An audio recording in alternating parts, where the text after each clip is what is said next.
I'm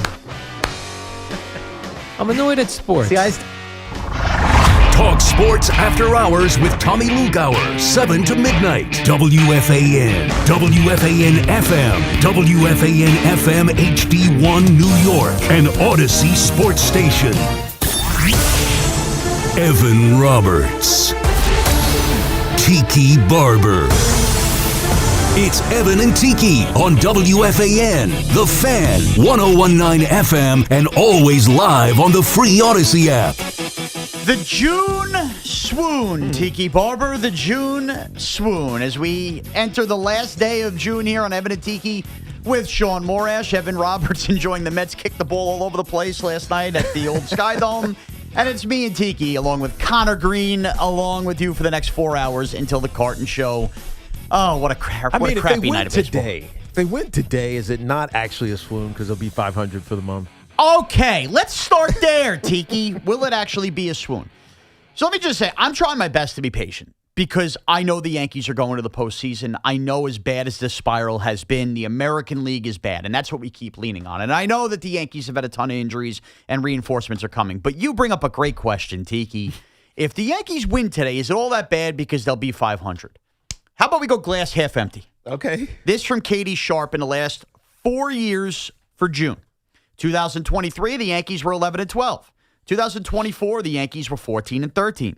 Last year, the Yankees were 13-14. This year, they're at 12-13. So why do I give you all those records in June? Because it sounds like this is par for the course. Well, first of all, they're almost all identical. However, for all the talk about June swoons in recent Yankee history, not once did they finish a June more than one game under 500. Meaning, if the Yankees lose tonight to Tariq Skubal, they will be 2 games under 500 as June ends, meaning this is actually the worst of all the June swoons, and it felt like it was going to be the best Junes. I got to tell you, now that I think about this, after you said all of that, it makes me feel like the June swoon, the epicness of it, is so overrated. It's just 500 baseball. It's 500 baseball. It's average baseball, and that happens at points in baseball because we know why. It's baseball, Susan. Right? At the end of the day, though, this Yankee team will find a way to stabilize. I didn't realize this till I read the notes this morning that this will be today the 15th straight game, 15th straight day that they played. They play 16 in this stretch here where they don't have a day off, and so some of the effects that we're seeing are listless at bats. We're seeing errors in the field. And part of that just comes from fatigue. Like, imagine doing something as awesome, but also as grinding as a 9-inning baseball game over and over and over and over and over and over and over. Eventually, you just need a break. Eventually, you just need a day where you're like, I need to chill. And the Yankees haven't had it. Now, I'm making an excuse for them. Yeah. But it's what makes me feel okay about this June swoon. All right, like I hear what you're saying, but they still kicked the ball all over the place on Friday night in Boston. This is 5 games later. We weren't quite at 16 straight days without a day off. That's true. That's normal baseball stuff. So I hear what you're saying. I'm really more talking about the hitting. All right. Because they're not hitting. Well, yes, and this is also, Katie Sharp does a great job, Sharp Stats 17, Twitter and X.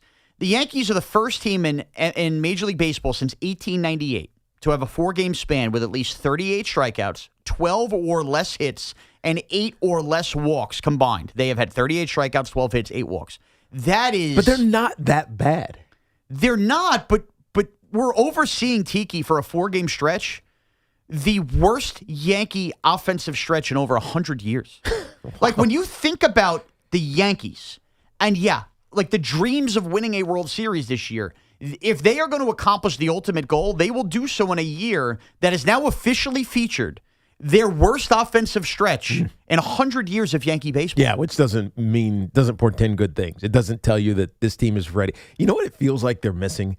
It feels like they're missing the type of leadership that Giancarlo Stanton brings. I'm not talking about Aaron Judge, who is their, obviously their icon, their leader, their MVP. He just mashes. He's going to be a consistent, at least in some capacity, over a 2-week span that they've been scuffling here.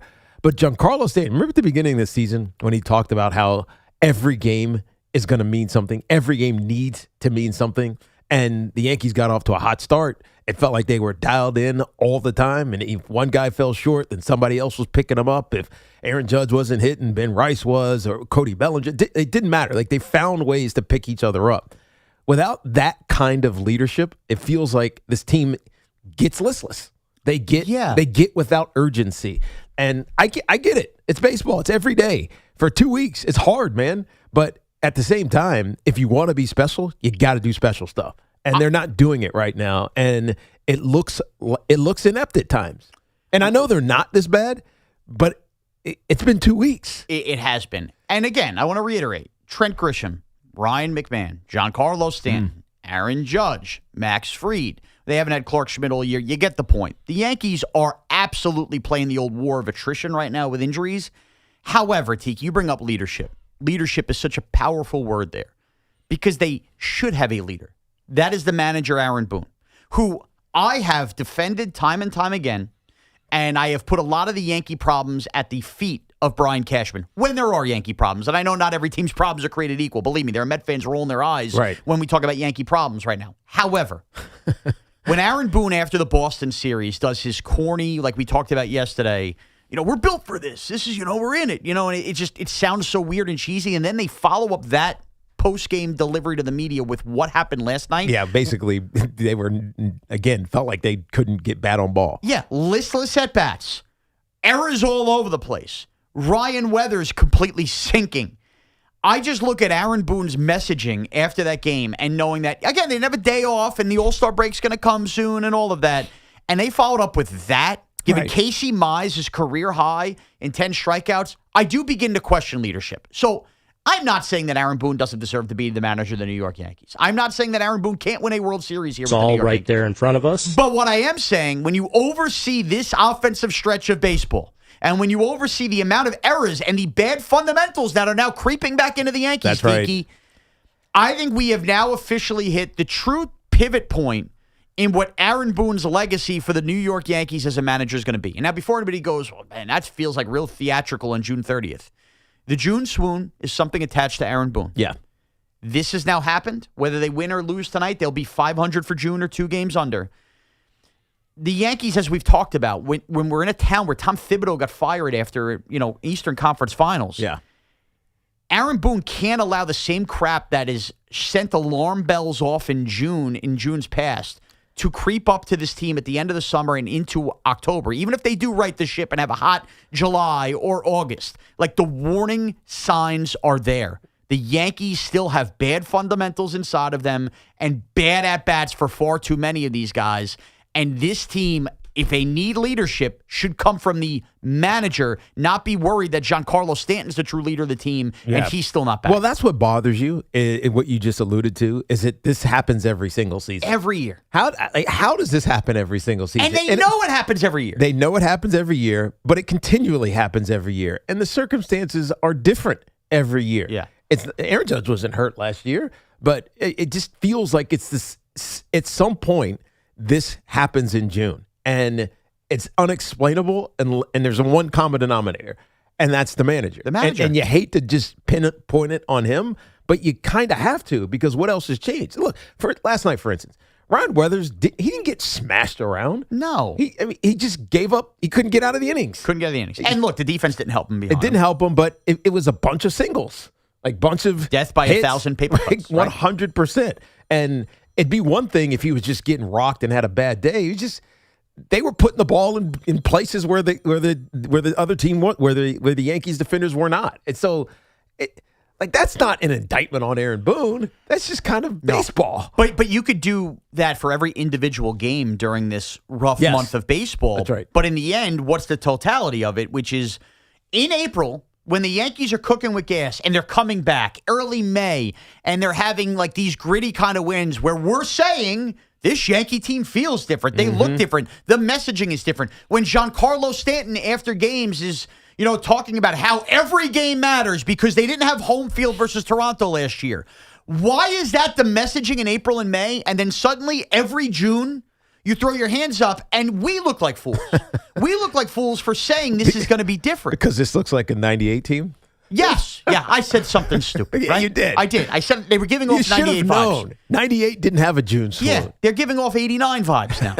and it's brutal. What And again, happened in 89?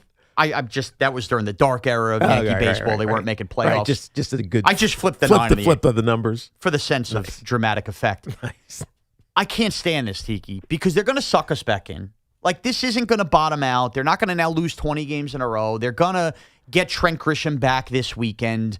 Now, by the way, when you're really relying on Trent Grisham and Ryan McMahon to come back and that graphic pops up, that's also kind of alarming. Well, the one thing you will guaranteed get is good defense. Yeah, you'll get professionalism. That's what I mean. Professional defense. at bats. Professional at bats for sure. Now they might not be successful, but the other thing that other than the bats being quiet is the booting the ball around or the right fielder not calling off the second baseman and all these things that you keep seeing over and over again. That will cease, at least you hope it does, with some of these more professional veterans coming back in. But at the end of the day, you got to hit. You got to score in order to win. And that's really what's plagued this Yankee team over the last couple of weeks.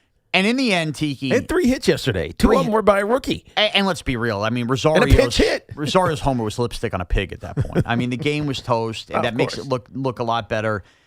Let's be real.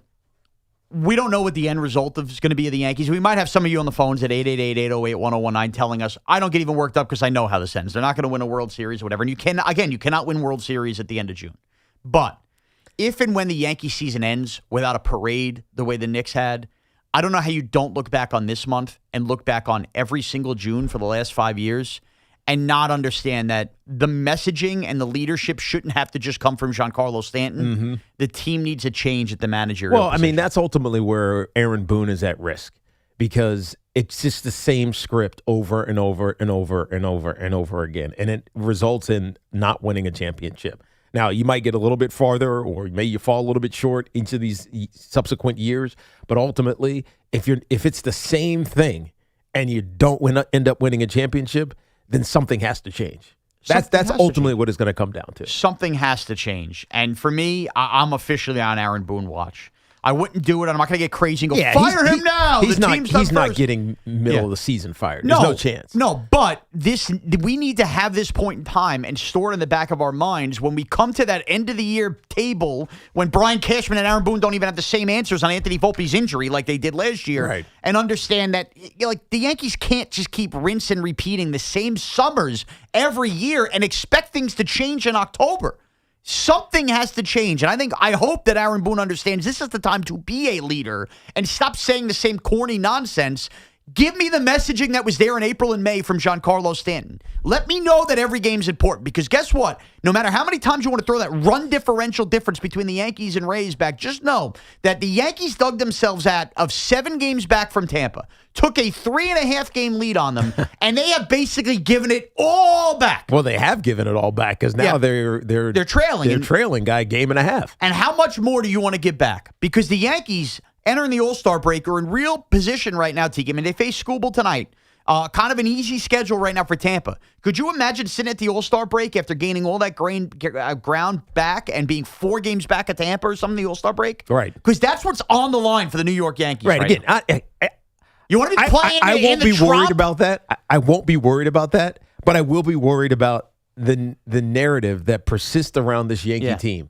That if in the postseason, if they don't have home field advantage, they don't win. They don't win. And you're going to give that or basically hand it to the Rays? Yeah, and remember, they play the Rays next week heading into the All-Star break. Right. So they have a chance regardless to steal it back before they get a much-needed hiatus. But still. Or if they look like this, Tiki, they have a chance to give a lot back. They just got swept 4 games in Boston. Right. Started off giving Casey Mize the night of his life. This is not exactly the brand of baseball the Yankees should be looking forward to. I know there's a whole week more baseball, Tigers and Twins, before we get to that Rays series. But the way things are trending right now, this could be really ugly at the All-Star break for the Yankees. Let's hope not. And they're not getting that right messaging from the manager. It's all right there in front of us. We asked it yesterday. We'll ask it again. Are you closer to pressing the panic button on the 2026 New York Yankees? And where are you at with Aaron Boone? 888-808-1019. We'll get into the Mets. Plus, I believe Tiki Barber and I guess via virtual, Evan Roberts need to wear major L's. We're breaking out the What? What did I do? You'll hear. I crafted this one last night, right up my sleeve. It is Evan and Tiki with Shaun Morash on The Fan. Our friends at Town Fair Tire remind you that Town Fair Tire, you always get the guaranteed lowest price on name brand tires from Connecticut to Maine. Nobody beats Town Fair Tire. Nobody. Tiki here. When you think soccer, you might not think technology, but it takes the latest in tech to power something as massive as the World Cup. And the New Jersey Institute of Technology is helping to turn the power on the tech. NJIT's Martin Tuckman's School of Management has developed a digital dashboard for tracking fan sentiment and offering info on all things World Cup. So how much energy is coming from each of these stadiums as these World Cup teams battle it out? Today, you got a game over at MetLife. You can find out all the information you need by going to njit-worldcup.com. That's njit-worldcup.com. And it's time for the Yankees' turning point of the game. Be the first caller to correctly identify yesterday's turning point of the game at 866-540-WFAN. That's 866-540-9326. And you'll receive a $100 Wendy's gift card from our friends at Wendy's. Eat great, even late at Wendy's. It's all from your flagship station for New York Yankees baseball, The Fan. From off-season moves to position battles and the biggest storylines surrounding the Giants and Jets, WFAN is getting you ready for football season. Expert analysis, breaking news, insider insight. Football lives here. WFAN. Here's a World Soccer Championship recap. Brought to you by Lowe's. Members get more at Lowe's than by the first ever Infiniti QX65. After having their hands full for an entire 90 minutes, Brazil found a game winner in stoppage time from Gabriel Martinelli to defeat Japan 2-1. Brazil moves on to East Rutherford and a round of 16 match on July 5th, while Japan goes home. I'm Mike Conti. Bring the flavor to the World Soccer Championship with Crush Orange Soda. Crush is the perfect pick for every match, highlight, and game-winning goal. Make every match even sweeter with Crush Orange Soda. You matter, and so does your well-being. If you're facing tough moments, struggling with anxiety, depression, thoughts of suicide, or substance use, help is here anytime you need it. Call, text, or chat 988 for free confidential support. New Jersey's 988 Suicide and Crisis Lifeline is here 24/7 for you or someone you love, with trained counselors who listen and care without judgment. You matter. Remember New Jersey's 988. A message from the New Jersey Department of Human Services. Hey, Boomer Esiason here. You know, in the game, you always need a backup plan, and your phone is no different. A second line from Red Pocket Mobile is perfect for side gigs, keeping your work and personal numbers separate, and just staying connected without the big carrier price tag. Starting at just $10 a month, you get your choice of 3 major 5G networks with no contracts or credit checks. Red Pocket Mobile, your new ultimate cell carrier.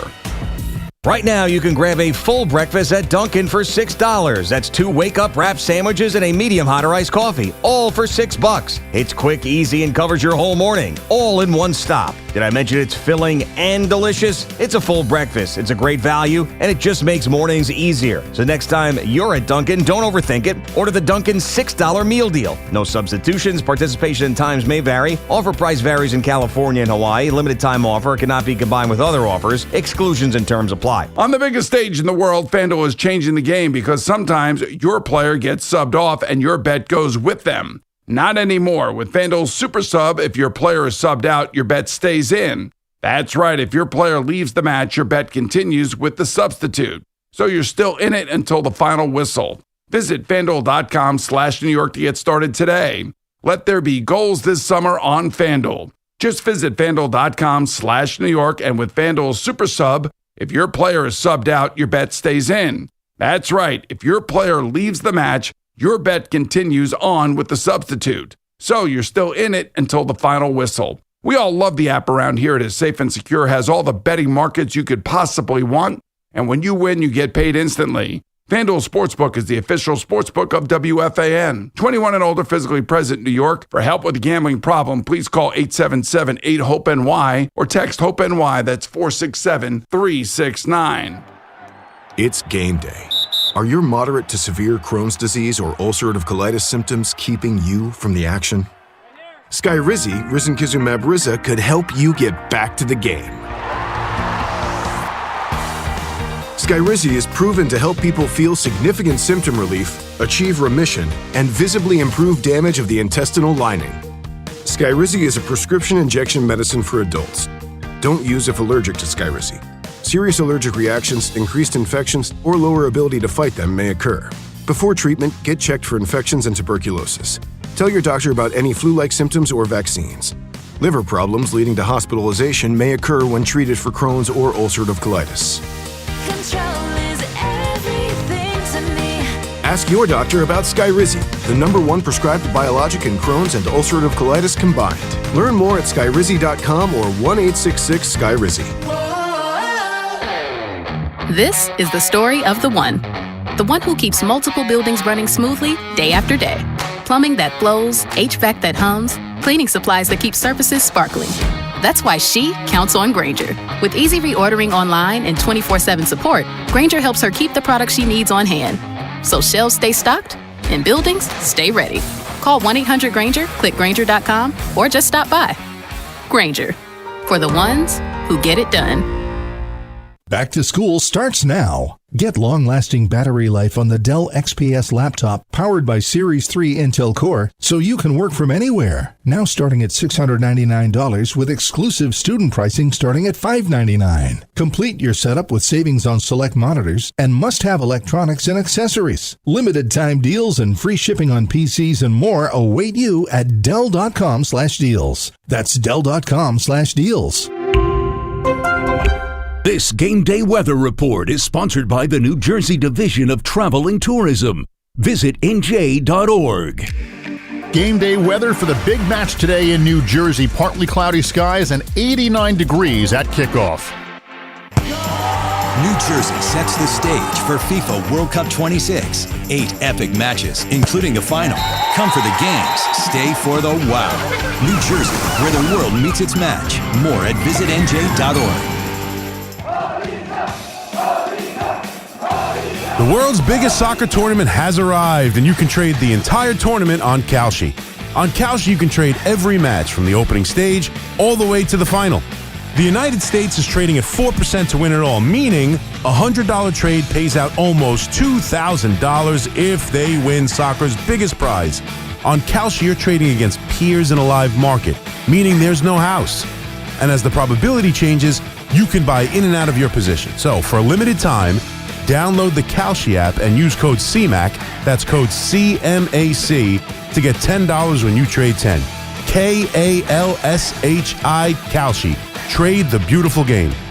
18 plus only. Restrictions and eligibility requirements apply.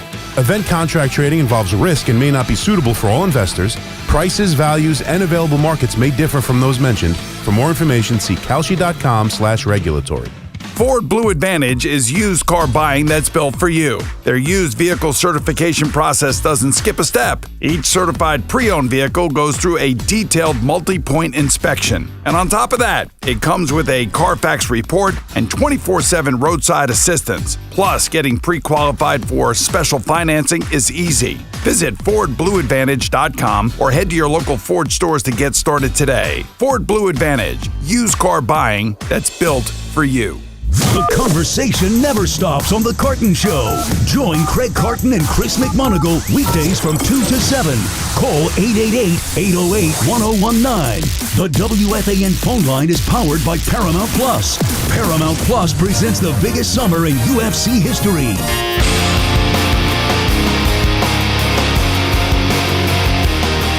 The Fan Focus is presented by Chef IQ. Watch the game, not the grill. Get your gear at chefiq.com.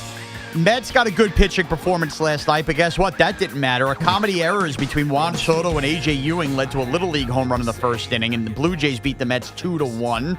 You also had Ronny Mauricio hitting Francisco Alvarez with a bat in the on-deck circle. The Yankees, meanwhile, lost Jazz Chisholm the concussion protocol and got beat down by the Tigers 7-3. Casey Mize struck out a career-high 10 Yankees. Also, Brian Windhorst reporting that the Warriors are trying to acquire LeBron James by the end of the day. So it could be interesting there. Now, Tiki, before we get to the calls, 888-808-1019. I did, in fact, mention that I think you and Evan Roberts, I'm going to call it a metaphorical L. Okay.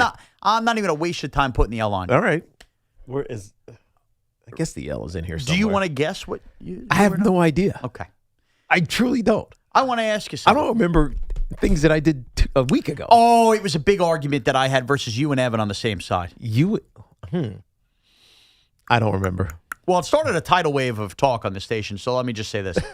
What happens last night if Jazz Chisholm's sucking on a lollipop with a stick when Jason Dominguez basically elbows him in the head and he falls to the ground? Okay, I see. Even if the stick's not there, what happens if there's a big old blow pop in his mouth? He's probably choking and has like damage to his esophagus. Did you see him looking to grab for air last night? Yes, as he's doing that. So when we said just a week ago, how bad is it to have a lollipop in your mouth? Hold on. He does it when he had the lollipop. He was trying to finish the lollipop so he could get to the gum in the middle, and he couldn't finish it.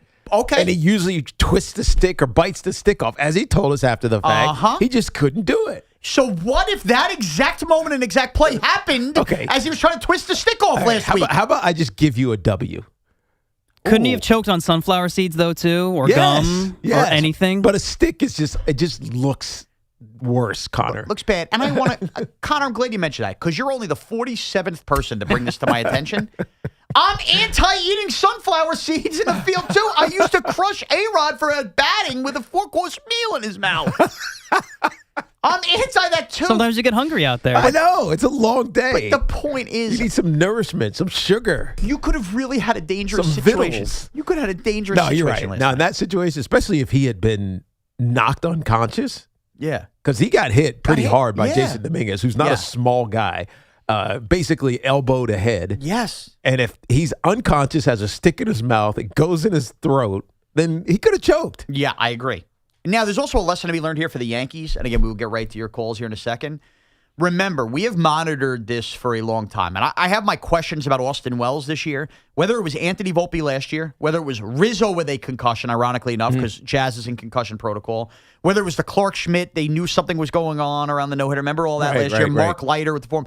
The Yankees, whether it's coincidence or not, have been horrendous at diagnosing injuries until they are too late. Right. If I am the Yankees, I am being extra cautious with Jazz Chisholm. I'm learning from my own mistakes. Even if he gets cleared from, it's not a concussion, he gets cleared out of the protocol, I would put Jazz Chisholm on the 10-day IL and just make sure everything is right. Yeah, get him back after the All-Star break. That's it. You don't want to put him in a spot where now he's like, I don't know, not clear 5 days from now, but you thought he was all right and things are off and now he's like not swinging right. And then all of a sudden we find out in 2 months, like Anthony Rizzo, it turned out he did have a concussion and they're hard to predict. To me, Tiki, just play it safe with Jazz. Like he's too important a player ultimately. Yeah, I mean, again, and so Jazz, just like I think most athletes, when something like this happens, they want to be fine as soon as possible. Like in their minds, they're saying, I need to play. I want to play. I want to play. I want to play. And it's a cliche, but we say it all the time. You got to protect them from themselves. And I think that's likely to be the circumstance with Jazz. He's going to want to play. He's going to want to play. But diagnosing concussions are hard. And the NFL has gone through a lot of research and processes to make it detectable when you do have a concussion. I don't know if baseball's done that. No. I don't know if baseball players have to take a pre-test, a baseline test, so that if you do get a concussion, because it's so unlikely in baseball that you measure yourself against what your pre-test was. Like, I don't think the protocols are there for that. And so you really got to make sure that he's fine. And you got to protect him from wanting to get back out there and play, because you know he wants to. You just sometimes can't allow it. Yeah, absolutely. And I don't want to get to the end of the year where we're second-guessing, did they mishandle the Jazz situation? Right. He's too important. Because we saw it happen in Rizzo. Yeah, exactly. It destroyed that half of his season. Yep. And I'm already questioning Austin Wells this year. Like, is something off? He had that, test, and they tested everything fine, but he hasn't looked the same. The Yankees, unfortunately, have left us up for debate on whether they know how to handle injuries or not. For whether that's fair or not, that's just been the case with them. 888-808-1019. Pat in Astoria. Pat, what's up? Hey, guys. How's it going? What's up, man? So, to quote the great Yankee manager, that's what we do, baby. You got to love this stuff. What do we love, Boone? Putting our hands on our knees and blowing bubbles while we lose 11 of 12 games. Like, he does this every single year, this guy. And he goes and he coddles his players. So my finger's firmly on the panic button with this guy because I know but then we're going to get to the trade deadline. We're going to trade for pitching, and then Cashman's going to say, we got Judge and Grisham back. We'll be fine. I just don't trust this guy. Yeah, you're breaking up a little bit there, but no, we hear you. We hear you. That's the sentiment. Because you're going to get tricked to thinking it's okay with the age-old, we're going to get Judge and Stanton back. It's like we got a trade deadline acquisition. And that's coming. We all will brace for impact. Crazy. I never scream. I will scream if I hear that. Up. It's a sickness. It's a sickness. You got to. No, you're right, Tiki. You have to. Now, look, they're not going to sell you on Judge being the. Well, you never know. I mean, you never know, dude. I say it because Judge is probably not going to be back at the deadline. Giancarlo could be. Yeah. And they'll bring up Clark Schmidt coming back soon because he's throwing in, and they'll bring up Fried. Like that'll all be deadline stuff. They're gonna say it, but the truth is, even when they're all healthy, the Yankees still need to add to the deadline and not get the second best reliever, like I said yesterday. And I actually, for some reason in my gut, trust Brian Cashman this deadline. Am I a sucker? Yeah, I mean, maybe. But I kind of get the vibe he's going to go more all in than in the past. I just feel like it's been different this year. We talked about this earlier in the year when the Anthony Volpe situation emerged because Volpe got healthy, went through his rehab assignment. He felt like he was ready to come back, and we were thinking, well, who's playing short? It's going to be Anthony Volpe. And then they sent him.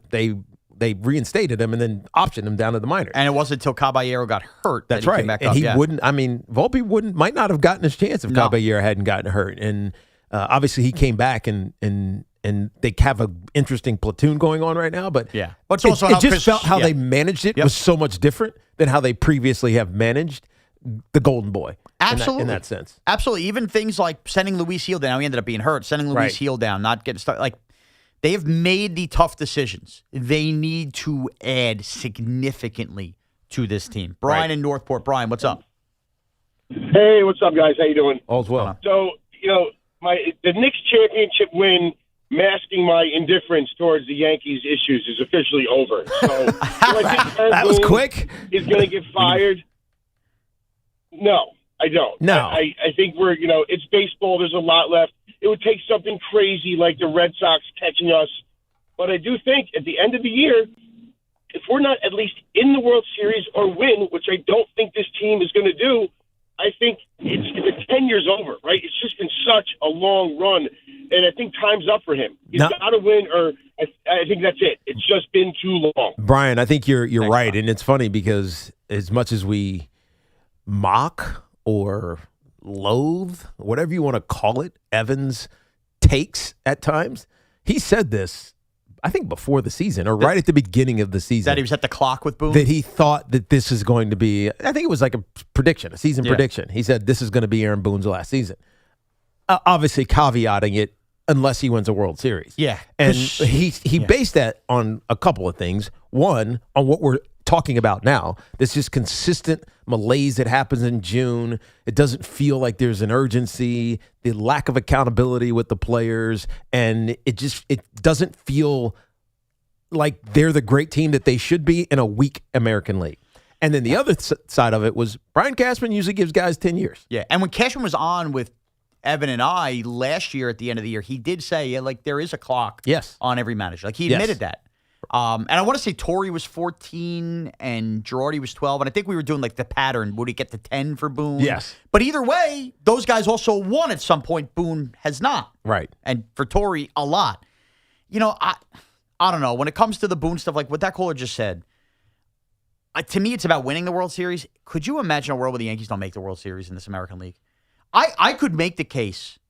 This would be the most disappointing end to a Yankee season, and they've had eliminations in wild cards and division series. This Yankee team in this American League, where can you name the second best team in the AL? Is it the Rays? Is it the White Sox? This Yankee team doesn't make the World Series in this league? Yeah, that would be It would be disappointing because who's better than them? Exactly. And nobody in the East. I mean, I know Tampa Bay is technically right now, but they're not better than them. The White Sox are not. Cleveland is not. No. Texas is not. Seattle is not. A team that's still going to have, you would think, Cam Schlittler, Garrett Cole, and Max Fried in the postseason series cannot not make the World Series of this American League. That's right. They're 12 games over 500, despite how poorly they've played in the last 2 weeks. And that's and when you look at the West, they're basically 500 teams. But that's what's so frustrating about the Yankees, because I don't want to have a Yankee conversation every summer where we talk about the caveat being the league stinks. Yes. How about the Yankees are just good enough? Well, the only way you do that is if the league stinks. You become the Knicks, right? Yeah. The Eastern Conference stinks. Yeah. All right, we're going to blow their doors off. That's exactly right. You know what I That's mean? exactly right. Tell us they stink. Sure, we agree with you. Right. We'll take down Atlanta in 5. It was 5. It was 5, yeah. We'll sweep the 76ers. We'll sweep the Cavaliers, and then we'll take down the better Western Conference in 5 as well. Yeah. So, of course, it's okay to be in a weak conference, but if you are, you better dominate it. Right. Go sweep the Rays in the division round and go sweep the White Sox in the ALCS and leave no doubt. And to be honest, the Yankees did that 2 years ago with the Royals and Guardians. They weren't sweeps because you had the big Christmas game with the Guardians. Yeah. And the Royals stole the game. I'm actually now forgetting that. Did the Yankees win in 4? I think the Yankees won in 4. I think the Royals stole the game. The point is, the Yankees dominated that run until they got there. They need to dominate this run now. And right now, if you ask them to go play baseball in the postseason, granted, they don't have a lot of their big guns. They're injured. You would have no confidence in that. John in Bergen County. John, what's up? Hey, guys, I just want to know how much of the blame do you think could go on Cashman for every year the same thing at that? Oh, we have Judge back, we have Jansen back, and failing to put together a good roster. You know, John, good enough roster. John, thanks for the call. I actually think this roster is better than it's been in recent years. Think about the bench. Like, Ahmad Rosario is one of those old school Yankee bench pieces that you would see, like Tim Raines-esque. I understand he's not a Hall of Famer. When they had Raul Ibanez a couple years ago, that's the kind of player like. There's a couple of holes. Yeah. And we've talked about them multiple times over the last couple of weeks. Catcher being primarily one. Maybe an extra arm in the bullpen.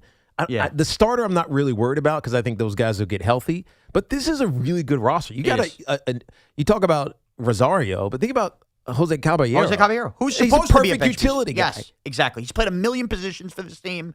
And again, I mocked him yesterday. Even this Max Schumann's been a nice little find off the bench. But here's the problem. The Yankee roster's better, but their holes are like dark age holes.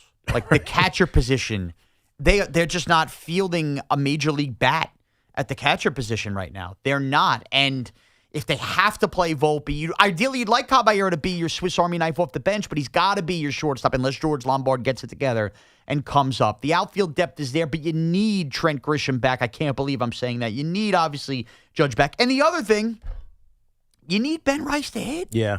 Ben Rice has been bad over the last 5 or 6 days. He's allowed to be criticized. Now, he's gone 0 for 4 multiple times. And he's become the second most important Yankee besides Aaron Judge in the lineup. Now, I know they have Cody Bellinger. I know they have Jazz. You get the point, though. Ben Rice struggling like this at a time when Aaron Judge is out. Yeah. Well, this is what shows you why he's not quite ready to be the Aaron Judge replacement. Because but Judge goes through dark spells. He had a bad month 2 years ago. I understand that, but when Aaron Judge goes through these dark spells, it's almost as if everybody else kind of raises a little bit. Yeah. Right now, everybody's flat.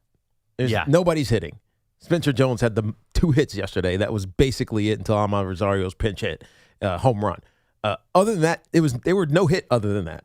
So when Aaron Judge is on, eventually he's going to come back around in a couple days. Yeah. It's been a week now for Ben Rice. And for a while, we thought he was MVP level. This is not MVP play from him. No, and Rice hitting 194 in his last 25 games. Yeah, it's brutal. And I know he got a day off last week. Here's the problem. You can't even afford to give him days off. They're so thin. Like, Jazz Chisholm's not going to play tonight. And if he's not on the IL, that's a problem. Paul Goldschmidt's going to play tonight because he kills Skubal. I wouldn't mind giving Ben Rice another night off, but how could you do it? Because who's left to actually play for the Yankees if you sit Ben Rice? Exactly. It's insane. Especially if Jazz is out, too. They got nobody left. Max Schumann's going to hit 5th tonight. They got nobody left. Yair in Rockland County. Yair, what's up? Hey guys, how's it going? Listen, I think that the Yankees have a fundamental problem where they're always waiting for the big hit. They're always waiting for the big inning. And this has been like this since the Boone era. I'm only 17, and the last time I remember it not being like this is when Girardi was around. But I'll take you back even to the game in late May where they scored 13 runs in an inning. They didn't get a single hit after that. And I think that epitomizes the Yankees now, because against a team like the Dodgers or the 2025 Blue Jays, the other team is going to climb back eventually. They're going to score 2 runs an inning, get on base every inning. Right. And the Yankees, where they are right now, are not competing with that. Yair, here's the thing, though.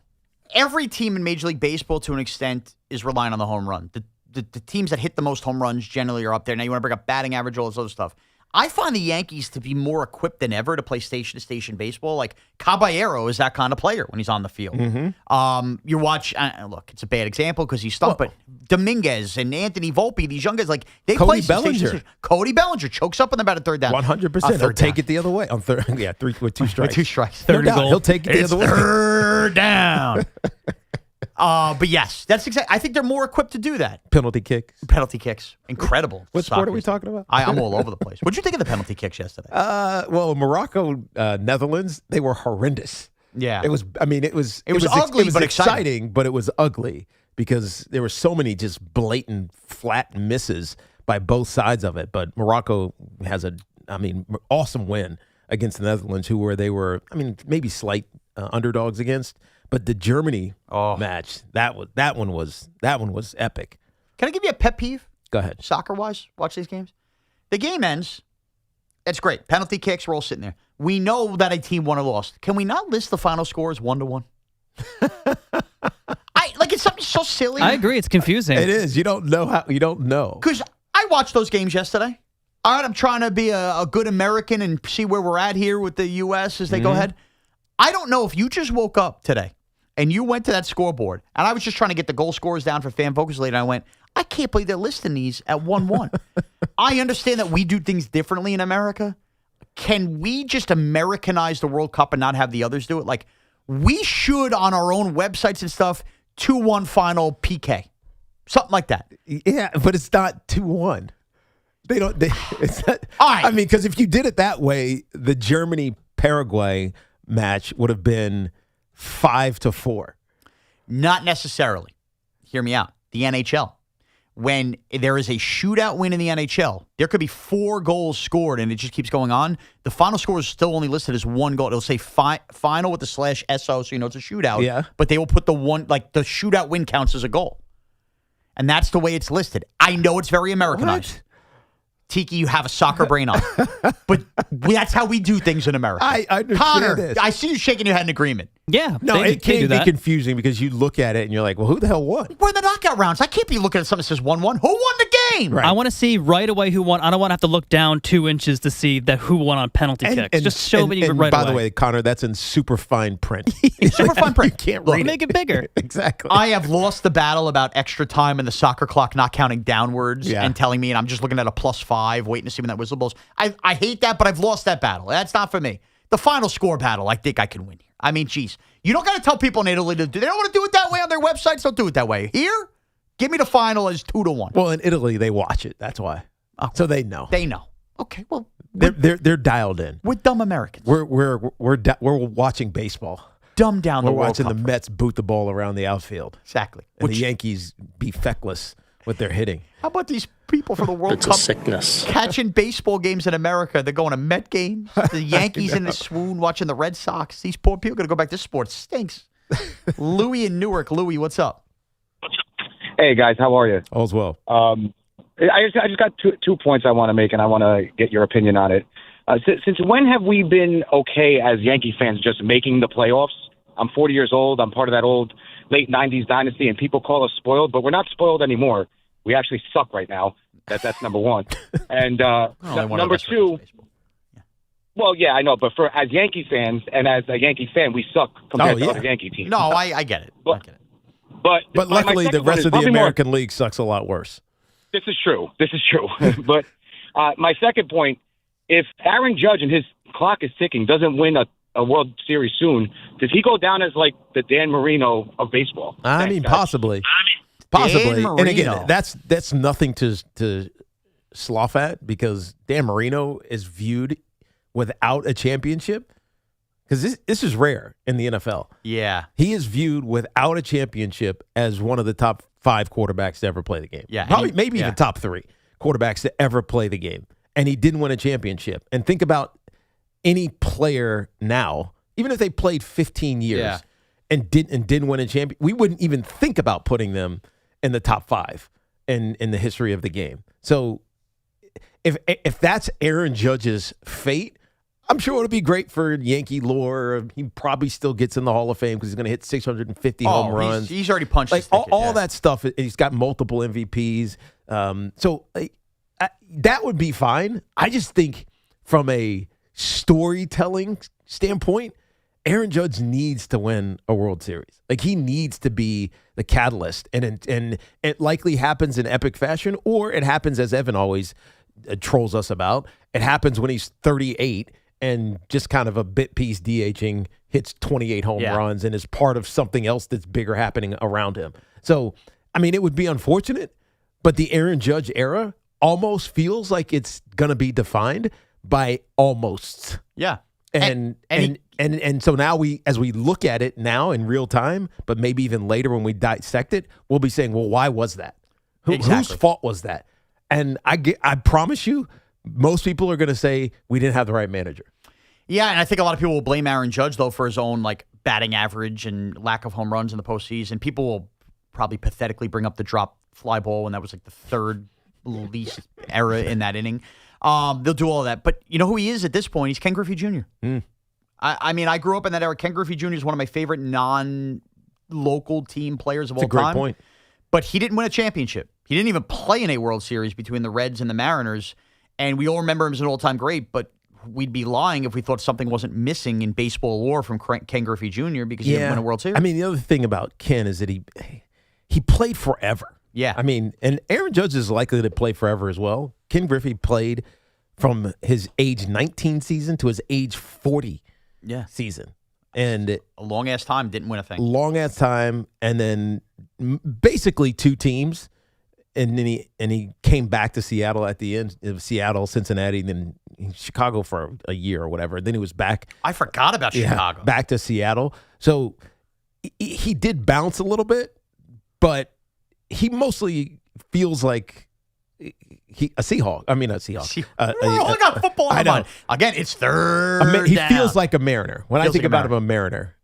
Even though I still see him in the Reds. Well, I do too. It's actually confusing, his legacy. He hit I was at Yankee Stadium, Kyle Farnsworth. I think it was actually the second to last or last game I was ever at the old Yankee Stadium. His 601st career homer happened at the old Yankee Stadium. Kyle Farnsworth. Kyle Farnsworth was like the past version of Camilo Duvall. Exactly. Yeah. Exactly. I sat that ball, I went, wow, okay. So Griffey's 601st. So if you're going to compare him to Griffey Jr., Griffey has 630 home runs, career batting average around 280. Aaron Judge, he's going to get to 6+ like this as well. He only won 1 MVP. Which is crazy to think about. Right, but he was the All-Star MVP.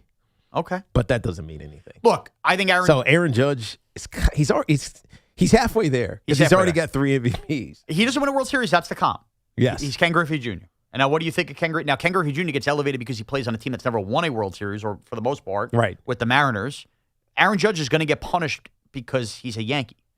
And but I don't think that's going to punish him from a Hall of Fame. Well, no, not the Hall of Fame, but just in terms of perception standpoint. Perception and legacy. Griffey is like a living legend. Mm-hmm. He's just the most likable guy in the world. He's awesome. He had a unique posture about him, how he carried himself, his image, his aura, whatever you want to call it, around him. And despite not winning a championship, everybody loves him. Yeah. Aaron Judge will be the Yankee that didn't get it done. That's the way he'll be viewed. Yeah. Well, let's hope we don't have to have that conversation, but maybe we will. Al in Keyport. Al, what's up? Al, what's happening? Hi, thank you for the call. Number one, I always say this, if Aaron Boone wasn't the manager of the Yankees, the place would be a wreck. Okay, like anybody who says that he shouldn't be there don't know baseball. And Judge, Aaron, is that you?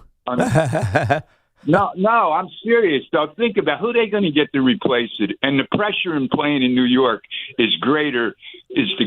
For the Yankees, it's the most pressure in professional sports. Yeah, but here's the thing, Al. We'll keep you for a second, Al. Here's the thing, though. Aaron Boone, I like Aaron Boone personally. I like him a lot. I think he's great. And you're right, Al. His temperament is what makes it sustainable through all of these ups and downs that the Yankees go through. Yeah. If he was emotional, he'd have been gone. He would have been disconnected from the players. The fan base would have hated him. So I agree with you. But at some point, like I'm talking from a player standpoint, but also from a manager standpoint, something has to flick. Like you have to turn on this. We're winning no matter what. The players got to play better. They got to hit under pressure. You know what I'm saying? Come on, Judge. Come on, let's go. That's another reason the season is 162 games, because anybody can win one game in baseball. Right. Usually that's why the long season, the best team should, the cream should come to the top. You know what I'm saying? Oh, of course. I mean, look, the Red Sox, who stink this year, just swept the Yankees in four games. Yeah, they might be awakened now, too. We'll see. Did we shake the Red Sox into a wild card run now at this point? Here's the only thing I'll push back on Al, though. Who else are you going to get is such a lame excuse to keep a manager. What do you mean, who else are you going to get? I mean, David Ross is basically begging for the Met job right now. You don't think he could handle the Yankee job? The guy managed the Cubs. He was all right. Like, I'm not even saying that would be better. You don't think Mike Schilt could figure out how to manage the Yankees? Now, he might be turning in Garrett Cole for the sticky stuff if he ever got that job. Remember, he's the one that flipped that whole thing. The point is... Carlos Mendoza? Like Mendoza managed the team to an NLCS. I'm not saying that Aaron Boone is worse than those guys, but the idea that you can't get somebody else in here to manage the Yankees and have a different voice. So what does that mean? Aaron Boone manages the team to the same, ALCS exits for the next 20 years because nobody exists on planet Earth? Like Carlos Beltran can't manage the Yankees? I don't know. It just seems like a weird cop-out. We'll continue to take your calls on the Yankees, their struggles, all that goes into it. Plus, do we even care that the Mets looked like a complete circus act last night? Like, honestly, we're going to check back in does it matter territory and why it may matter for one Met fan tonight whether the Mets win or lose. It is Evan and Tiki with Shaun Morash on The Fan. And July 4th weekend is upon us.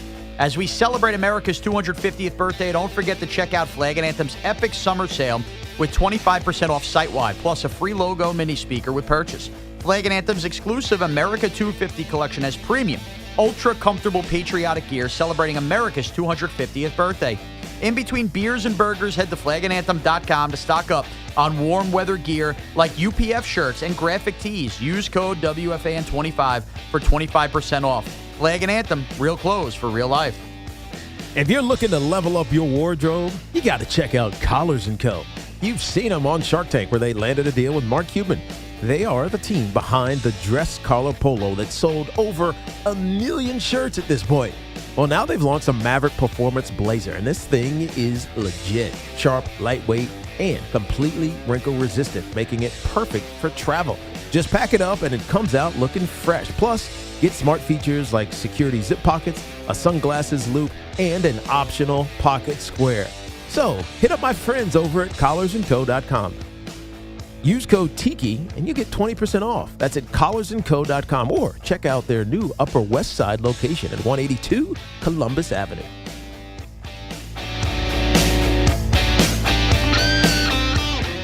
This is an Odyssey Sports Minute. Grant plan over before it even got started in Golden State. The Wizards may want nothing to do with trading Anthony Davis, and the Warriors re-signed Kristaps Porzingis yesterday, making their cap situation more difficult than we thought it would be. So is it still possible LeBron heads to the Bay? Sure. Anything's possible when NBA free agency opens at 6 p.m. Eastern. But the probability, unless James is willing to play for less than he thinks he's worth, just took a big hit. I'm Chris Mack. Are you an adult with uncontrolled moderate to severe Crohn's disease symptoms and still packing a backup bag of clothes? Just in case? Skyrizi Risankizumab Riza can help you take control of your Crohn's.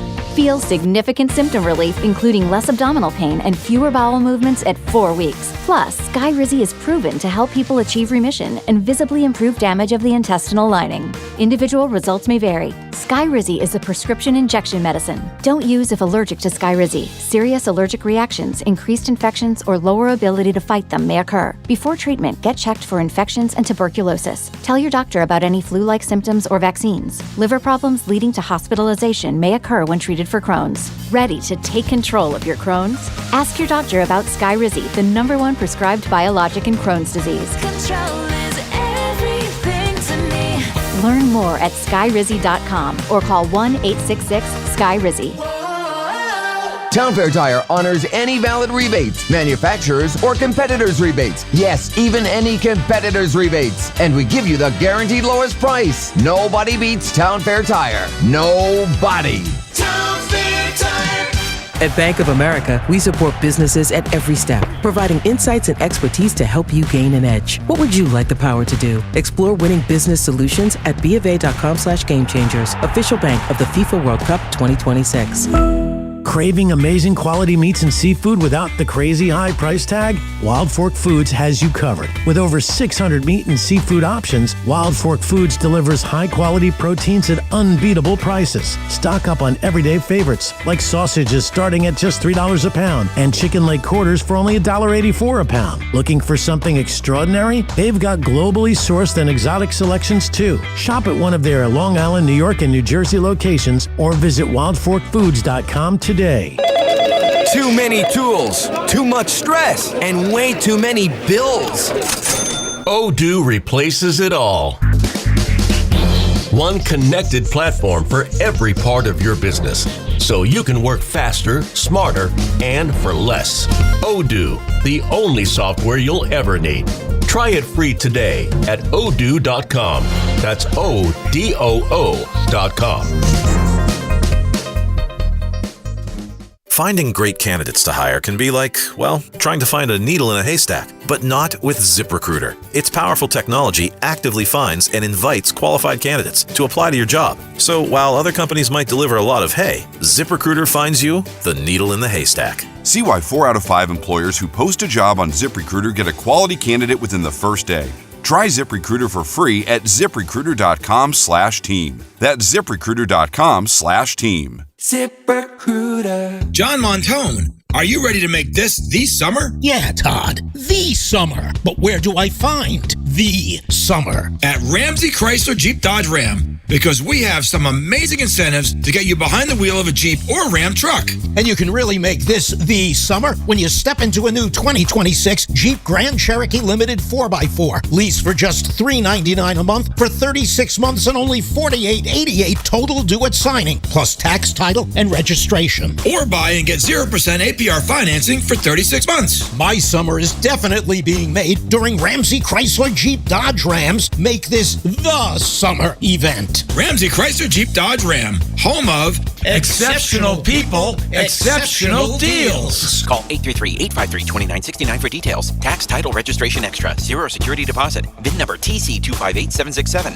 MSRP $51.55. APR at $27.78 per month per 1,000 financed. And $630.26. Summer's heating up and pest season is officially here. Mosquitoes, ticks, ants, and wildlife are becoming more active across the greater New York area as summer temperatures rise. Enjoy your summer, not the pests. JP McHale Pest Management helps protect your home, family, pets, employees, and customers all summer long. With local offices around the tri-state area, their local experts are ready with seasonal residential savings and free commercial inspections. Visit nopests.com. That's NOPESTS.com.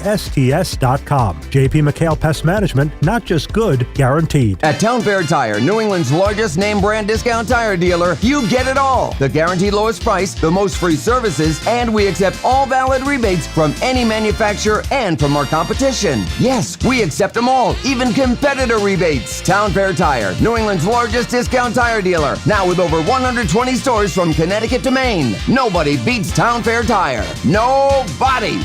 Name brands at discount prices. Town Fair Tire. Anniversary coming up? Let me tell you something. You've already got the gift. It's sitting right there on your phone. That photo of the two of you, a great one. It says everything you've ever wanted to say better than any card ever could. There's a company called Fracture that takes that photo and prints it directly onto real glass. It looks incredible. As a matter of fact, it's museum quality. It never fades. Made in the USA. The reaction when she opens it is something else. That's the gift she holds on to forever. Easy to order, ships fast. Check it out at tryfracture.com. You won't be sorry. For adults with Crohn's disease or ulcerative colitis symptoms, every choice matters.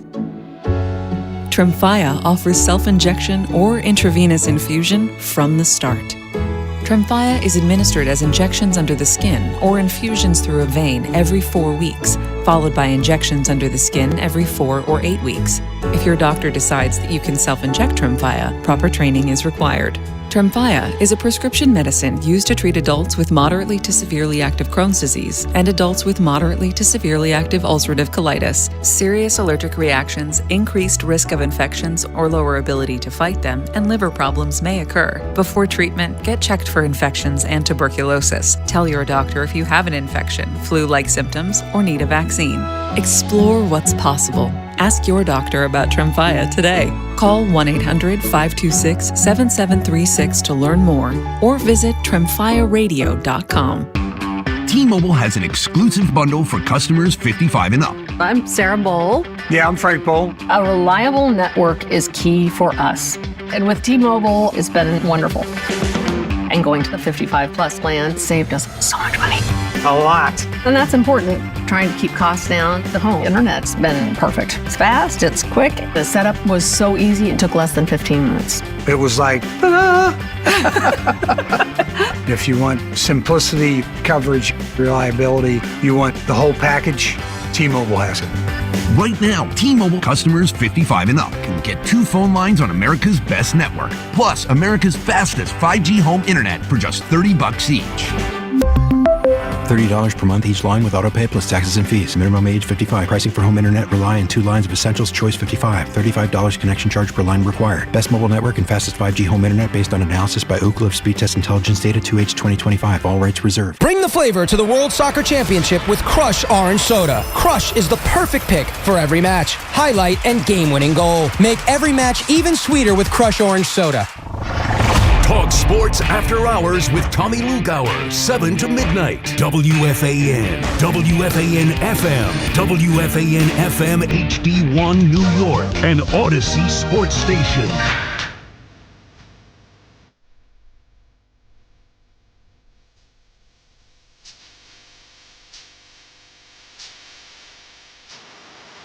Evan and Tiki with Shaun Morash here on the Fan. Evan, I think he's going to be back with us on Thursday. Mm-hmm. He did the Niagara Falls trip, as we know, and went to see the Mets in Toronto. I hope he didn't. I hope he wasn't there last night. I think last night was the night he was there. I think. Was it last night or was it? Matter of fact, I tonight? know it was last night because somebody in management were talking to. Oh, saw him. They saw him in the upper deck. Went to the upper tank at Rogers Center. Evan dragging his family to watch the Mets boot the ball all over the place. And have that LD offense that he loves to talk about so much. So last week, remember where we were at on this show with leading with the Mets. Evan came in, wanted to lead with the Mets on whatever day it was, and he basically declared, this is the last day we're leading with the Mets. And then they had that unbelievable 6-error game that night, and we lead with the Mets. No, it was 4. 6 was the... Yeah, no, it was 6. 6, right? Yeah, 6. That was the day after that, whatever. Yes. So we led with the Mets for a second straight day. And then we skipped a day and then came back, and Carlos Mendoza got fired about a half an hour before the show. And we led with the Mets for 3 or 4 days after Evan declared no more Mets opens. So I didn't lead with the Mets today, despite what happened last night. Right. We decided to lead but with it's the hard to Yankees, even talk about them. which is why I want to play this game with you. Okay, good. It's not a talk about. It's just a game we're going to play. Well, because it relates to the Mets. Last night, if you watch the Mets up in Toronto, They had more hits than the Yankees. they did. But they had another Mets-like night. Mm-hmm. Okay, nothing has changed since Andy Green has taken over. I think Evan declared on Friday he was right. Too little, too late, right? So I want to play the game, Tiki, should we care? Okay, to these moments. Last night, if you didn't see it, George Springer has a little league home run because Juan Soto comes in to field the ball left field. It's almost like he wasn't even looking at the ball. It's a bizarre play. This is the wrong term because I'm sure Juan Soto plays hard. It felt half-assed.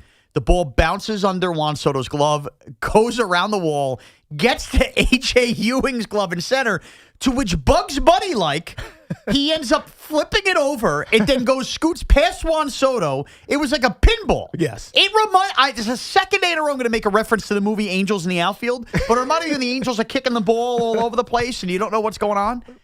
And George Springer's just running, and he scores.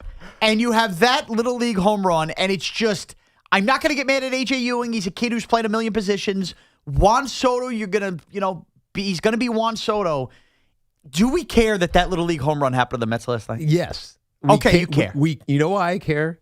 Because for about a month, Evan was trying to convince us that the Mets, this is last year, were not LOL anymore. That we had got past the LOL. This is last season. And then obviously they went through the swoon, not even the swoon, because it was worse than that. It was an utter collapse at the end of last season and missed the postseason, and it was epic. And then they had this offseason. Well, maybe they're not LOL anymore. They're LOL. Of LOL Mets. There it is. They are LOL. And it's what I wrote in our text chat last night. Well, this will be a fun show tomorrow, meaning today. The Yankees stink, and the Mets are back to LOL.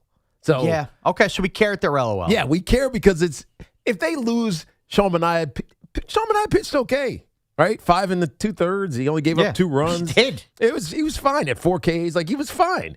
But the way that they lost, the way that they gave up, it wasn't the winning run, but you know what I mean. The run differential in this game was 1 run, and that's how you get an inside the park Little League home run because you can't feel the ball. It happens right away. It happens right away. I would also say, much like we talk about when a guy gets inserted in, the ball finds you. Mm-hmm. The ball finds Juan Soto immediately. Basically, the first game after we get these Eric Chavez comments that really become, Juan Soto will isolate himself and did all of this. Juan Soto, after the game, is asked about the Eric Chavez comments. This is the other game, the second leg of Do We Care? And he simply says, I have no comment to that. But he also admitted he was aware of the comments. Yeah. Should we care that he had no comment to it? Or did Juan Soto owe at least the Met fans a little more of He that? doesn't want to address it because it's probably true. And so, but even if it's true, but why address it? I would say this. Even if it's true. What's it going to benefit him? Here's where it could benefit him. Because even if that was true, it was last year. All Juan Soto would have to say to address it, hey, it was a new world for me. I signed a big contract. I was happy to be a Met, but I was learning a new team, a new locker room, a new environment. I'm not familiar with any of these guys. And right or wrong, it took me longer to adjust than I thought.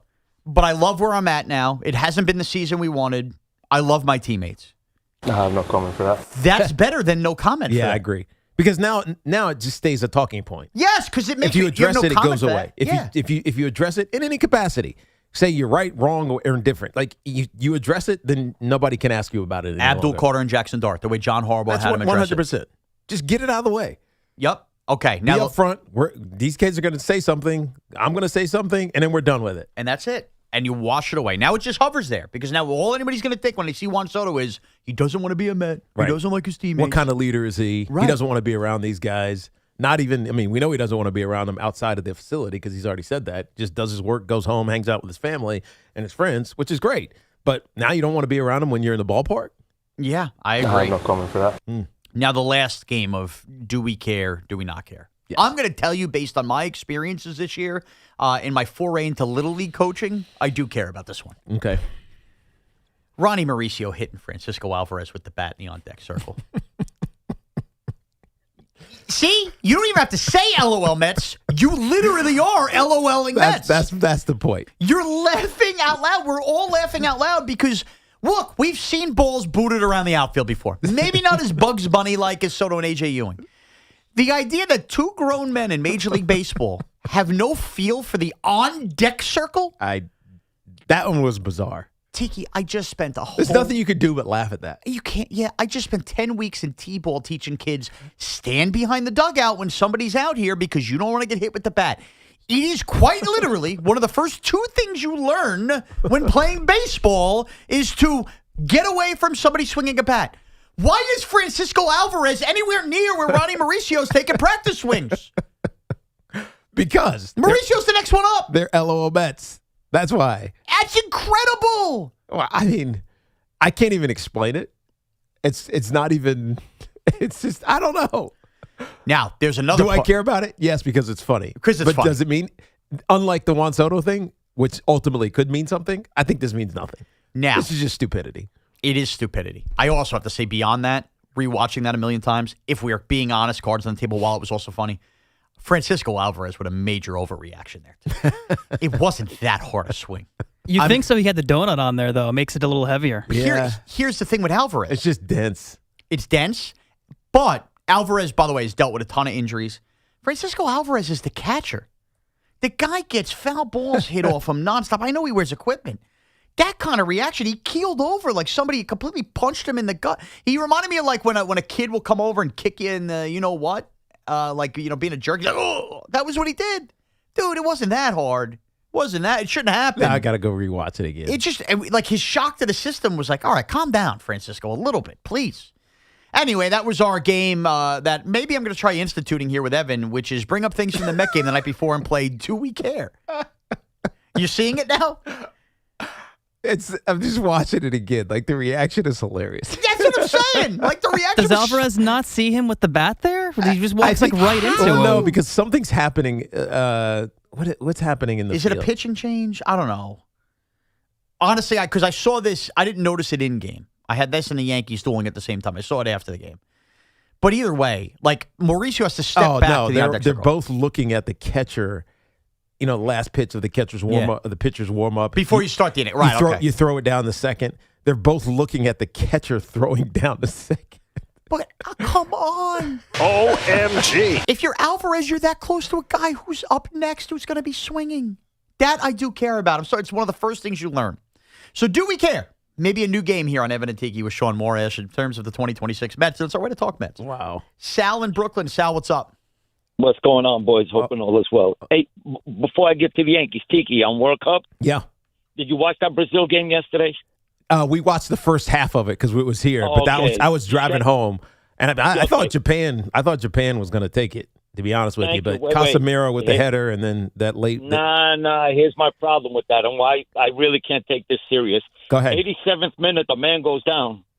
They let everybody take their break. Japan was actually threatening those 2 minutes. Oh, yeah. And then they take the guy off the field and let him get replaced instead of leaving him on the sideline playing shorthanded for a minute. By the way, Sal, and I'll let you finish your call here in a second about the Yankees, but this has become a humongous issue in this World Cup that everybody's talking about. And for those who don't know, they take a hydration break. Yeah. So for as long as soccer has been soccer, and I heard this on a podcast yesterday, and it's so right, whether you're talking about 9-year-olds in Alaska or playing in the World Cup, it's 90 minutes, 2 45-minute halves. And the attrition, like the wear and tear, the grind that happens is part of the game. That's exactly right.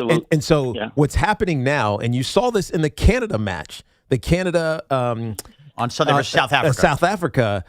South Africa came out playing this. We're gonna just kick it to our goalie, or kick it to the goalie, and he's gonna hold the ball. And early in the match, Canada was attacking him, which allowed for these massive deep ball counters by South Africa. So the hydration break happens. Jesse March, who is the head coach of Canada, changes the tactic. And he had a chance to talk to his team. You couldn't do that. You shouldn't be able to do that. So he changes the tactic, and it gives Canada a somewhat of an advantage. They end up taking like 17 shots or whatever it is to South Africa's 2.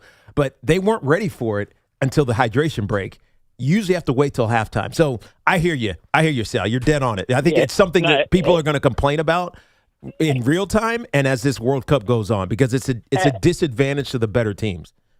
And the hydration break, it shouldn't stop it, but they always take it out of 40. They always add 7 minutes on the halves anyway, so they make up that time. Right. But it's just money for FIFA and the commercials. That's true. But to me, I'm more worried about the tactical advantage it gives some of the better 100%. coaches. It's part of the actual game. Right.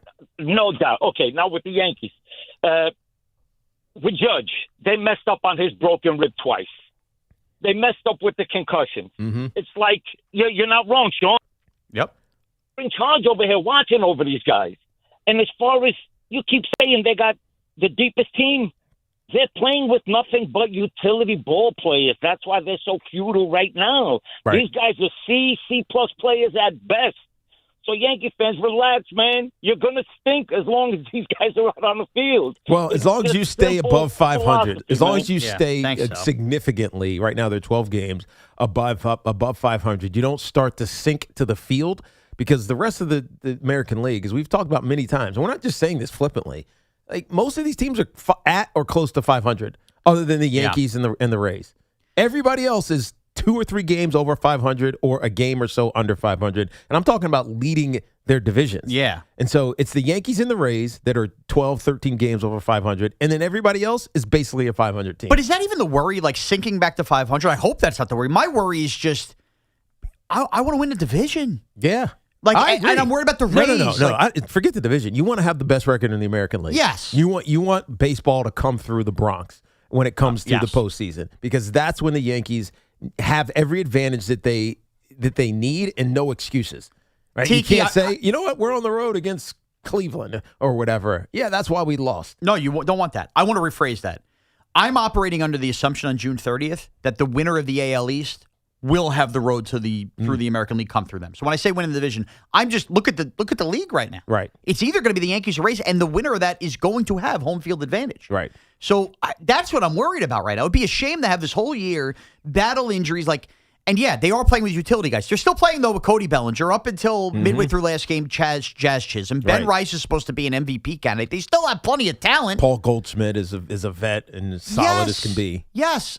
Okay, right. You don't want to always have to play with Volpe and Rosario and I guess to a lesser extent Caballero. But look at the other teams in the American League. They have 5 of those guys in their lineup. So the Yankees should still be above all of that. And worst of all, the Yankees should be carried by their pitching. And they've gone through a bad turnaround here. Now, the defense hasn't helped them. You hope Cam Schlittler throws well tonight. But whether it was the Garrett Cole start, obviously the Cam start helped by errors, they haven't had that losing streak, momentum-stopping start by a pitcher. And that's what you need. You need that. And last year, that's what Max Fried always provided. Always. Whenever he came up, it didn't matter if they were great or not. They're missing Max Fried right now, man. He was dominant. Yep. They're missing Max Fried because... And the question is, you don't know what he's going to be like when he comes back. I know. And now he is throwing live hitters. He's throwing a live BP with Giancarlo Stanton. Yeah, him and then the next day Clark Schmidt's doing it as well, which is kind of funny. Let's not have the both exit. with Stanton?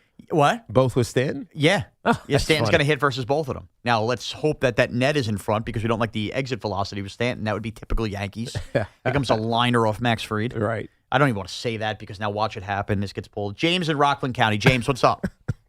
Hey, I got 3 points. First of all, every year, the Yankees are always prospect holding, hey, we don't want to trade Spencer Jones, we don't want to trade Jason Dominguez. Right.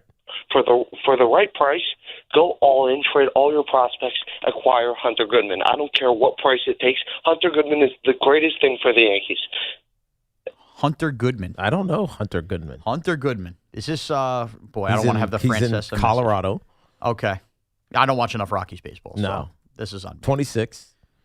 Oh, he's a catcher. Yeah. Oh, okay. Yeah. I've had Jeffers on my mind the whole time. Great. Fine. He's a professional catcher for Colorado. Don't even need to watch any tape. Let's go. He didn't come up in our fantasy draft. No. That's why Shaun and I are unaware of him. Yeah. And let's be honest. If you're going to yell at me that I'm not locked into the Rockies, sorry. I got other things. I mean, does he have 20?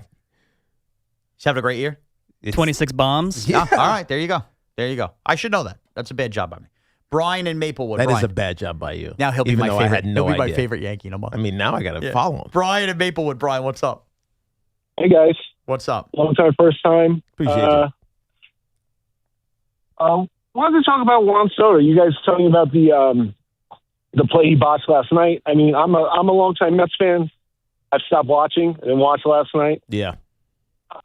But you saw the play? No, I haven't even seen the play, but I've seen plays like it. Right. And the thing is, it validated for me that you guys, I watch the games. I watch him run slowly after balls that fall in critical moments in games. There was a play earlier in the season. It was a home run. He went to the wall. He jumped. But it felt like he wasn't even looking at the ball. Right. He wasn't trying to catch crazy. because nobody even talks about it. Right. Yeah. Gary, Keith, don't talk about it. This is the first time you guys are talking about it. So I just wanted to call in and say thank you for at least validating for what I'm seeing on, when I watch games. Yeah, well, you know what, Brian? So many people, because it was the Yankees year, right? The Yankee season, he was second or third in the Gold Glove, right field Gold Glove, and even Yankee fans are like, huh? Yeah. Well, here's the thing. He's not a bad outfielder. Yeah, he's not a butcher. No, he's not. He's not out there confused and has no idea what he wants to do. But he also is not an engaged outfielder. That's a good way to put it. He's not. Before the ball is pitched, like if this ball comes to me, this is what I'm doing. That's not how he. That's not how he plays it. He makes the plays that he's supposed to make, but not the ones that are just exceptional. And when you talk about great outfielders, like with Aaron Judge, when he's healthy, that's what he does. Yeah, well, he makes these ridiculous plays as a massive 6'7", 250-pound right fielder. He makes plays that don't seem like he logically could make. Absolutely. Soto, and that's the thing. When Soto was in that Gold Glove race, that was like the first time I remember him in his career. Mm-hmm. He had like 2 or 3 of those, but it was all year. His bad was still bad with the Yankees, including that play with the Astros where he makes the throw. Mm-hmm. Remember that first week of the year? Right. He had a couple of those mesmerizing moments, but the overall long haul of 162 games, if you watch the play every day, he was not a Gold Glove caliber player. No. Which that year totally soured. And even when Volpe won the Gold Glove as a rookie, he was fine. I've kind of soured on Gold Glove voting. Right. Like when I don't really use as much validation. Lindor's been error prone the last couple of years, but he hasn't won one. I don't think it's an exact science. Just the Gold Glove science is all over the place. We'll continue to take your calls on the Mets and Yankees. And obviously, I will build the Hunter Goodman hype train from here as well. Plus, you're going to buy yourself a Hunter Goodman jersey the second he comes to the team. That's it. Yeah. We'll be making Hunter Good bars for candy. We'll have the whole thing ready to go. When we come back, a little Post-it and Toast-it as we do on our normal Tuesday 11:30-esque spot. It's Shaun and Tiki with Shaun Morash with Connor Green here on the Fan. And sports fans, the biggest weekend of the year is coming to New York. Fanatics Fest takes over the Javits Center July 16th through the 19th. Be caller number 4 right now at 866-540-WFAN. That's 866-540-9326 for your chance to win a pair of tickets to Fanatics Fest for one day of your choice. See athletes, cards, memorabilia, and WFAN broadcasting live all weekend from our friends at Fanatics. Visit fanaticsfest.com for full details and to purchase tickets. And our friends at Town Fair Tire remind you that at Town Fair Tire, you always get the guaranteed lowest price on name brand tires from Connecticut to Maine. Nobody beats Town Fair Tire. Nobody.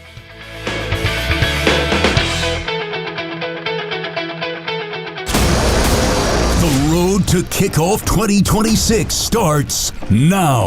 From off-season moves to position battles and the biggest storylines surrounding the Giants and Jets, WFAN is getting you ready for football season. Expert analysis, breaking news, insider insight. Football lives here. WFAN. As the official bank of FIFA World Cup 2026, Bank of America knows how much hard work it takes to achieve a dream. So when it comes to owning a home, we're here to help. Get guidance and resources to buy a home you love, including up to $17,500 in select markets when combining down payment and closing cost grants. Visit BofA.com/home team. What would you like the power to do? Bank of America N.A. Equal Housing Lender. Credit and collateral is subject to approval. Restrictions apply. This is not a commitment to lend. Summer's a gift. The gift of days that last a little longer. A brighter state of mind. So gift yourself a new Kia at the Kia Summer Sticker Sales Event. With specially tagged vehicles including the Sorrento, Sportage, Carnival, as well as the Niro Hybrid. All backed by a 10-year, 100,000-mile limited powertrain warranty. So the gift of summer can keep on giving for summers to come. Kia, movement that inspires. Call 800-3334-KIA for details. Hosted by Safely. Event ends 7/6/26. See dealer for warranty details. The World's Game at BetMGM is here. Bet on the soccer showdowns with 2-up early payout so that if you're up 2, BetMGM will pay you. That's right. Place a pre-game straight match result bet on any tournament game. If at any point your team is up by 2 goals, you'll instantly win your bet. Then enjoy BetMGM's same-game parlays, daily promotions, player props, and so much more for the World's Game. Don't miss your shot at an early win with 2-up early payout to get paid out if at any point your team is up by 2 goals, regardless of the final outcome of the match. Make it a tournament to remember with BetMGM. BetMGM and GameSense remind you to play responsibly. Gambling problem? Call 877-8-HOPE-NY or text HOPE-NY 467-369. See BetMGM.com for terms. 21 plus years of age to wager and physically present in New York only. New and existing customer offer. Subject to eligibility requirements. Additional terms and restrictions may apply. MSC Cruises 4th of July sale is here. Save up to 40% off cruises and kids sail free. Plus celebrate in style with up to $250 off cruises from U.S. ports. Experience MSC Cruises' signature blend of European style and American comfort, from global flavors to Broadway-style shows and more. Book your next holiday to must-see destinations like the Caribbean, Europe, and beyond. MSC Cruises. Let's holiday. To book, visit msccruises.com or contact your travel advisor. Restrictions apply. Ships registered in Panama and Malta. This summer, cool down with Dunkin' Refreshers. Sip on black cherry or try the all-new pink pineapple. Or try one of their flavorful fan favorites like mango pineapple or strawberry dragon fruit. All of them are ice cold and refreshing. Dunkin' Refreshers are the perfect afternoon pick-me-up, a whole lot of flavor and very refreshing. It's a sip of summer, only at Dunkin'. Dunkin' Refreshers are fruit-flavored, contain 0 to 1% fruit juice. Terms and exclusions may apply. You matter, and so does your well-being. If you're facing tough moments, struggling with anxiety, depression, thoughts of suicide, or substance use, help is here anytime you need it. Call, text, or chat 988 for free confidential support. New Jersey's 988 Suicide and Crisis Lifeline is here 24/7 for you or someone you love, with trained counselors who listen and care without judgment. You matter. Remember New Jersey's 988. A message from the New Jersey Department of Human Services. Skechers elite athlete OG Anunoby has been making history on the basketball court. Anunoby tips it in. Unbelievable. What a shot. He's been balling out in Skechers high-performance basketball sneakers, and the world is noticed. But how does OG train off the court to keep in peak physical condition? Hands-free Skechers Slip-ins Aeroburst. They help prepare OG for the physical demands of playing at a championship level. Get your pair of Aeroburst for only $165 at a Skechers store, Skechers.com, or wherever high-performance running shoes are sold. For adults with Crohn's disease or ulcerative colitis symptoms, every choice matters. Tremfya offers self-injection or intravenous infusion from the start. Tremfya is administered as injections under the skin or infusions through a vein every 4 weeks, followed by injections under the skin every 4 or 8 weeks. If your doctor decides that you can self-inject Tremfya, proper training is required. Tremfya is a prescription medicine used to treat adults with moderately to severely active Crohn's disease and adults with moderately to severely active ulcerative colitis. Serious allergic reactions, increased risk of infections or lower ability to fight them, and liver problems may occur. Before treatment, get checked for infections and tuberculosis. Tell your doctor if you have an infection, flu-like symptoms, or need a vaccine.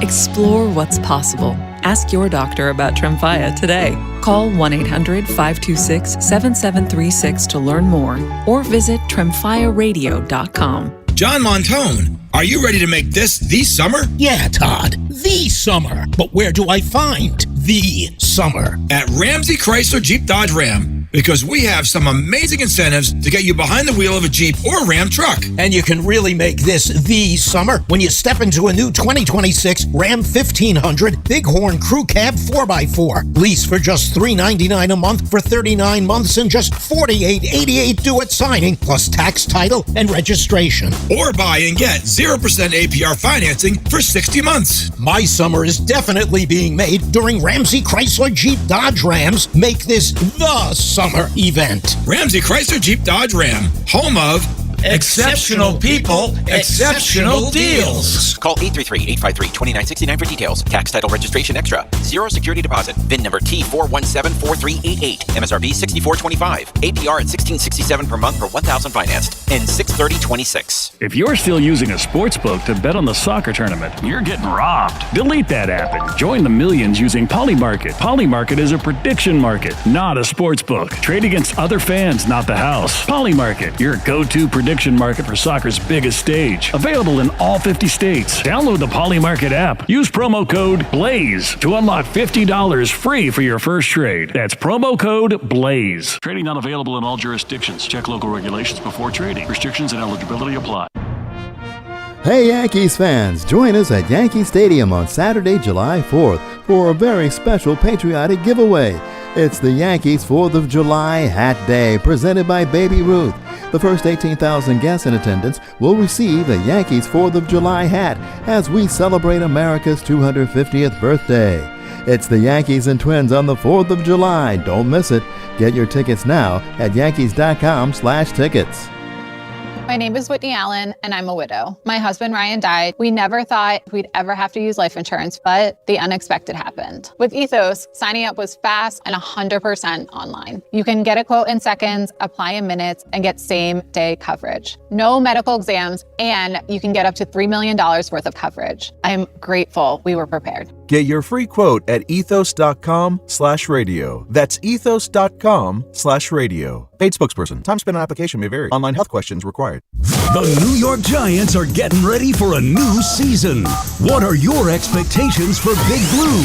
Join the conversation at 888-808-1019. The WFAN phone line is powered by Paramount Plus. Paramount Plus presents the biggest summer in UFC history.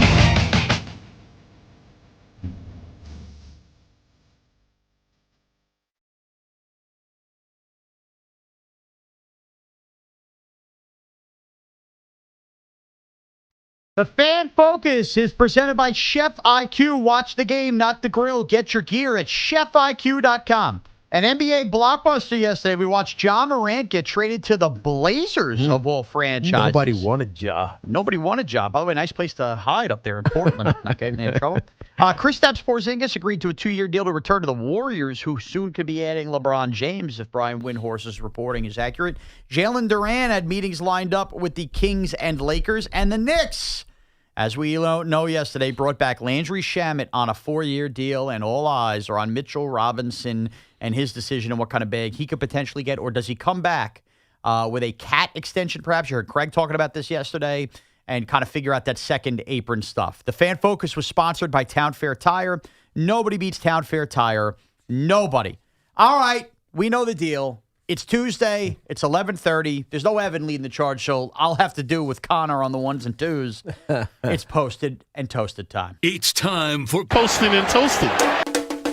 Posted and toasted in 1, 2, 3. Posted and toasted where Evan finds the treats. Posted and toasted will Tiki guess them right.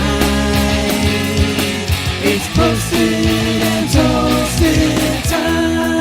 And Posted and Toasted is brought to you by the Rothenberg Law Firm. Injured? Visit injurylawyer.com. And Princeton Longevity Center. Experience the power of personalized medicine. So you know the name of the game. It's Posted and Toasted. We go back to tweets of our former or current WFAN employees from the past and try to guess who they have. You ready to play? Are you giving me options like Evan does? Or, because, Evan makes up those options on top of his head. Okay. Or are you just making me guess out of nowhere? Tiki, how do you prefer to play the game? I mean, I can guess out of nowhere. It doesn't matter. Why don't we see how that goes? All right. All right. I'll try one. We're going to take you back to June 30th, 2019. I'm going to go to bed tonight dreaming of a world where the Mets will lure 2 major free agents to Queens instead of the Bronx. Sadly, I'm going to wake up and realize the Mets are cooked in July. The Knicks are the worst franchise in sports, and I'm out of eggs. Until that last line, I thought it was Tommy Lugauer. Until that last line, okay, I thought it was Tommy Lugauer. So, Connor, with no choices, you could play that music here when he goes to guess. You know that other music? Okay, that's all right. We're running.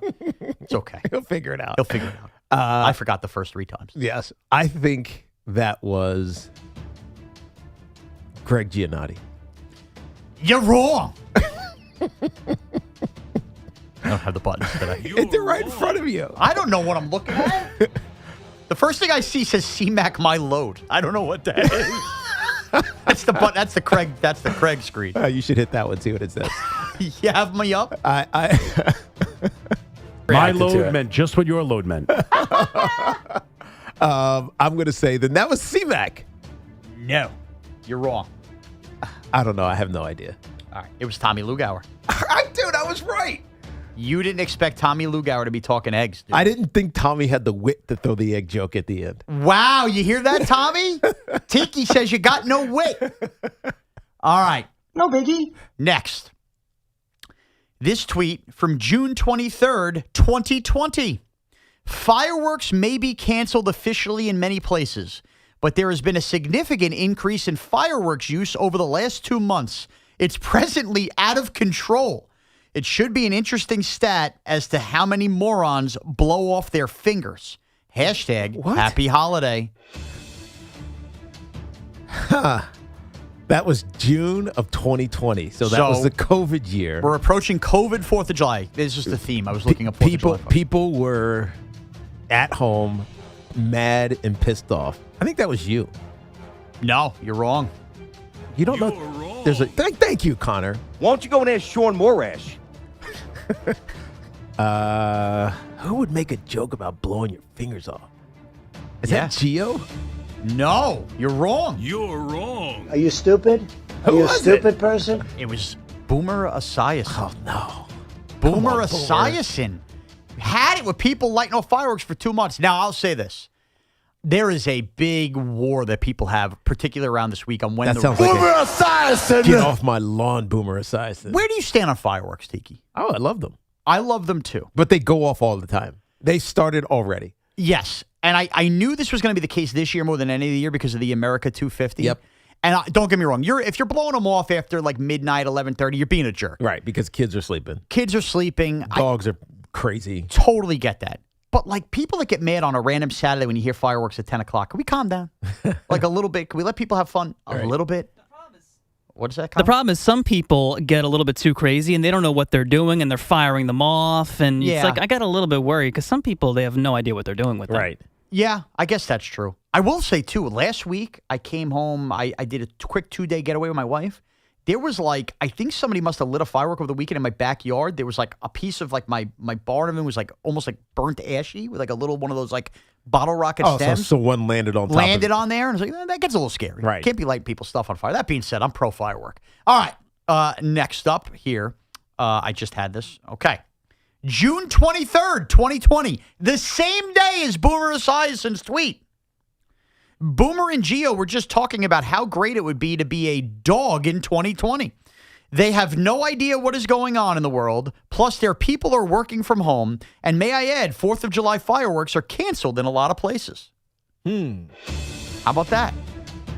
Just shows you the pandemic was a wild time. So this makes me think this is someone not on their show. Okay.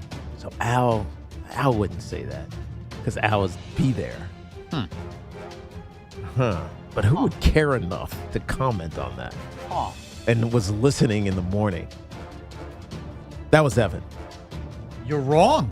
Not Evan. It's not Evan. Wrong. Was it Al Dukes? The man from Milwaukee. It was Al Dukes. The man from Milwaukee. My instincts are right. I'm just not trusting them. It's twice you haven't stuck with the gut. All right, our last one on the 4th of July theme. This at 9:33 p.m. on June 19th, 2009.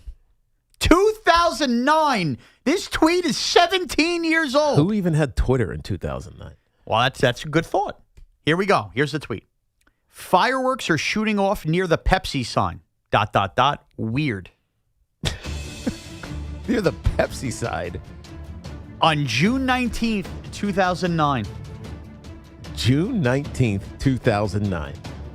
All right, so I'm not registering where there's a Pepsi sign. I've lived in Manhattan. I live in Jersey, so I'm going to assume this is on the island. This was you. No, you're wrong. How is this not you? You're wrong. It is Too much. Evan Roberts. What's the Pepsi sign? I'm going to guess. Back in the day, 2009, that was the first year Citi Field was open. they had back then what I think is now the Coke corner because of all the sponsors was the Pepsi porch. And there was a big Pepsi sign in right field. I could have deducted that. So I'm going to guess that fireworks night wasn't a big thing or fireworks after home runs because we didn't do that at Shea. It wasn't a big thing. Yeah. And Evan, in his first year going to Citi Field, found it weird after a moment that fireworks were shooting off near the Pepsi sign. Oh, see, Excuse me. I don't relate the Pepsi sign to Citi. I thought about this because when he said he was taking Marshmallow to the game last week, right. What they used to call that the Pepsi porch, that used to, on Bark of the Park night, be called the Pooch porch. So I remember the Pepsi sign being up there. But yeah, Evan weird on the fireworks there. So there we go. More fireworks ahead. And those 2020 tweets show you. I don't know where you guys stood on the pandemic. In 2020, I got to be honest with you, by the 4th of July, I was going to see family and friends again. Like we were having a 4th of July party. Oh, yeah. Everybody had churched up their backyards. Like done construction projects during COVID. During COVID to make them like, we're doing this. We're going to hang out outside, and everybody has a gazebo now. Yeah. And Get a little hand sanitizer. Have your mask on indoors if you need it. Yeah, outdoor TVs. I'm not going to feel guilty 6 years later admitting that. By the 4th of July, I was donezo with this. Kids are jumping in the pool. Yeah, 100%. The chlorine will kill it. But like seeing Al and Boomer right, like, well, fireworks shows are canceled. Yeah, there was more fireworks because those big shows at parks were canceled, and we were just lighting up the street with them. And I think that's kind of started since the pandemic is why you hear more fireworks lit in neighborhoods than ever because people got comfortable in 2020 going, I'll just buy my own, and then they haven't turned back. Right. There were fireworks going off every night of the week during COVID. Every night of the week. Every night. Every night of the week. Because nobody was doing anything. And then weren't they lighting them for like the nurses and stuff? Remember that? That was like a thing when the nurses were all making TikToks and everything. What a different world we were in. What a different world. Now, more on the 4th of July real quickly, Tiki, before we get back to your calls, 888-808-1019. Connor posed me a crazy question that I didn't even think was worth answering, but apparently was. Quote, are you a hot dog guy? Yeah. Who's not a hot dog guy in America? Oh, there's plenty. Are you not of a hot dog guy, Connor? Oh, I'm a big hot dog guy. Oh, okay. Love hot dogs. So why did you ask? Just, more of are you a hot, they come around hot dog or burger. Hot dog guy or So burger in comparison? guy. Maybe you're like, Italian sausage guy. That's a good question. Like if you're at a place, somebody's house or whatever, party, and they have everything. Steak. What are you getting? Well, hold on. Kebab. That's not fair. A steak Don't is a say kebab. all of the above. You can't. No, because steak and kebab are a specialty item at the grill. Like, yes, you go to a good party, of course I'm having that. I will say this, always have the steak, the kebab, the chicken, ribs. I can always do all that, and I'm still having a hot dog. Yeah. I do find having a burger almost, this makes no sense, too filling compared to the other stuff. I 100% agree with you. I will always have that and go, I'm going to have a hot dog. You can have ribs and a hot dog. You can have almost anything. Once you have the burger, though, it's more it's substantial. too filling because it's too the filling. bread and the meat. It's just heavy. But a hot dog is bread and meat too. But there's something different. The hot dog I equate to this, and we all are guilty of this. I don't care if you're skinny or fat. When you go to your favorite drive-thru, let's use Wendy's. We give away those $100 Wendy's gift cards. When you pull up to Wendy's and you go through the drive-thru, whatever meal you get, you don't throw a little side junior bacon in the bag. You don't throw a little extra, chicken. That's like your car snack. When you go to a barbecue, the hot dog is the equivalent of like the dollar menu item. I'm always pairing a dog with everything. So when you say, are you a hot dog guy? I find that rather insulting. Really? You always get the hot dog. You always Some get the people don't like a hot dog. They don't want it. A hot dog at its best at a barbecue. I'm not talking about at a restaurant. So it's grilled. It looks right. Mm-hmm. A hot dog at its best at a barbecue is better than a little burger burnt at on the its best. side. Ooh. It's better. Yeah, I agree. Better than a burger at a restaurant is done way differently than a hot dog at a restaurant. On a grill, no doubt. Hot dog over burger every time. And if you don't have a hot dog on the 4th of July, honestly, I question your patriotism. And you said you're a ketchup guy. I'm kind of surprised. I thought you'd be a relish. No. Or a mustard even. So full disclosure. Or Sweet Baby Ray's barbecue sauce even. People assume when you have a larger figure that you eat everything. That is not the case in my life. I'm not a pickle guy. And relish is basically just chopped up pickles. So I'm not a pickle guy. And I have just... Pickles only like on fried chicken sandwiches. And that's fine. Like, I'll eat plain pickles, but if it's going to be on a sandwich, it's got to just be like... It's got to complement chicken. I get that. I don't buy it. I don't like it on a burger either. But it overrides the taste of everything else, the pickle. Yeah. And mustard, I got to be honest with you, dude. Now I'm 39. I try every couple of years because they say your taste buds change. Yeah. What's the hype around mustard? Like at some point in my life, my taste buds, I can't stand the taste of mustard. Really? I don't like it. It's probably why I don't really like pastrami or Rubens or stuff like that. You're right, because that's a condiment on it. Yeah, like I'm a mayo ketchup guy. So to me, ketchup, hot dog. When people try to have those fake arguments every year, you put ketchup on a hot dog when you're 3-year-old? Yes, I do. And I enjoy it greatly because ketchup's awesome. So that was your 4th of July talk. Oh, and one more tip, and I give this annually. Tiki, wherever you are on the 4th of July weekend, if somebody has made one of those, layered taco dips, and it's sitting out there, and it looks like it might be getting a little old when those hot dogs come out, do not throw it out. You scoop some of that out. You put it on a hot dog, chili dog. Really? That is my gift to you this holiday season. Bill in Oradell. Bill, what's up? Hey, good afternoon, guys. What's happening, Bill? The afternoon? No, it's the morning. I'm sorry. Yeah. Good morning, guys. It's whatever you want it to be. Yes. I have a question for you.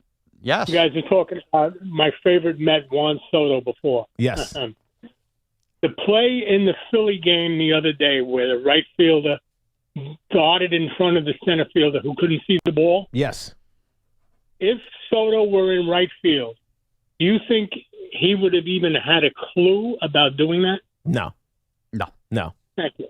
Right. And I think that's the issue that I think people who have problems with his fielding. But again, fans are turning on Soto here. But he's not a Met for his fielding. Right. He's not a Met because he's going to win Gold Gloves. He's a Met because he's one of the great hitters of this generation, and he's got lasting power as a hitter and really an on-base guy. So, of course, his outfield, especially as he gets older, is going to deteriorate his play. But who cares? That's not why he's a Met. Yeah, I agree. He's here for his bat. Juan Solo. He will likely at some point in the tenure of this contract transition to being a DH for this team down the line. By the way, you see the young outfielders already coming up. I'm sure there will be more 5 years from now Benj when Juan and Soto's Ewing are already better outfielders than him. Exactly. So, but could you get to a point in this year where Luis Robert comes back and it's Ewing and Robert and Benj and it's a lost season and you're DHing? So maybe you do that unless it's going to offend Juan Soto. But, I mean, geez, it's halfway through year 2. He's been the only guy that's hit this year. We're going to start crapping on his fielding. No, you can't. That's the problem. You can't knock him because without him, this Met offense would really be inept. Of course. Well, it already is inept, but you would be shut out on a nightly basis. It's pathetic. Brian in Oceanside. Brian, what's up? Brian's gone. You know what? Brian didn't like the mustard take at all. Tiki, I did want to introduce a football topic to you. Go ahead. Okay. Remember we were saying yesterday? This, Yes. where are we going to get football from? CBS Sports today, this piqued my interest. They had hot seat rankings for the head coaches as we are a month away from training camp. Okay. Do you think that Aaron Glenn made their top 5 list? Oh, definitely. He did. Okay. Definitely. Where do you think he ranks? This is top 10. They gave a top 5. Top 5. Top 5 list of the coaches on the hot seat. And you said definitely without hesitation he's on the top 5. Well, I just kind of knew he's on the top 5 because I'm trying to think of the other teams and who stinks. And all right. Do you want to guess others? And I will tell you where they are. I'm going to say he is number 3. No.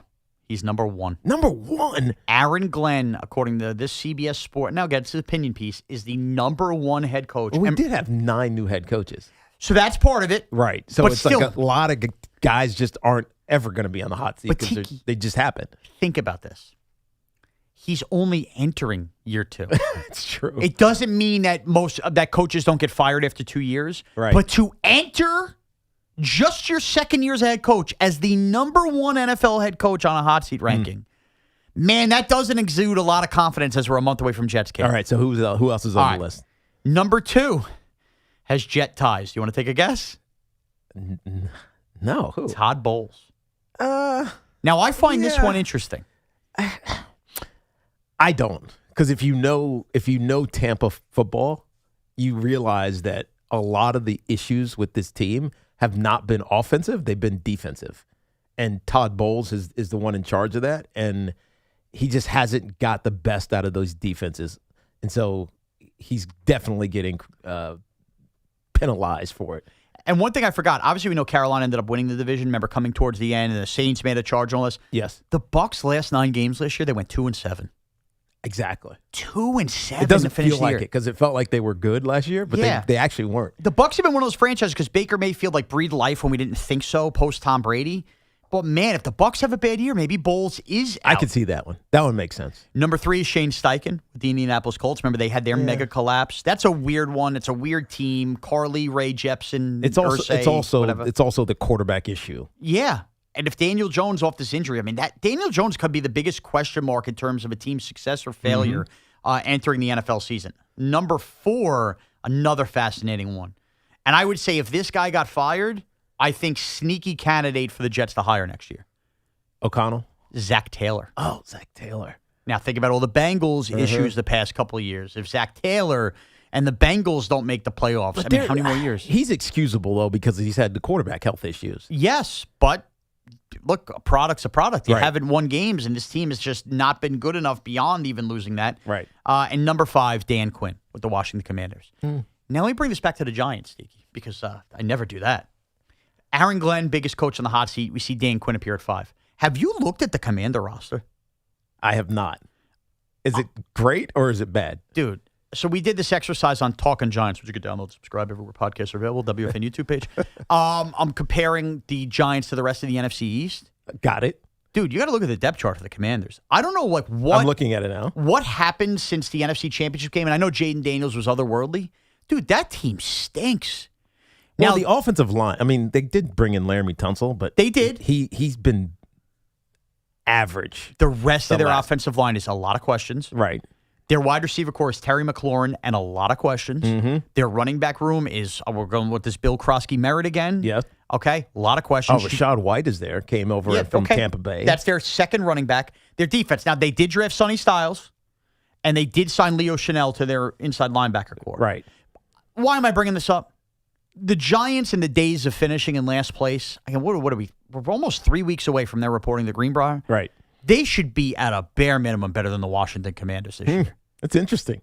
And when I was looking at that win-loss game from the Giants' schedule, trying to play that, and I was like, Commandos will be tough early October. Now you had to chalk up wins for the Commanders? Dude, I kind of think there's no excuse. Against the Commanders? A John Harbaugh, Jackson Dart team, if they're healthy, should not be losing to that Commander roster this year. And now I know Jaden Daniels could be great, and I like Jaden Daniels. So Dan Quinn, hot seat. Do you think any of those 5 get fired this year, Tiki? Dan Quinn, Bowles, Steichen, Taylor? I think Taylor probably does. So you don't think the Bengals are making the playoffs this year? No, I don't. And I think it won't be we hate them. It'll be we just couldn't pull through type of thing. Aaron Glenn. Just gut. You don't have to say whether you want the guy fired or not. No, my gut is no. No, he's not fired. He's not going to get fired. Wow. Tiki expecting big things from the Geno Smith Jets. Very interesting. He's the guy going to lead us to the promised land. If Geno gives you what he gave you in Seattle 2 years ago, then the Jets should be good enough to win 8 games.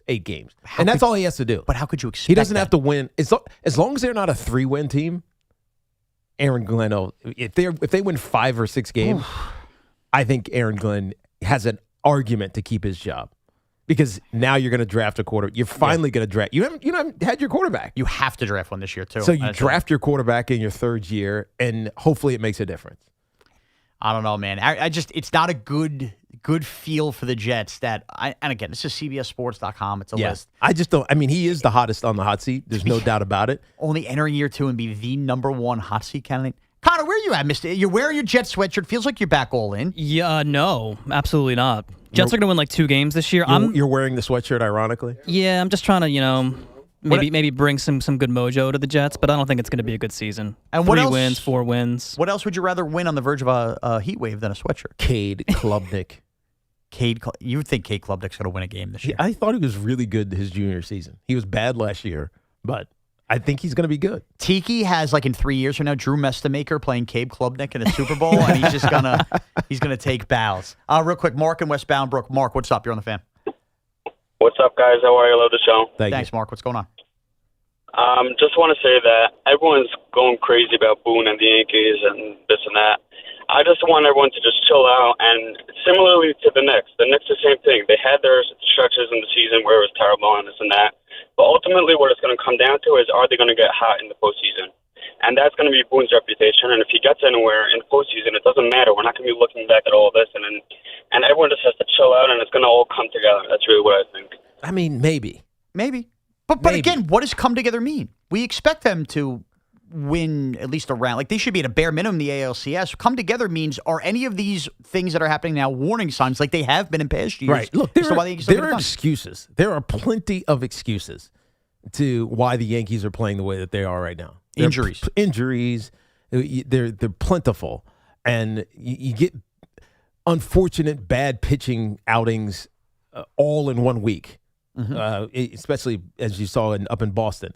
And some of it was because it was behind the pitcher. Some of it was the pitcher just had rough couple innings.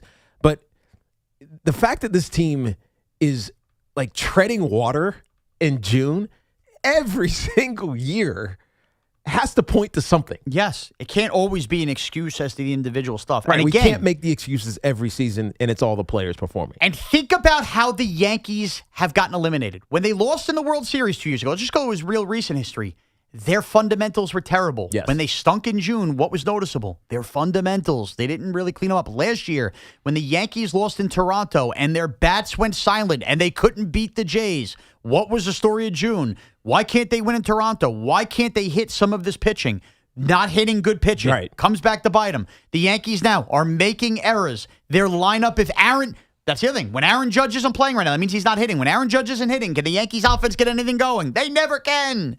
All of these things are warning signs. So when Aaron Judge doesn't hit for a series in October, are they going to survive? Right. Or are we going to see the Yankees that they look like now? Now, what's supposed to get them over the hump is the fact that their starting pitching is actually legitimized this year, and they have more than just one starter. But again, all it takes is 2 crapola starts and a bunch of errors behind them, and it doesn't matter. Right. Calls on the Mets and Yankees It's continue. a sickness. Yes. Plus, are the Knicks this close to fully bringing the band back together? It's Evan and Tiki with Shaun Morash here on The Fan. From the makers of Surfside, something new is hitting the shelves this summer. Introducing Super Light, the new vodka plus aid canned cocktail inspired by classic sports flavors. Super Light comes in 4 delicious ones: fruit punch, orange, lemon lime, and blue chill. With only 90 calories, 0 sugar, and no bubbles, Super Light delivers a refreshing taste that's perfect for summer. Whether you're hitting the green, shooting hoops with friends, or soaking up the sun, Super Light is here to fuel the moment. Look for Super Light variety packs and individual flavors at stores and bars near you. Must be 21 plus. Please drink responsibly.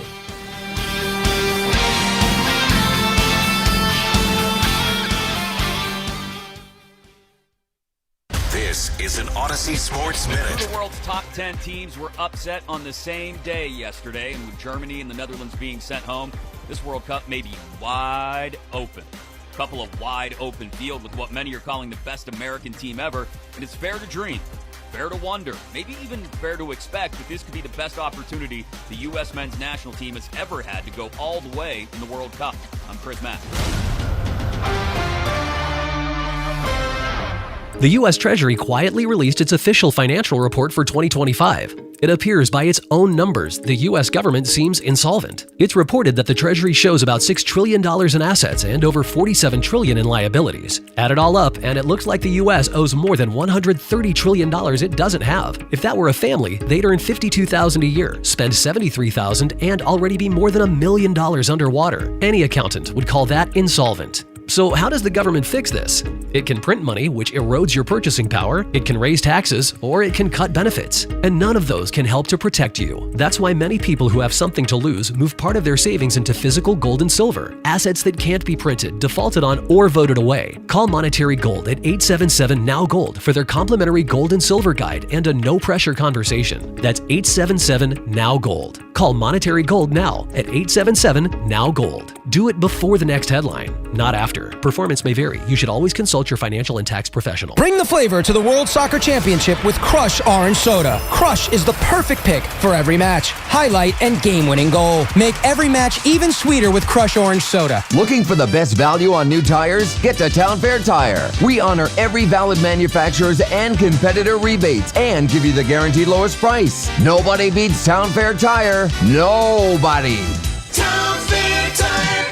The summer is here and it is hot. If you think a new central air conditioning system is out of your budget, you got to think again. Sloman's is here to change the game with their super savings sale. They're offering cutting-edge 18-SEER 2026 refrigerant-compliant R454B systems, expertly installed by their certified technicians, all at the lowest prices of the year. That's right, you get started with 0 down, 0 payments, and 0 interest for 18 months. Plus, they're including a comprehensive 5-year service plan that includes annual system checks, filter replacement, and refrigerant to keep your AC running smoothly all summer long. Servicing all of Long Island and Queens, you can call the team at Sloman's today, 516-932-7000 for your free estimate. But you got to hurry, these cool savings aren't going to last. So don't miss out. Call 516-932-7000 or visit ac.slomans.com. That's ac.slomans.com. Terms and conditions do apply. Clouds and sun, high 89. Weather brought to you by Duke's Mayo.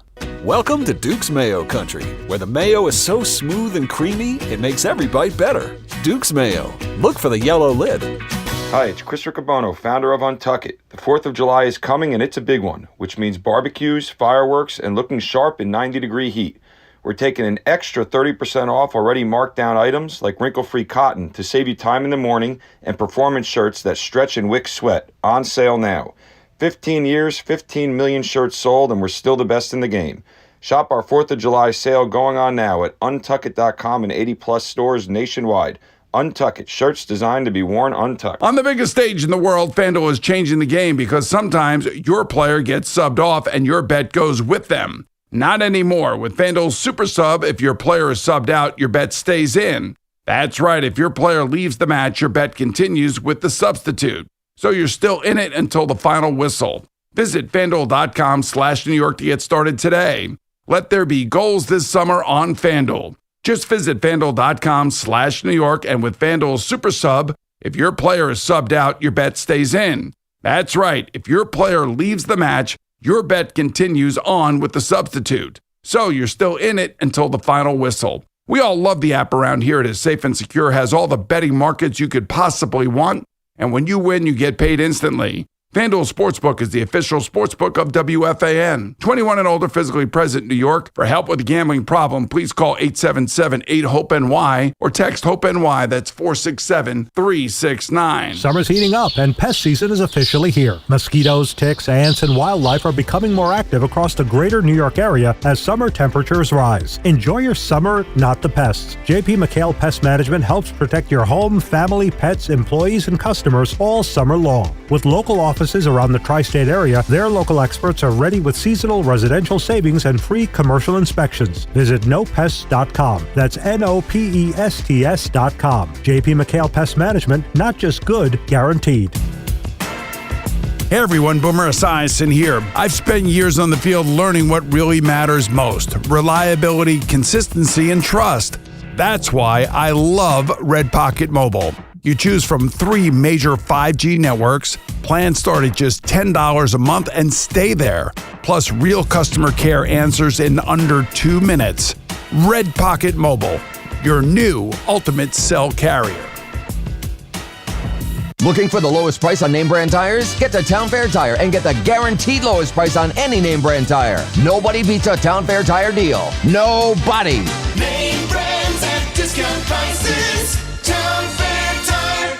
Take the guesswork out of cooking, folks. The Chef IQ Sense is a must-have wireless cooking thermometer that eliminates under or overcooking chicken, fish, or steak. Order the newly released 3rd-generation Chef IQ Sense at chefiq.com. That's chefiq.com. T-Mobile has an exclusive bundle for customers 55 and up. I'm Sarah Bowl. Yeah, I'm Frank Bowl. A reliable network is key for us. And with T-Mobile, it's been wonderful. And going to the 55 plus plan saved us so much money.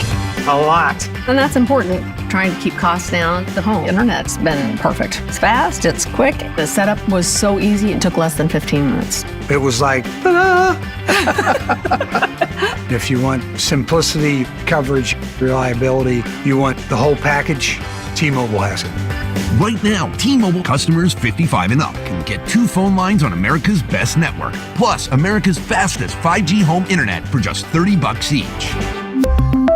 $30 per month each line with autopay plus taxes and fees. Minimum age 55. Pricing for home internet rely on 2 lines of Essentials Choice 55. $35 connection charge per line required. Best mobile network and fastest 5G home internet based on analysis by Ookla of Speed Test Intelligence data 2H 2025. All rights reserved. Skechers elite athlete OG Anunoby has been making history on the basketball court. Anunoby tips it in. Unbelievable. What a shot. He's been balling out in Skechers high-performance basketball sneakers, and the world is noticed. But how does OG train off the court to keep in peak physical condition? Hands-free Skechers Slip-ins Aeroburst. They help prepare OG for the physical demands of playing at a championship level. Get your pair of Aeroburst for only $165 at a Skechers store, Skechers.com, or wherever high-performance running shoes are sold. Straight Talk Wireless presents Pickup Truck Wisdom. If you're only good to your new friends, you're not going to have any old ones. Straight Talk gets it.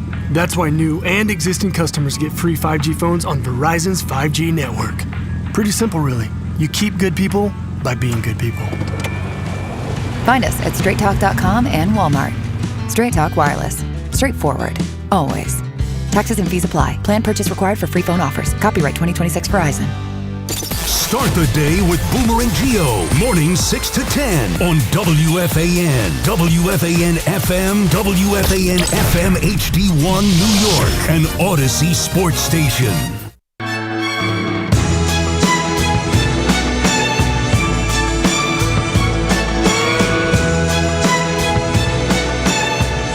It is Evan and Tiki with Shaun Morash here on the Fan. We've done a lot of Mets, a lot of Yankees. We will continue to do so as well. Wanted to introduce some Knicks, though, more as we're on the eve of free agency, and yesterday they land Landry Shamet. First, in a bit of good news in terms of showing the world is in the right place. I didn't even know this was going to be a thing until Darren Ravel tweeted it. A lot of people have sent it in over to me. Sotheby's, I don't know how do you pronounce it. Sotheby's was going to do an NBA Finals auction at 10 a.m. Eastern today. Yes. And they had the ball that OG Anunoby used for just the tip ready to be auctioned off. 30 minutes before the Sotheby's auction this morning, that ball was pulled from being auctioned off, and it is being given to the New York Knicks. Do you think that that's Sotheby's foregoing a profit opportunity, or someone called in and said, I'm giving you, I don't know, $8 million. I'm then giving it to OG. Okay. Because they didn't clarify that. They didn't. Well, here's the statement. Let me just, because I haven't read this statement yet. Yeah. And let's try to figure this out. The statement says from an NBA spokesperson, the game ball from Game 4 of the 2026 NBA Finals holds a significant importance to the New York Knicks, their fans, and the city, and will remain with the team as a lasting piece of franchise history. As such, it will not be included in the Sotheby's June 30th auction, which will continue to feature a curated selection of authentic jerseys and memorabilia from the series. So that's an NBA spokesperson saying this going to the Knicks. So now, Tiki, you read between the lines. Something like this, the memorabilia world can be a little dirty, a little weird. Oh, very. Is it just... First of all, how did they get the ball? Well, that was going to be my point. Unless someone from the NBA gave it to them. So I'm going to assume, based on reading this, that the NBA and Sotheby's have a deal. Okay, the NBA Finals ends. We're going to let you, you pay us a certain amount. You're going to go auction these off, and it's part of a thing. Right. Do you think that the Knicks picked up the phone of the NBA and said, hold on, you have that ball and you're giving it away to be auctioned off, that's ours, and the NBA realized this was a bad look? Or do you think the Knicks and the NBA combined threw Sotheby's a little money? I just feel like I've come to expect this now. That wherever there's a chance to make some money, somebody's going to make some money. Yes. I always follow the money. I've been saying this for 2 months now.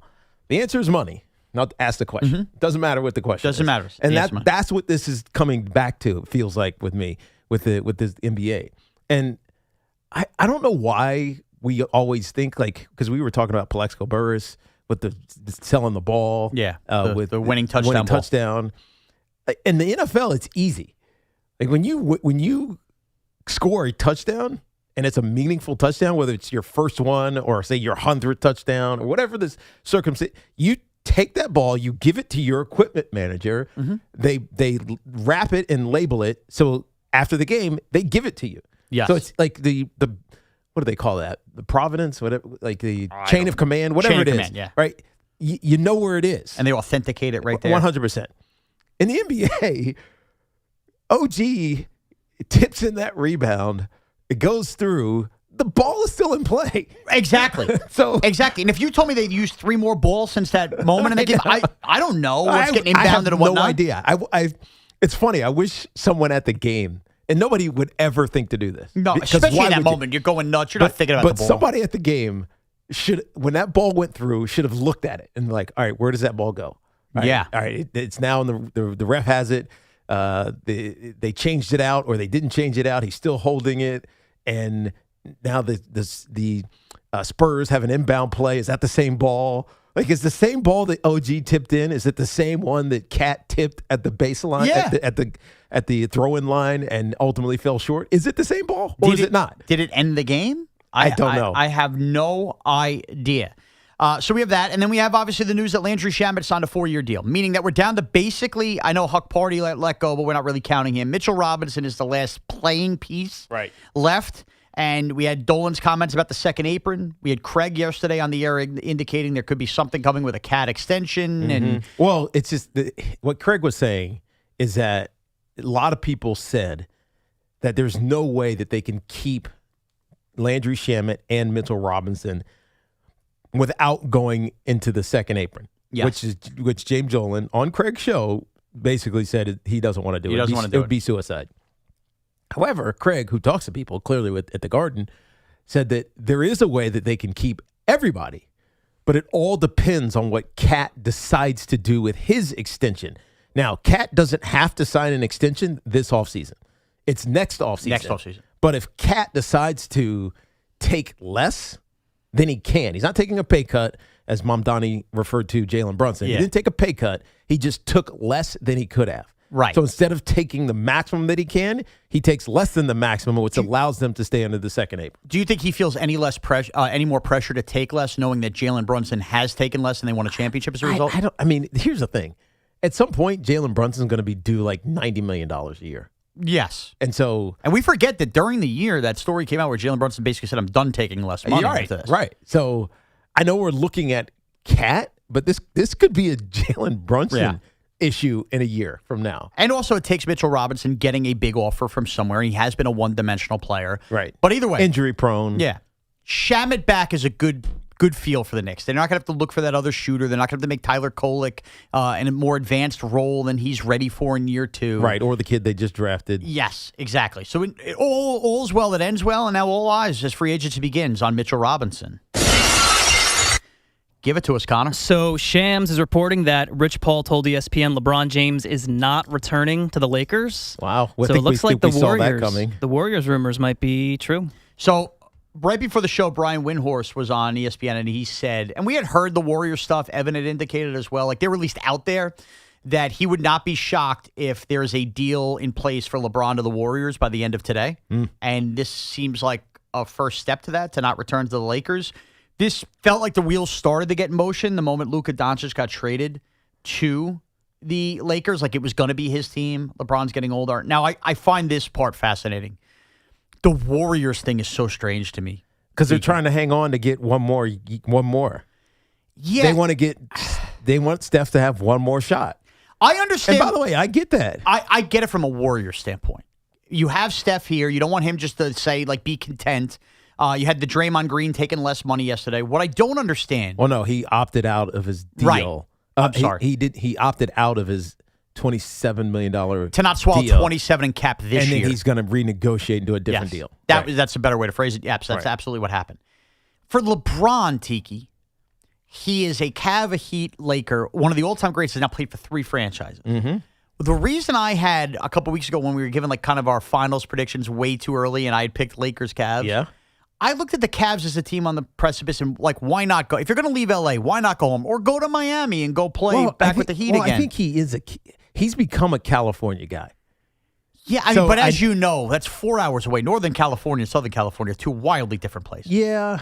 I mean, yes, they completely are. But maybe that's where he actually wants to be. It's just in He Cali. doesn't want to be in Southern California. He wants to be... Or he wants to be on the West Coast. He wants to be on the West Coast. Or maybe he's made his home in Southern California rather than move his whole family. He could play on a quick private flight back and forth. It's easy. It's probably less than an hour flight. But man, I don't know if the Warriors are going to be a team I desire to watch next year or whether they're sad to watch. I can't see that. I feel like LeBron is still physically fit enough to be a viable player for, I don't know how many games. It's 50 games. First time in his career is really not going to be his team. I know he went to play for Wade's team, but it was still really his Heat. Let's be honest. Right.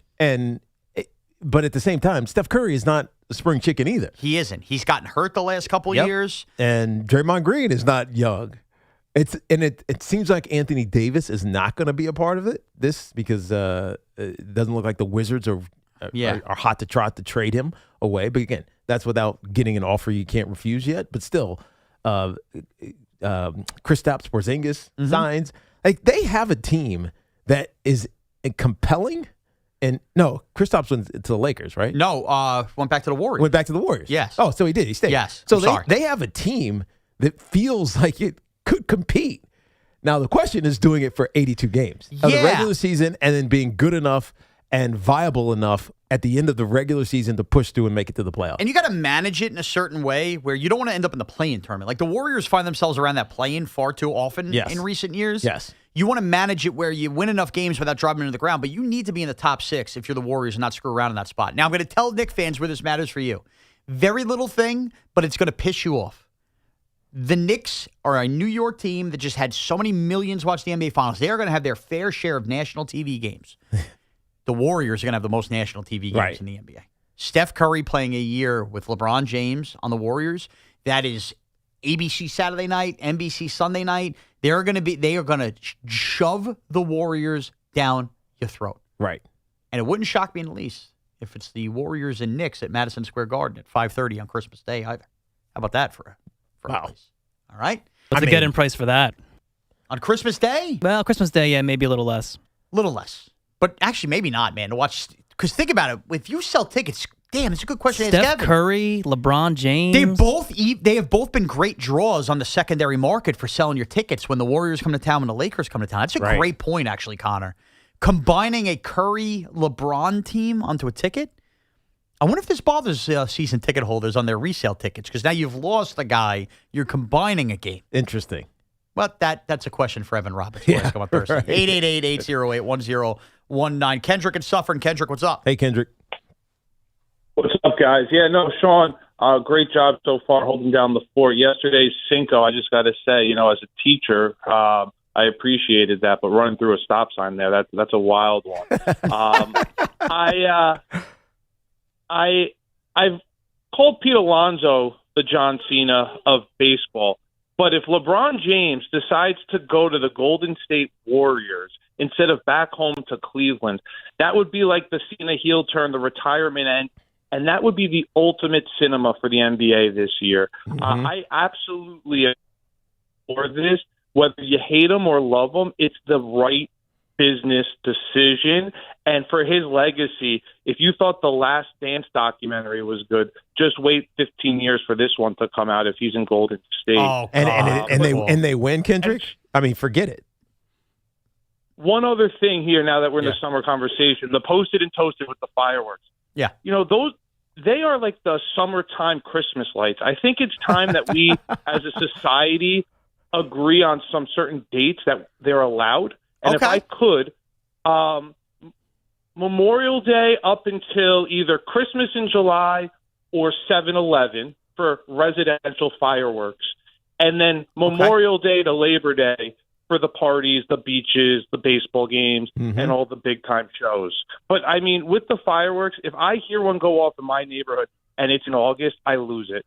So, great show, and I'll talk to you guys this summer. Thanks, Kendrick. That's an interesting observation. Far more interesting than even the LeBron take, which he was right about.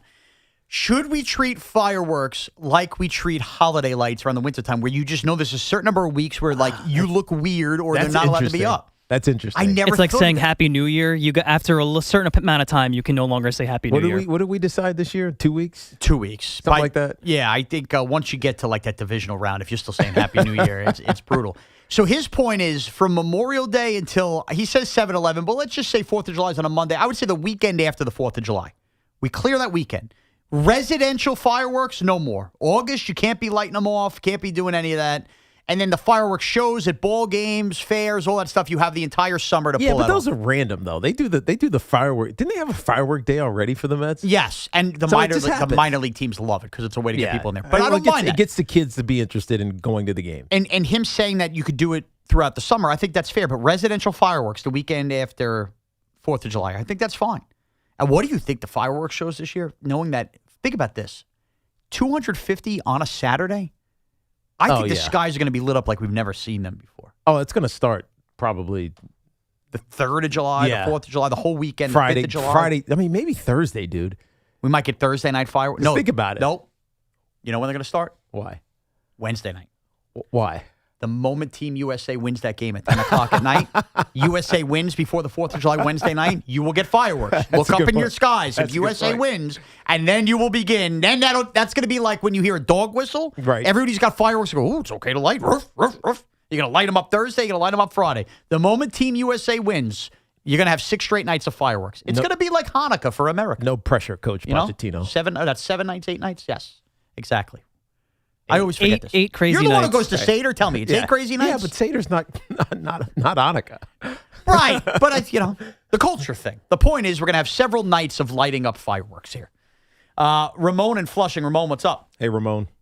Shaun, thanks for taking my call. Thank you. I got 2 points, and I'll be quick because I know you got other callers waiting. But I'm so happy about the Knicks winning the championship. I waited 50 years. Congrats. I've been a fan since '76. Oh, man. So Wow. This is the greatest time we've had as Knicks fans ever. Yeah, you're content. And my number 2 point is you can't put ketchup on a hot dog. You just can't. What do you mean? What do you mean you can't? The best places to get hot dogs. If it ain't from Nathan's in Coney Island, it's got to be Grace Papaya. I like Grace Papaya, Nathan's. And guess what I do, Ramon, with both? I put ketchup on both. Man, listen to his voice. It's so sweet. He had that like deep. That's why I respect it as a Knicks fan. soul voice. You could tell, like he had some Knicks warts in those voices over the years. I respect that. Nathan's Grace Papaya, again, I'm putting ketchup on the dog. I'm not telling you, by the way, not to put mustard on your hot dog. I'm not having one of these hokey 4th of July arguments. All I'm telling you is to leave me alone when I put ketchup on mine. I don't like mustard. It's sweet. Yeah, sweet's good. Ketchup makes everything better. It just does. You got to go with Sweet Baby Ray's barbecue sauce, I'm telling you. What? It's delicious. Get your barbecue sauce on it. Put it on everything. But hold on. You're the food guy on this show. Connor or me? You. Oh, thank you. Sean. Thought I lost some Let's muscle. think about this for a second. Mm-hmm. Right. What are ribs made out of? Meat? No, what kind of pig? A pig? Yeah. I wasn't sure if it was a cow or a pig. I gotta be honest with you. I mean, there's pork ribs and there's beef ribs, right? They're both, but pig. Primarily it's pig. Okay. Right. Are you sure? Yes. Okay. I don't even know what animal I've been eating all these years. When you have ribs, you put barbecue sauce on it. Yes. So what's a hot dog? It's same thing. Would you put barbecue sauce on bologna? Even though there are beef hot dogs as well, but would you put barbecue sauce on ham? Would you put barbecue sauce? Maybe. Yeah, you could. Not all pig product is created equal. Connor, I'm going to have to try this. It's delicious. You put that bleep on everything. I've never even thought about it. You're going to break out the Sweet Baby Ray's on 4th of July in front of a room full of people. The people are going to look like you're insane, Tiki. I mean, I'm likely going to mustard. But break out the Sweet Baby. If there's some Sweet Baby, what is it? Sweet Baby? Sweet Baby Ray's. That's the classic one. It really could be Sweet Baby Ray's. Yeah. If there's some Sweet Baby Ray's, I'm going to have to try it on a dog. Don't do the Ray's original. It's got to be. You got to have the Sweet Baby. Connor, you got to take whatever's in somebody's fridge when you're there. I know. I mean, it's not like how many barbecue sauces are at your house, by the way? Well, they have Sweet Baby Ray's, and then they just have Ray's. Okay. And then it's like, well, where's the Sweet Baby? So You if I got to came get the to Sweet your Baby. fridge right now, you have like 14 different bottles of barbecue sauce? I got like 3 almost empty bottles of Sweet Baby Ray's barbecue sauce. You're a piece of work. I think you're addicted. I don't even know what's just happened. All right, we'll take your calls on hot dogs, fireworks, the Mets, the Yankees, the Knicks, and more. It's Evan and Tiki with Shaun Morash, plus a Cinco de Luncho coming your way. Can you tell we've hit the summer months and the Knicks championship is long over? Welcome to WFAN. All right, more when we come back. With the warm months here, it's time for a healthier you. My good buddy John Gallucci Jr., CEO of JAG Physical Therapy, always tells me how important it is to focus on your biomechanical chain to reduce injuries. Well, now's the time for you and your loved ones to turn to JAG to get stronger and function at a higher level. The dedicated team of physical therapists at JAG Physical Therapy will develop a plan specifically for you to help prevent injuries and If you have an existing injury, their expertise and commitment will help you get back the life you love. Schedule your appointment today at jagpt.com. That's JAGPT.com.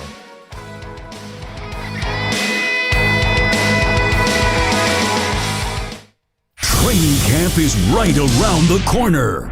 And nobody gets you ready for football season like WFAN. It's a good variety of coverage. From roster moves to quarterback questions to the biggest stories in the NFL, our experts have you covered.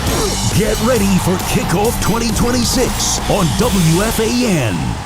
Right now, you can grab a full breakfast at Dunkin' for $6. That's 2 wake-up wrap sandwiches and a medium hot or iced coffee, all for $6. It's quick, easy, and it covers your whole morning all in one stop. Did I mention it's filling and delicious? It's a full breakfast, it's a great value, and it just makes mornings easier. So next time you're at Dunkin', don't overthink it. Order the Dunkin' $6 meal deal. No substitutions, participations and times may vary. Offer prices varies in California and Hawaii. Limited time offer cannot be combined with other offers. Exclusions and terms apply.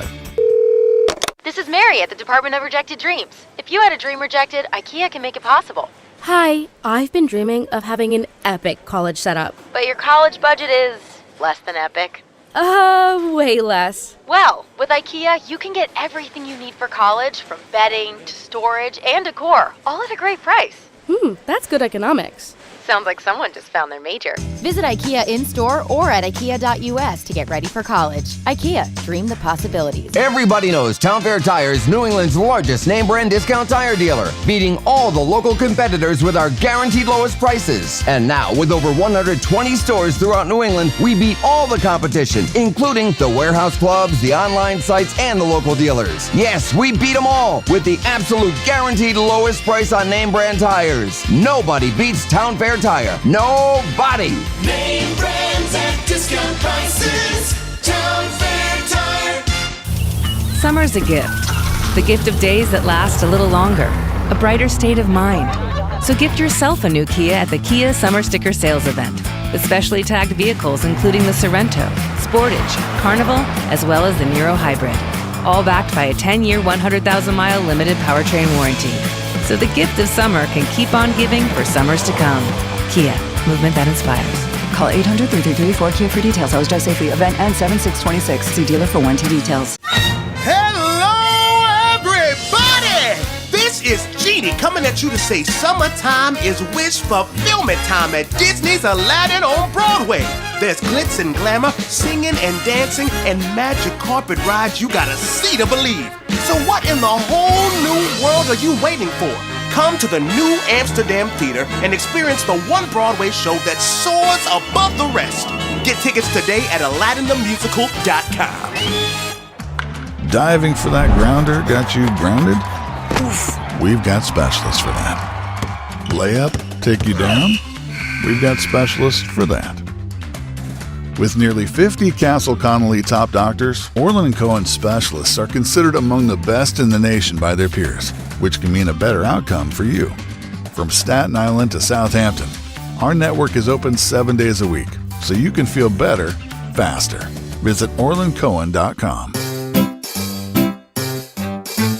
1-877 Cars for Kids. KARS Cars for Kids. 1-877 Cars for Kids. Donate your car today. Call 877-CARS-FOR-KIDS to reach a friendly live agent. Donation is super easy, and your car can be picked up as soon as tomorrow. Call us now or go to carsforkids.org. 7 Cars for Kids. Donate your car today. Did you know you can donate real estate too? Future you wants to have fun on the 4th. So get set in one stop. At Target's 4th of July sale. Get 40% off women's dresses, skirts, and shorts. And for the kiddos, shorts are 20% off.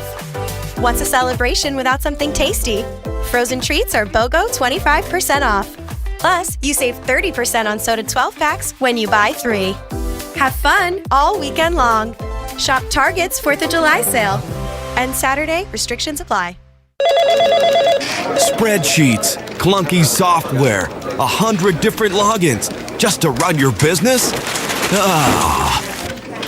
There's a better way. Odoo.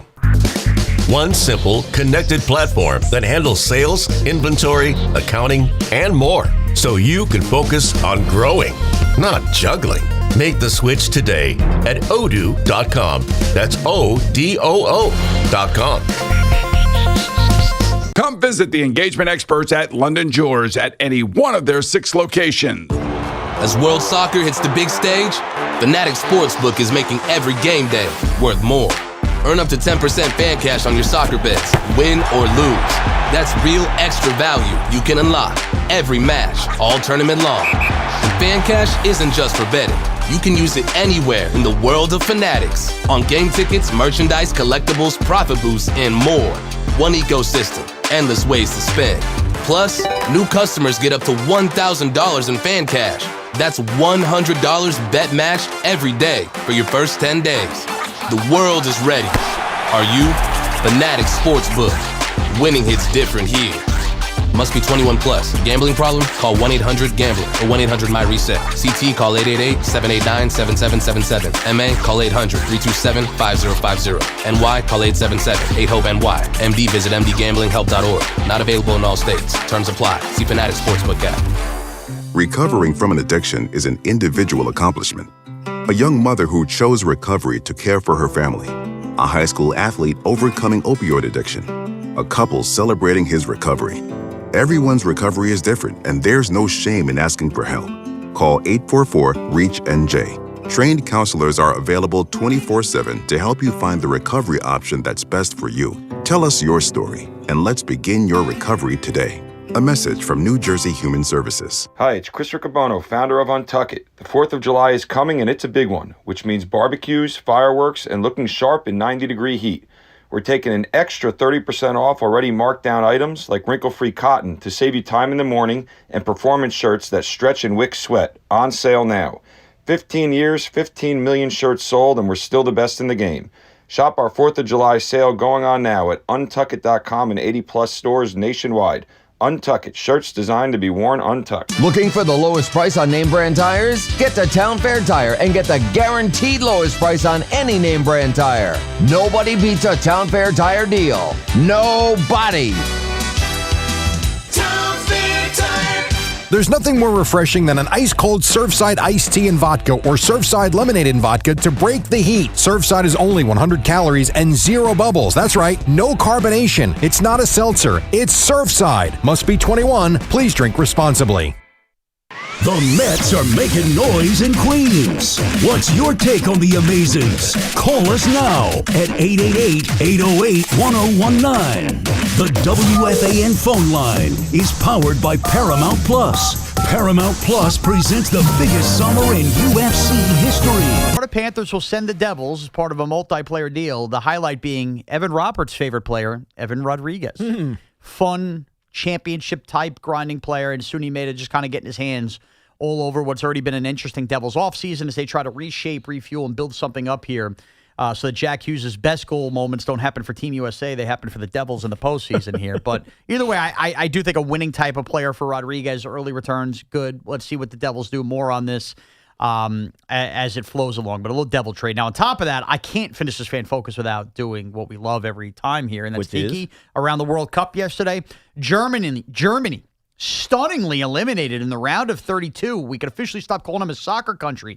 Penalty kicks by Paraguay knocked them out. Morocco left the Netherlands stunned. They beat them, eliminated them in penalty kicks to advance to the round of 16 in the World Cup.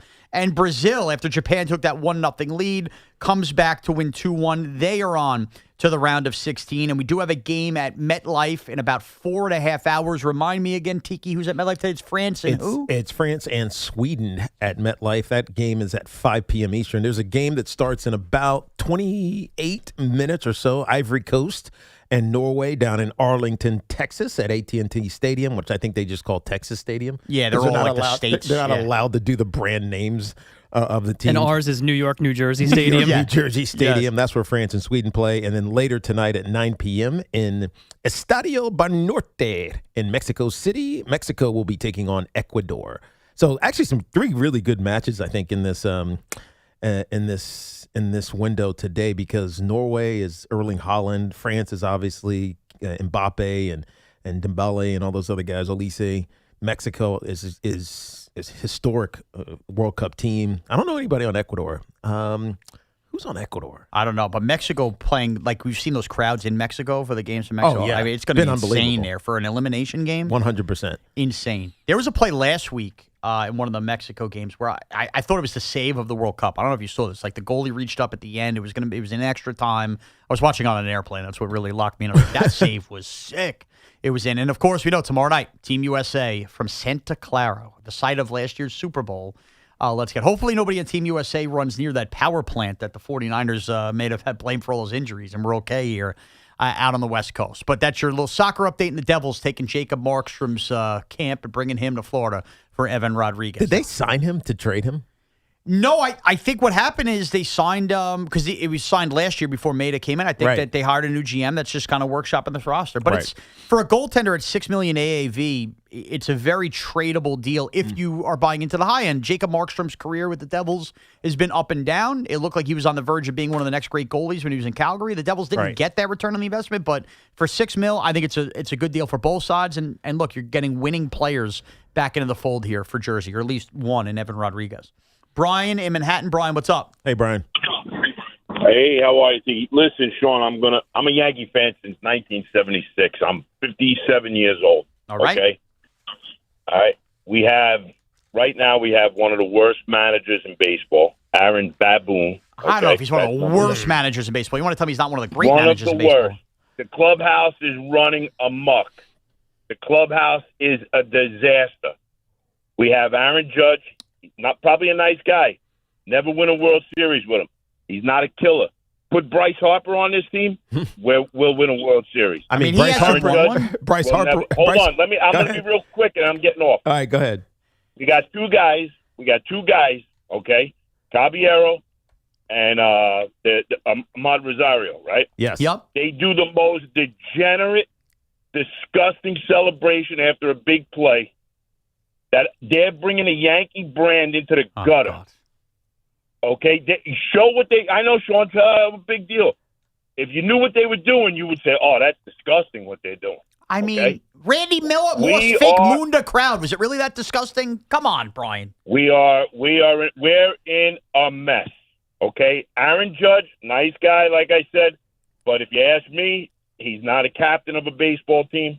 He's there. He's a nice guy. He's not. We're not going to win a World Series with him. And one more thing before I hang up. Yeah, Brian. Okay. Die, Mets, die.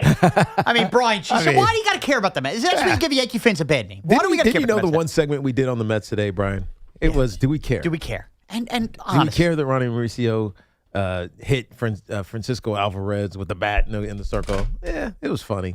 I also just don't get. You're going to get on Caballero and Rosario. Like, I'm sorry. In 1961, if Mickey Mantle knew he could move his arm like a male genitalia after celebrating a home run, he probably would have. That is a disgusting act. That's the Randy Moss moon when Joe Buck acted like somebody dropped dead. I mean, he fake pulled down his pants, Joe.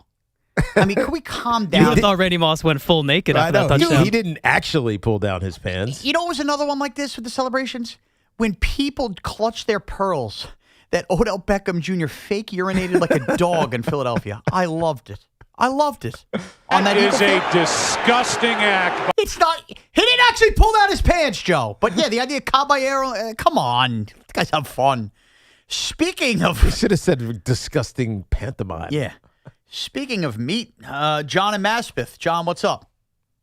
Tiki, I'm disappointed in you, man. Why? What's up? Hot dogs that are pork is dog food. No right human being will willfully eat a pork hot dog. Okay, I give them to my dog. I'm sorry you grew up rich. I'm sorry you grew up rich, John. No, it's not rich. Sabret and Nathan's are $4 or $5 a pack. I'm not eating no 99-cent pack of hot dogs. I'm so confused. That is dog food. I probably won't even give my dog some of these pork hot dogs. He eats beef hot dogs. That's what he's saying. You eat beef? Okay, John. Thanks for the call. Beef. I didn't know there were. Okay, I know there's a difference. Beef's a cow, pork's a pig. I had no idea if I was eating beef or pork my whole life. Most people don't, but most people have eaten. You're eating a pork hot dog. Okay, my power rank, and I know advertisers. I'm a big Hebrew National guy. I'm a Nathan's guy. I'm a Sabret guy. Those are my main ones. Is that pork or beef? Those are probably beef. Okay. Hebrew National. Yeah, I love a Hebrew National. That's a Jewish brand, right? That would make sense. I never thought about it, Tiki, but the name says it all, doesn't it? Right. Oscar Mayer and Ballpark are pork. Yes. Okay. So those are different kind of hot dogs. Yes. Oscar Mayer Wiener. The Oscar Mayer Wiener is a pork dog? Yes. Hebrew National is kosher beef, 100% kosher beef. I love a Hebrew National. Because Oh, Jewish so good. don't eat pork. They don't eat pork. Yes. Right, so that makes sense. They're beefy. I love that. I'm also a grill-only guy. I don't know about Sabrett. I don't know. I like a I don't Sabrett, think I too. knew a Sabrett until I came north. Really? You know what I mean? I don't. Let me I tell grew you up in something. Southwest Virginia, dude. They didn't have Sabrett fancy hot dogs. I guess Even though I that's know true. those are like the water dogs, basically. I know. the but that dirty was, water dogs. That's what I was going to but- say. I don't love, it doesn't matter what brand hot dog it is. I don't love the dirty water dog. I like it grilled. Give me a good grilled dog. You the same way? Yeah, but sometimes the dirty water dog's pretty good too. Those are all beef too. Okay, those are all But beef can you too. put a pork one in there though, right? I guess, but Sabrett is all beef. I guess All I'm going to beef. have to try a But pork you're right, dog. Connor. What Connor said is what I grew up eating. Oscar Dirty Mayer. water. No, Oscar Mayer and what was the other one? Ballpark. you said. Ballpark. Oscar Mayer Ballpark. That's what that's what I ate. Okay. All right. I didn't So- know. I mean, Sabrett is fancy to me. That's like French. It's bougie. It's bougie. Like, what are we talking about? Tiki's wearing Italian loafers today. And he just said Sabrett is fancy.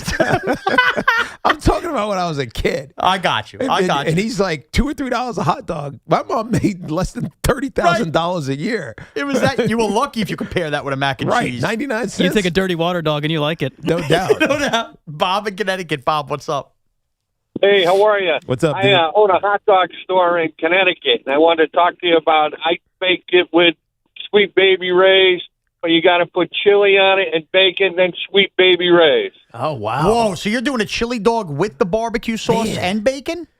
Absolutely. I make them grilled on my grill for my store. We put weights on them and cook them that way. Oh, wow. And then Bob, that sounds when great. Wait, where are you Get at in those Connecticut, rolls Bob? that way. I might have to make a trip. We're up in Milford, Connecticut. We call it Jake's Diggity Dog. Oh, nice. Wow. Real to the point on the name there. Hey. So he's doing the barbecue. See, the barbecue sauce on top of the chili, that's a little too much for me. But I think that's the point. You want it to be too much? Yeah. I mean, 'cause Okay. chili's just like, it's like ground beef. It's not. It is, or is it ground pork? I don't know these days anymore. That's a good point. Tiki, the thing is, remember when I was saying earlier why you could always have a hot dog with the ribs and the steak as you pair? Once you start doing chili and barbecue sauce and bacon on it, then it becomes that filling burger Yeah, I talked about. now you're meat overload. Yeah, I don't want meat overload. I want to get in and out with my meat. All right. Yeah, and that's going to sit with you for a minute, too. Yeah, and that was hot diggity dogs up there in Milford, Connecticut. How many stalls you got? Because you're putting bacon and chili and barbecue sauce. You better not have no single ply. Jim in Long Island. Jim on Long Island. What's up, Jim? What's up, Jim? Hey, what's up, guys? First time, long time. Oh, thank you for calling, dude. Yeah, Tiki, you're the man. I had your fucking poster on the wall. Sorry. It's all right. Yep, I got it. we got you. You still there? Yeah, you're still there, Jim. Connor? guys remember, Ozzy was outside of Yankee Stadium. He used to put chili, cheese whiz, and the potato sticks. I felt like I had to give Ozzy a shout out. Yeah. Okay. Ozzy's crazy, though. He's not there anymore, but he was a legend. Oh, you're talking about Ozzy outside of the stadium. I thought you meant Ozzy from Woodbury. No, that's a Yankee Stadium. But Shaun, I wanted to say you were spot on when you said the Yankee. It would be a disappointment if they didn't make it to the World Series, and it's not hyperbole because I saw a stat yesterday that I thought was fake. The run differential. Yes. I mean, the closest team to the Yankees is, I believe, the Mariners at plus 28. The Yankees are over 100. Yeah, it's crazy. They've scored. Yeah, their run differential is like over 75 runs higher than the next team. Well, now it's not. Now it's down to 97. Now it's down to 97. And look, that's not an end-all be-all. Every game is on an individual basis, but it just shows you the overpoweringness of. Now I can tell you they bludgeon bad pitching and they pitch really well. But this is why, when you go look at it on the National League scale, why people are saying that the National League, at least the top end of the National League, that would be the Braves, who have actually come back to earth as of late. They lost 7 of their last 10. The Milwaukee Brewers and the Dodgers, who are 157 That's crazy. Positive run differential. The Brewers are 122 and the Braves are 88. But the Yankees at 97, the closest one is 20 plus 24. And that's both the Rays and the White Sox. Whereas the lead team in the West is leading the division. They're -5, which is crazy. Again, it's crazy. It doesn't tell you anything really, because ultimately you just got to figure out how to win games. And blowouts, one way or another, can always skew a run differential. Well, 100%. Sure. But that's a wide differential. Right, but the Rangers have won 5 straight games, and in successive order, 6-5, 5-4, 7-4, 3-2, 6-3. Right. Like they're winning close games. Well, and all that, with all due respect to the run differential. But they find ways to win. They find ways to win, yeah. The Yankees in tight games, you saw the other night when Cruz blows it, like the bullpen sometimes in these tight games is giving them back. So, yeah, the Yankees run differential because they have a lot of wins where their offense is cooking. Ben Rice was an MVP candidate paired with Judge earlier. That does skew a run differential. Nonetheless, you should still make a World Series if you're that much wider. Now, it's time to eat. Shaun Morash in the booth, somebody hide the castle. Optics flying, phones ringing, Evans yelling, no! Tiki's laughing, chaos cracking, nobody's in control. It's Cinco de Roncho. Bam!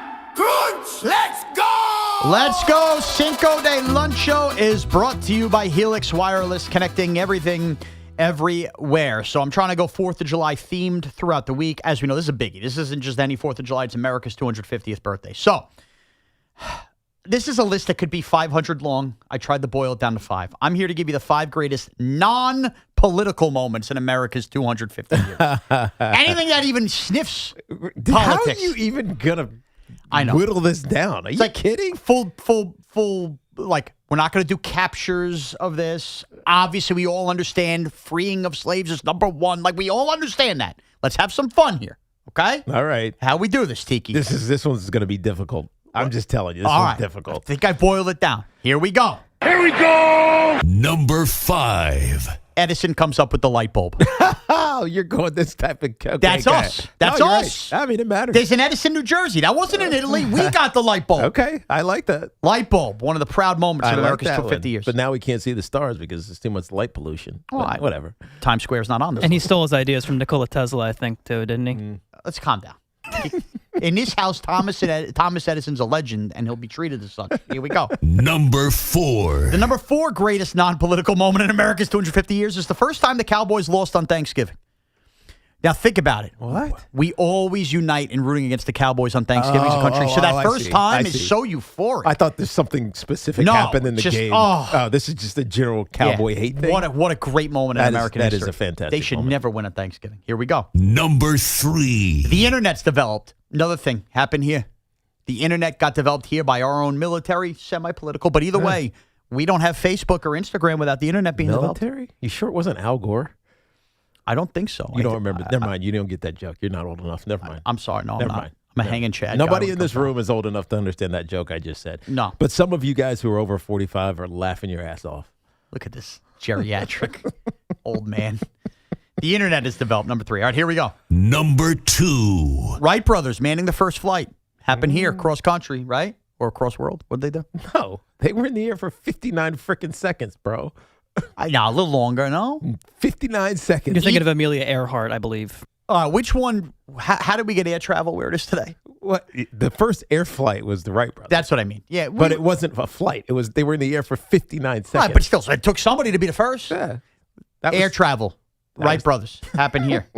And last but not least, number 1. The number 1 greatest non-political moment in America's 250 years is, of course, Super Bowl 42. I mean, the idea that an undefeated Patriot team gets taken out by the New York Giants. Has the country ever been as united over a sporting event as it was that night? Super Bowl 42, the greatest non-political moment in America's 250 years, and that's your Cinco de Luncho. I love you. You put no effort into that one. That was a lot of effort. I gave you Thomas Edison. Super Bowl 42 better than the creation of the internet and the light bulb. I know. Dude, it was the ultimate underdog story. You know how many people watched that and went, I could do anything in life if the Giants beat Tom Brady in a Super Bowl. That was more mental than anything. Hold on, I got one. That was great for mental health. I got one for you. What's that? Beating the British. I said that's a war. Yeah, but it's still.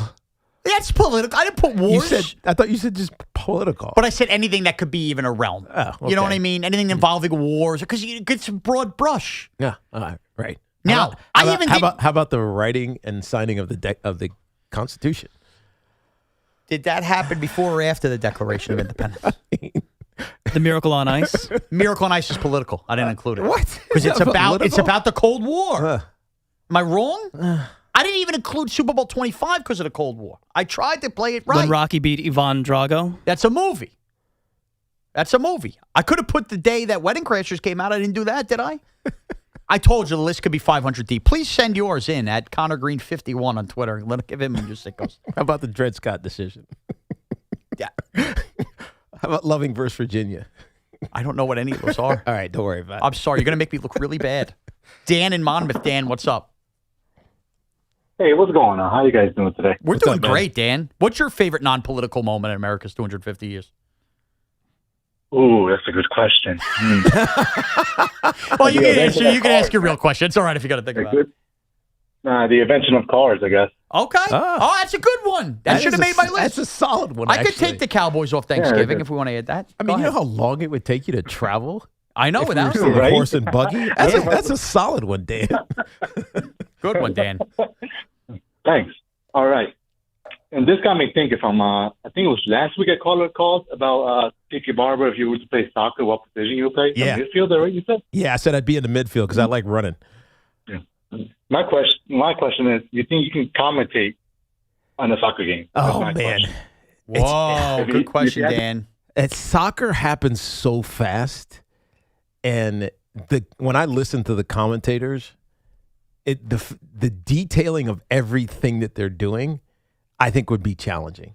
Because I think he asked that question because I call college and NFL football games. It's easier because it's a football game it's really slow. I was gonna say it's also formatic. It's so slow, man. Yeah. Like when you really think about football, it's if you don't know anything about sports and you watch, say, baseball where there's always something happening, pitcher throwing, trying to strike a guy, something happen.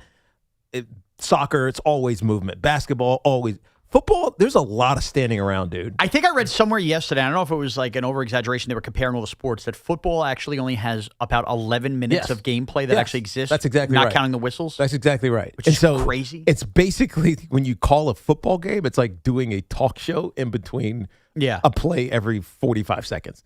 Whereas soccer, I don't know if I could do it just because it's so active and there's so many little things that you might miss unless you have tons of experience doing it.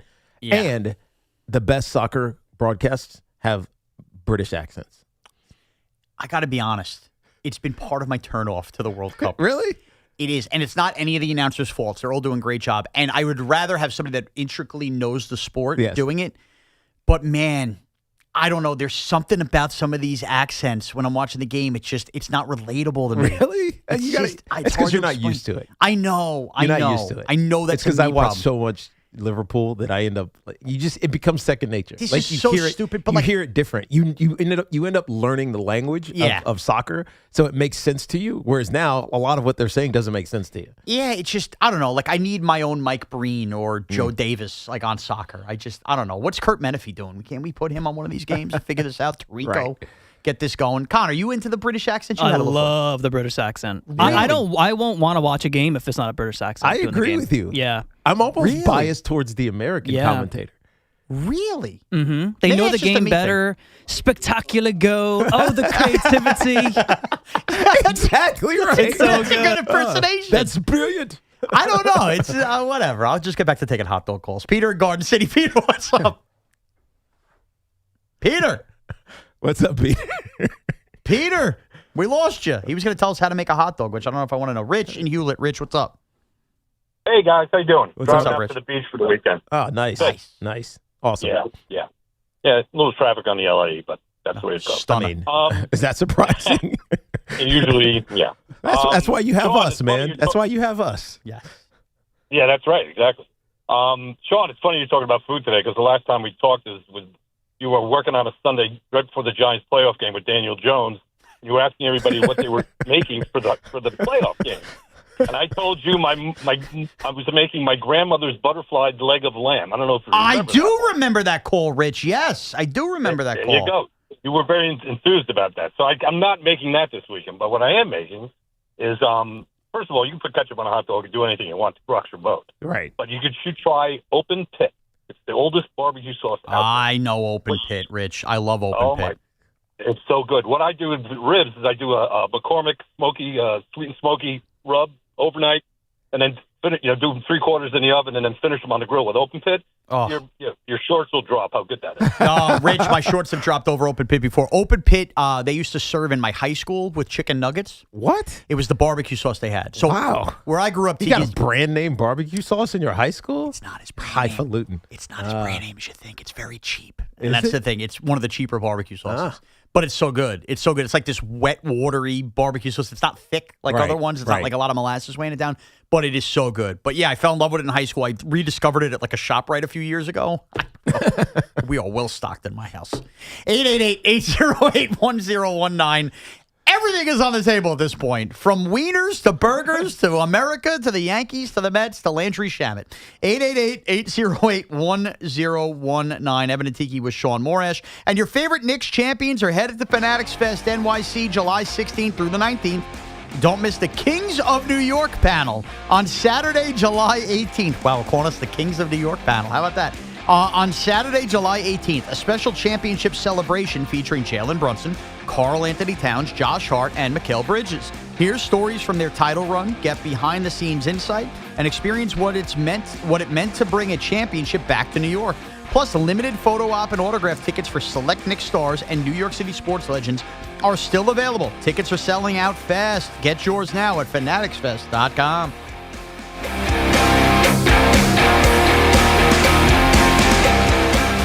Is an Odyssey Sports Minute. A few short years ago, John Morant was becoming one of the faces of the NBA. Fearless drives, massive dunks, and yesterday the Memphis Grizzlies were happy to unload him to Portland without having to give up any draft capital. Will Morant get it together and find his game sharing a backcourt with Damian Lillard? Time will tell. But now Blazers fans have to wonder not only whether Morant will be worth it, but what other dominoes will fall to clear out their suddenly very crowded backcourt. I'm Chris Mack. If Twisted Tea was your best friend, they'd start a dance party in the supermarket that turns into a pool party at your place, and you don't even own a pool. Twisted Tea is smooth, refreshing, and always fun. Twisted Tea Hard Iced Tea. Keep it twisted. Twisted Tea Brewing Company, Cincinnati, Ohio. Please drink responsibly. I'm David Ortiz. When I lost my mom, she was only 46, and I lost my dad to cancer. It was the worst pain I ever felt. It made me think, what will happen with the people I love when my time is up? That's why I have life insurance. Ethos makes it easy. It's all online, take about 10 minutes, and you can get up to $3 million in coverage. Get your free quote at ethos.com/game. That's ethos.com/game. Paid testimonial. Time spent on application may vary. Online health questions required. Twisted Tea Hard Iced Tea just got harder with Twisted Tea Extreme. Twisted Tea Extreme is made with real brewed tea, goes down smooth, and an 8% give of alcohol. Dial up the fun with Twisted Tea Extreme. Keep it twisted. Twisted Tea Brewing Company, Cincinnati, Ohio. Please drink responsibly. John Montone, are you ready to make this the summer? Yeah, Todd, the summer. But where do I find the summer? At Ramsey Chrysler Jeep Dodge Ram. Because we have some amazing incentives to get you behind the wheel of a Jeep or Ram truck. And you can really make this the summer when you step into a new 2026 Jeep Grand Cherokee Limited 4x4. Lease for just $399 a month for 36 months and only $48.88 total due at signing, plus tax, title, and registration. Or buy and get 0% APR financing for 36 months. My summer is definitely being made during Ramsey Chrysler Jeep Dodge Ram's Make This the Summer event. Ramsey Chrysler Jeep Dodge Ram, home of exceptional people, exceptional deals. Call 833-853-2969 for details. Tax, title, registration extra. Zero security deposit. VIN number TC258767. MSRP $51.55. APR at $27.78 per month per $1,000 financed. And $630.26. Party at your place this summer? Fix things up inside and out with July 4th deals, now at Lowe's. Get up to 45% off select major appliances and save up to an additional 25% off when you bundle select major appliances. Plus, save $80 on the select Charbroil Performance Series gas grill, now $299. Our best lineup is here at Lowe's. Valid through 7/8. While supplies last, selection varies by location. See Lowe's.com for more details. My name is Whitney Allen, and I'm a widow. My husband, Ryan, died. We never thought we'd ever have to use life insurance, but the unexpected happened. With Ethos, signing up was fast and 100% online. You can get a quote in seconds, apply in minutes, and get same-day coverage. No medical exams, and you can get up to $3 million worth of coverage. I'm grateful we were prepared. Get your free quote at ethos.com/radio. That's ethos.com/radio. Paid spokesperson. Time spent on application may vary. Online health questions required. Summer's a gift. The gift of days that last a little longer. A brighter state of mind. So gift yourself a new Kia at the Kia Summer Sticker Sales Event. With specially tagged vehicles including the Sorrento, Sportage, Carnival, as well as the Niro Hybrid. All backed by a 10-year, 100,000-mile limited powertrain warranty. So the gift of summer can keep on giving for summers to come. Kia, movement that inspires.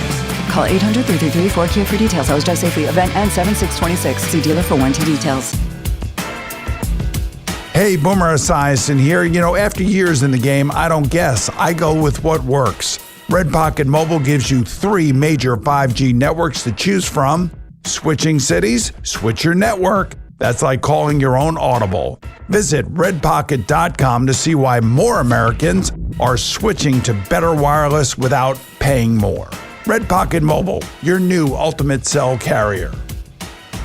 If you're still using a sportsbook to bet on the soccer tournament, you're getting robbed. Delete that app and join the millions using Polymarket. Polymarket is a prediction market, not a sportsbook. Trade against other fans, not the house. Polymarket, your go-to prediction market for soccer's biggest stage. Available in all 50 states. Download the Polymarket app. Use promo code BLAZE to unlock $50 free for your first trade. That's promo code BLAZE. Trading not available in all jurisdictions. Check local regulations before trading. Restrictions and eligibility apply. Bank of America is the official bank of FIFA World Cup 2026. Helping people achieve their goals is what we do. So if your goal is owning a home, we're here to help with guidance and resources, including up to $17,500 in select markets when combining down payment and closing cost grants. Visit BofA.com/home team. What would you like the power to do? Bank of America N.A. Equal Housing Lender. Credit and collateral is subject to approval. Restrictions apply. This is not a commitment to lend. Hey, Yankees fans. Join us at Yankee Stadium on Friday, July 3rd for a very special night. Fireworks Night, presented by Baby Ruth. Bring your family and friends as the Yankees take on the Twins, and stay after the game for a spectacular post-game fireworks show celebrating the 250th birthday of America. Get your tickets now at Yankees.com/tickets. Don't miss the Yankees and Twins Fireworks Night, Friday, July 3rd, presented by Baby Ruth.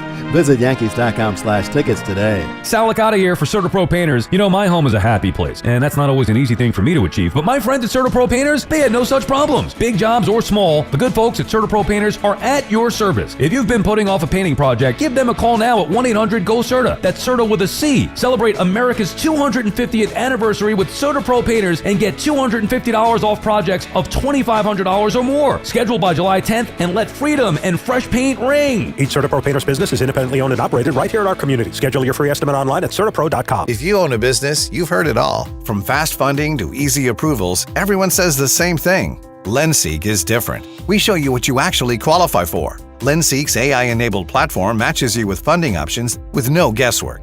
Up to $5 million in as fast as 24 hours. If you've been in business over a year, doing at least $50,000 per month, apply for free with zero out-of-pocket costs and access to over 100 lenders. Start ready, stay ready. Lendseek.com. LENDSEEK.com. And the match is about to begin.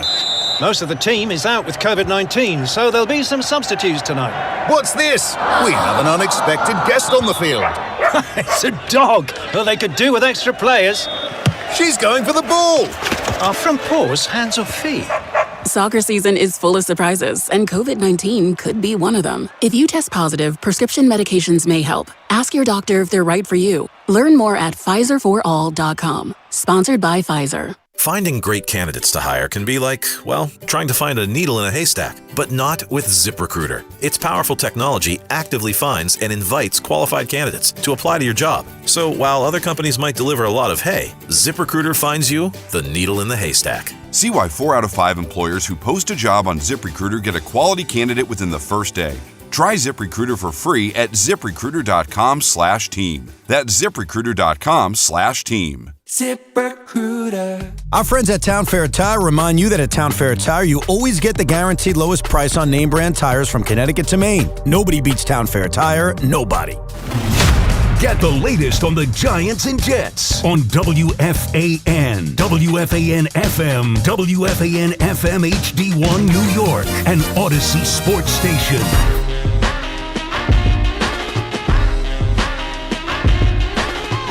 Connor, I'm over here giving Shaun history lessons in the breaks. He is. He's giving me...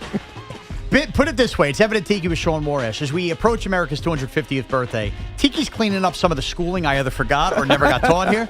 I would guess you never got taught. Yeah. Do you still think the Cowboys losing on Thanksgiving is better than the creation of electricity or the light bulb? Probably not.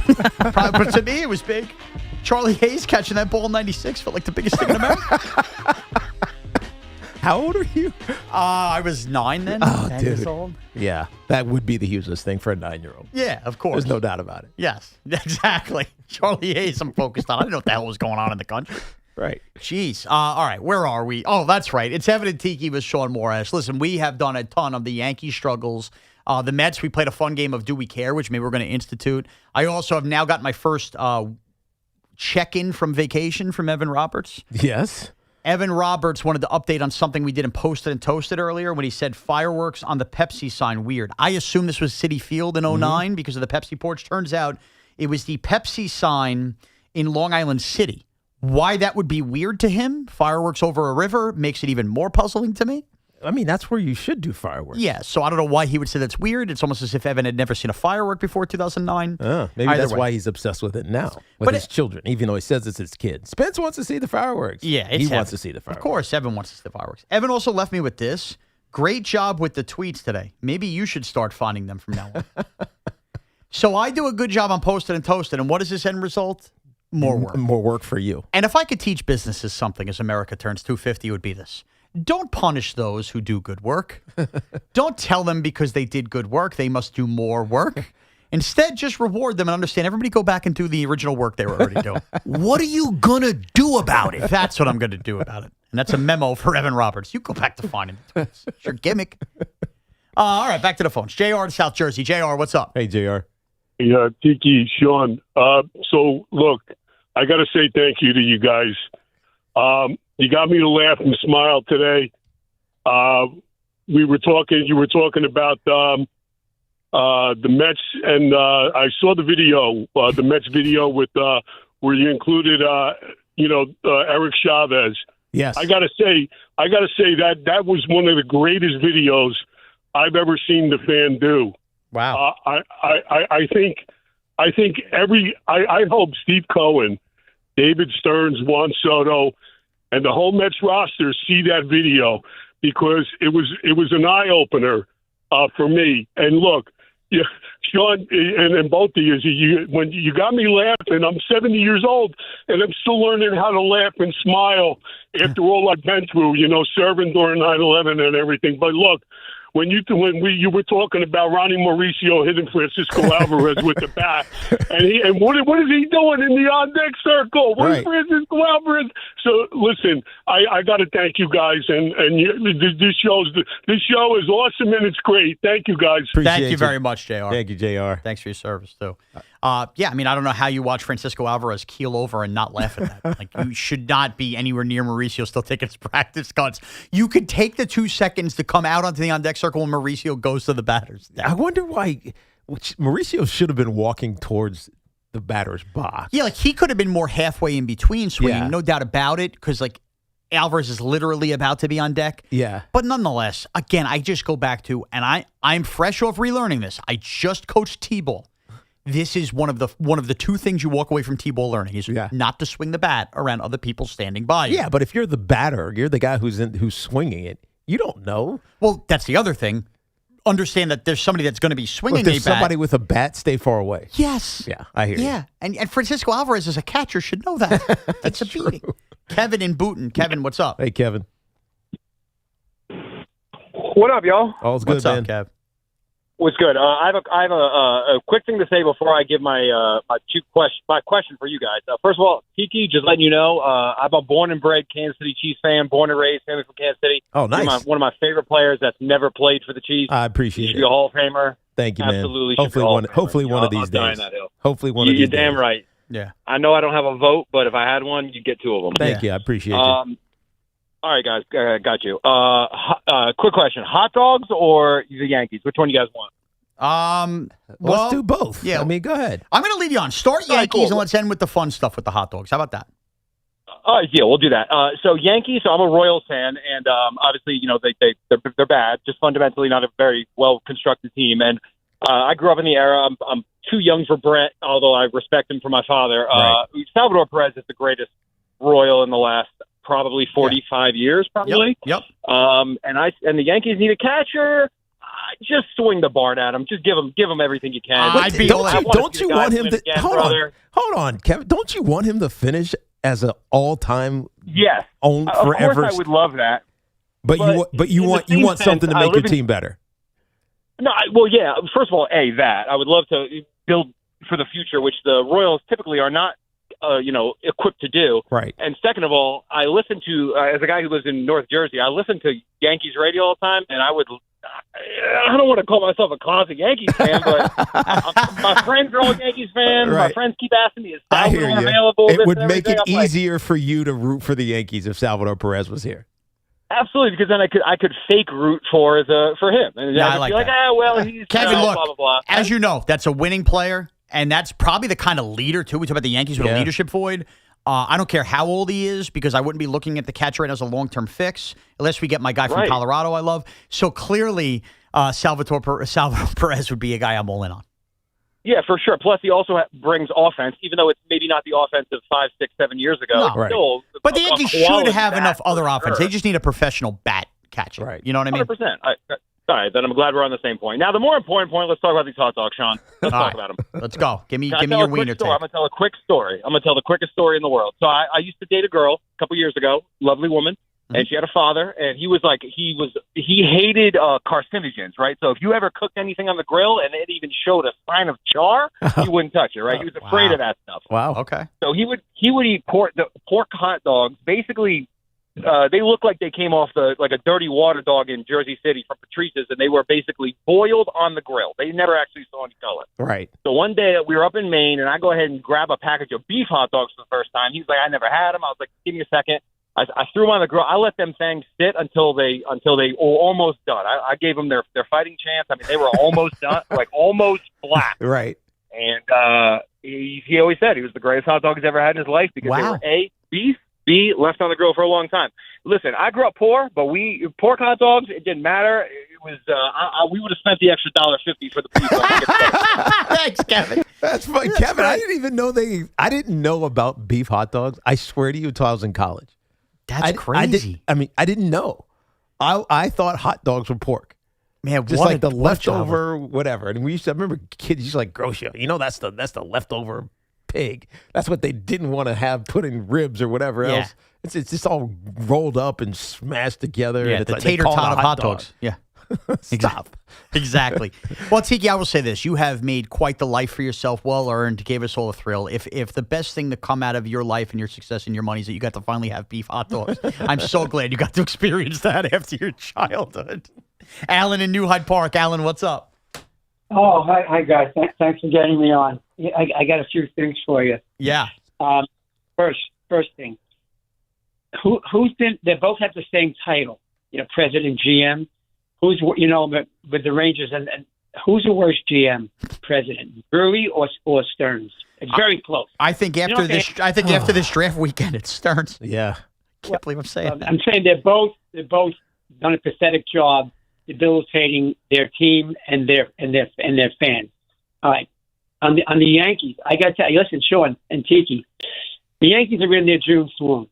The 5 games in a row. I know they're putting out a team that is kind of like spring training right now. Yeah, it's a good way to put it. It's not Boone's fault. Not Boone's fault.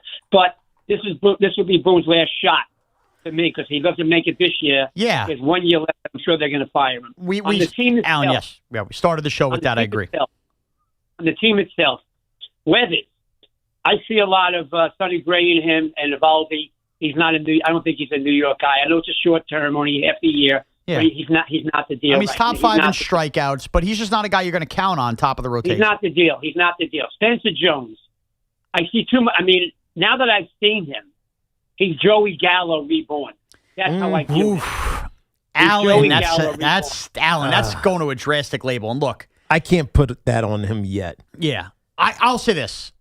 I am certainly not impressed with Spencer Jones. He certainly hasn't beaten the door down early. He is very fast still on the base paths, and when he connects one, he hasn't knocked over the wall, and that worries me because the Yankees waited a long time to bring him up. But calling him Joey Gallo is just, I mean, that's another level. Is he allowed to kind of learn Major League Baseball pitching this year, go back into spring training if they don't move him, then come back next year? He is. Am I as excited about him as I was a month and a half ago? No. Aaron Judge hit a home run in his very first at-bat. We kind of fell in love even if he went through those struggles. Right. This is not that. This doesn't look like Ben Rice. And if he is a bust, it'll suck because they never traded him. But I can't call him Joey Gallo. I still got to give him a little more time. Brian on Long Island. Brian, what's up? Hey, guys. How you doing? What's up, Brian? Good. Before I make my point, I just want to say that I love tuning into your guys' show. I look forward to it. My daily dose of medicine if I'm having a tough time or anything. Appreciate it. Got to give me laughs and stress relief.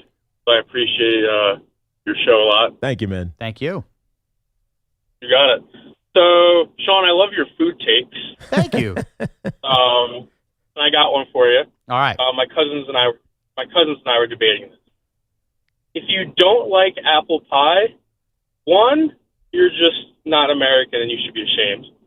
And two, I just think there's fundamentally something wrong with you. If you don't like apple pie. Well, Brian, I'm going to leave you here for a second. Are we talking about straight up plain apple pie or apple pie with a scoop of vanilla? Either or. No, I think that's important, Brian, because don't you have to have the crumb crust also? Well, that's the other thing too. The apple, like a plain flat apple pie crust. Sometimes those are mushy. The crumb spices it up. I'm with you. If it's like a Dutch apple crumb or something, yeah, that's unbelievable. Well, the reason I asked, I agree with you. The Dutch apple crumb is way better. The reason I asked Brian that though is I can live with somebody not liking apple pie, but it's impossible not to like apple pie when paired with vanilla ice cream. Would you agree with that? Yeah, I would agree with that. Yeah, I think at its best, the two best desserts that exist in America today are the warm chocolate chip cookie. Yes. And a warm apple pie with a scoop of vanilla. I think when they're done well, that's it. You could give me every kind of cake in the world. You can give me the cannolis. You can give me the biscotti. You can give me whatever you want. At their best, those are the two best desserts. Brownie with a little vanilla ice cream on there, too? I think a brownie's great. I think it's a notch below the apple pie with ice cream and the warm chocolate chip cookie. I think at their best, they're the two best desserts. I think the desserts that are warm are the ones that, and you can put ice cream with it, are the best. Oh, because you're getting the melty sweetness of that cream. Right. Whatever the breaded or the cake or whatever it is, it melts in your mouth, and then the ice cream melts in your mouth. It's an outrageous combination. Yeah. Honestly, it should be healthy. It really should be, because we should be able to enjoy that every day, guilt-free. Speaking of unhealthiness, Jonathan in Staten Island. Jonathan, what's up?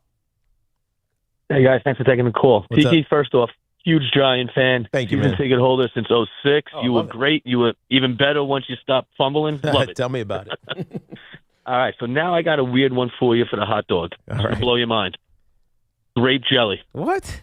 You're making that up. I've heard this. You don't actually do this. Grape jelly. Yeah, it's the sweet and savory, like chicken and waffles. Really? It's out of this world. I've heard this, out of Jonathan. This world. You have to try it this weekend. Jonathan, I've heard this. Now, there are old dishes that I would never touch. You ever have a casserole cooked with cut up hot dogs and something, and it just looks gross, but people make it? Yeah. I don't touch them because of the way they look. Right. But I know that my aunt used to make one with grape jelly within it, and everybody used to rave about it. A casserole? Call it a casserole, call whatever you want. It's whatever. It's just like a pot of... cut up hot is what people gobbled it up. I could not commit to that. But people swore on that, and now I've heard since the jelly. Now, have you had peanut butter on a burger? Yes, I did try one. Okay, that's crazy. It's very good. And I was shocked at how good it was. I was shocked as well. I had wait, didn't they have one at City? Oh, my God. We did it together. Yes. The peanut butter and jelly burger. That's right. Yes, we did. Yankee Stadium, opening day. Yankee Stadium. I'm That's sorry. right. Yes, we ate it together. Yes. It was great. We were Right. shocked at how good it was. The jelly on the hot dog, I could see. I could see that. If peanut butter on a burger works, why wouldn't jelly on a hot dog work? That thing didn't last at Yankee Stadium. No, it was, and I realized after he left, it was they are rotating different types of burgers at the stadium. That was the first weekend one. It was a peanut butter and jelly one. But yeah, I could see jelly working. He's right, sweet and savory. Now, for me to commit to that, here's the thing. Turkey on Thanksgiving, 4th of July hot dogs. It would have to be like my second or third hot dog. That's the thing. I can't ruin my 4th of July by screwing around with the Welch's on the hot dog. Yeah. That's got to be like, hey, it's a Friday night. Maybe I'm Right. drunk. If Okay, now I'll try this. If I don't really like it, I can just throw it away. Whatever. I'm watching Devil Wears I'm Prada. not really going to taste it anyways. Exactly. Mike on Long Island. Mike, what's up? Hello? Hello, Mike. Hey, Mike. How you doing? What's going on, Mike? One, in Long Beach, Long Island, there was a bar called Prohibition that had a peanut butter and bacon burger that was out of this world. Oh, sounds great. Yeah, it does. And another one was you were talking about your 5 non-political patriotic things, and you brought out a bunch. What about the Mets Phillies after Bin Laden got killed? Incredible. But again, see, that's got a little bit of a political twist to it. That's what I meant. Of course, anything involving our overcoming and uniting as Americans following 9/11 should be top 30 on all these lists. I think we all agree here.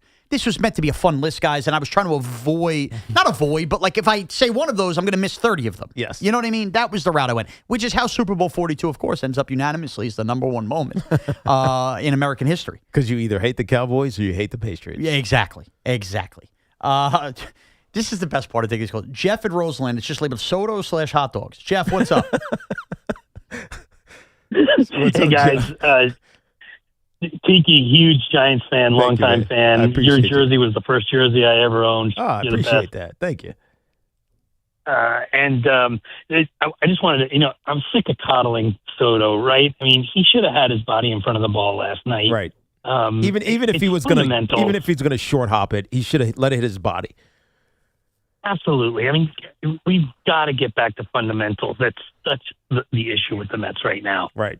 Well, you're not going to get back to fundamentals when you hire a manager that was already said will not have the job next year. I don't think we're putting in the grinding work. Yeah, you're right, Shaun. Now on to the more fun part of the hot dogs. Guys, I grew up on anything that fit in a casing, right? We were poor, and my mom boiled them. She put them on the grill. But when I went down to school in Philadelphia and I learned about Scrapple, that's where the real stuff happens. Oh, my grandmother. Who loves grandmother. Scrapple, man? Thanks, Jeff. Jeff, that takes me to my grandma. I've never had Scrapple. People love it. Oh, at first, I didn't know what it was. Okay. You just kind of ate it. It's like cut up sausage meat, kind of? Cut up like a little bit of everything. Okay. You don't really know what's in it. All right. And I don't think it really matters. But they eat it with the egg sandwich down there, right? Eat it with anything. You can have it by itself. You can have it with a sandwich. Probably very salty. You can have it as a side. It is salty. It is delicious. I miss Scrapple. That takes me back to my grandmother's house. She's passed away a little while ago now, but I think about when I was a kid, and every morning you'd wake up and you smell Scrapple. You're in Jersey, though. Isn't like a Scrapple egg and cheese a big deal at the delis in Jersey? I don't think. Or is that I've more had one. South Jersey?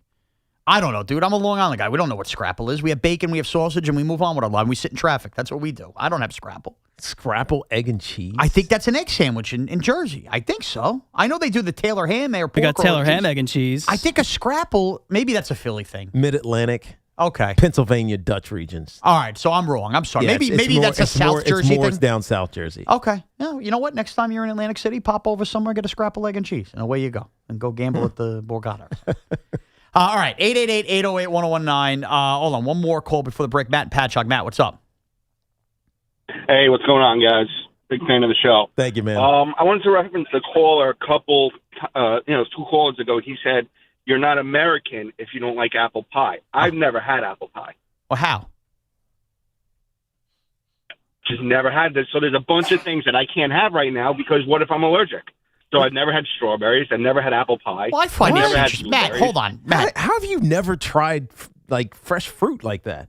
I don't understand. What if you're allergic? Like, I don't know. Like, I've tried everything. You find trial and error. Have the Benadryl on hand, no? I don't want to drop dead at this point, you know? Like, But how did you, Matt, you live out east on Long Island. You never went to a farm and picked up an apple pie in October? I'm a pretty porky guy, too. Like, me and you are very similar in body type. Oh, Matt, Matt, you're worried about anaphylactic shock. You got to try some apple pie, man. You can't live life scared. Right, here's what you do. You go get a bushel of apples and some strawberries, and you walk up to the emergency room and just sit in the lobby and say, I just want to eat real quick. That's a great point. Yeah, I think I'd rather have the brownie sundae. No, that's right. Yeah, it is. That's right. You're right. But remember, brownie sundae, apple pie sundae, one's healthier than the other. It's the one with the fruit. Mm-hmm. Apple pie is a little overrated. A little overrated. Come on, God. I don't like it, to be honest. With ice cream? I just don't like it. If I wanted an apple, I had an apple. I wouldn't want to have a snack with an apple in it. Have you had the Dutch apple crumb apple pie? No. That is delicious. Because the reason I know why you don't like apple pie. It's because the crusting is just it can be bland. It can be questionable. And the apple, I don't know. And I'd rather have powdered donut. It's mushy. Like it just sometimes doesn't consistency taste right. But the Dutch apple crumb, it's like crunchy. Yeah.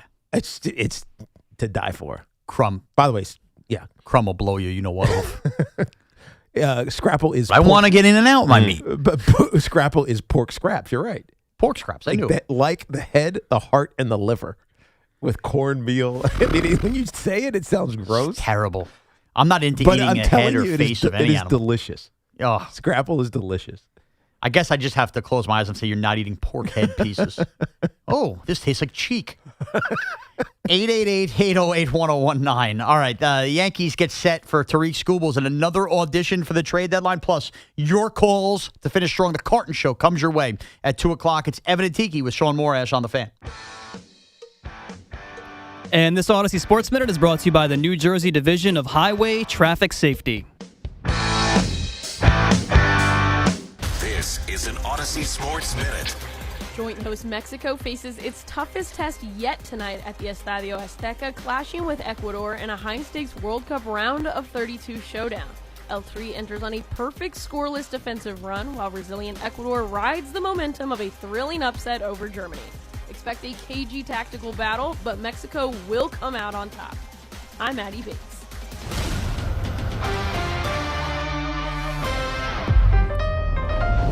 Your ambition just met its match with Robinhood. You play for the win, not just on game day, every day. Channel that drive into your money. Robinhood puts you in control, all on one platform. You expect more from yourself. Expect more from your money. Get started today at Robinhood.com/yourmoney. Again, that's Robinhood.com/yourmoney. Your money, your move.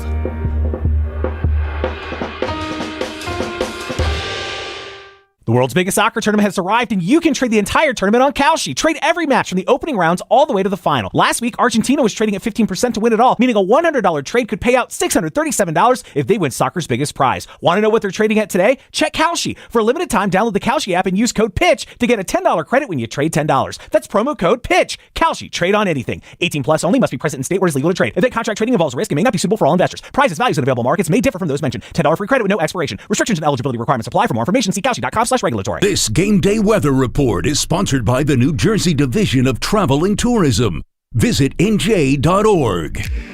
Game day weather for the big match today in New Jersey. Partly cloudy skies and 89 degrees at kickoff.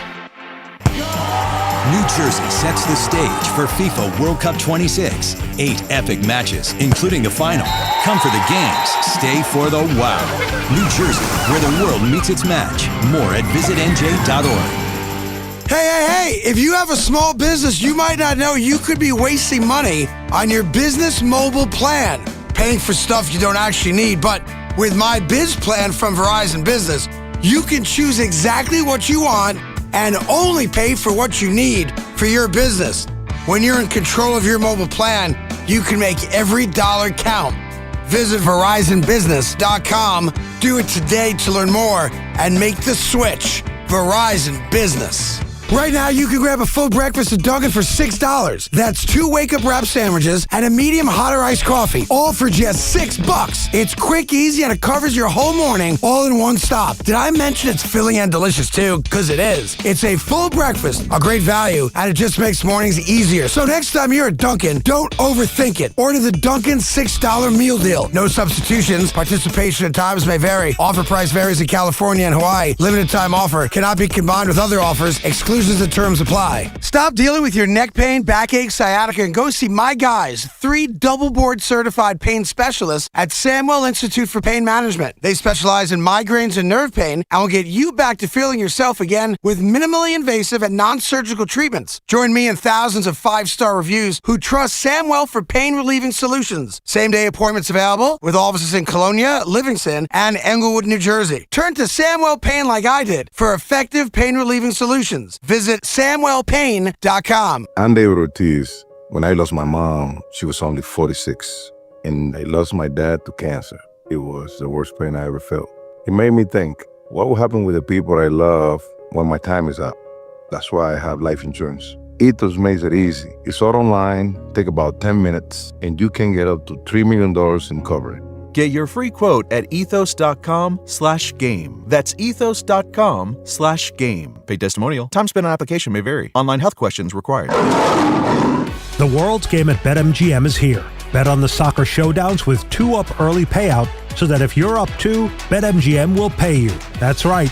Place a pregame straight match result bet on any tournament game. If at any point your team is up by 2 goals, you'll instantly win your bet. Then enjoy BetMGM's same-game parlays, daily promotions, player props, and so much more for the world's game. Don't miss your shot at an early win with 2-up early payout to get paid out if at any point your team is up by 2 goals, regardless of the final outcome of the match.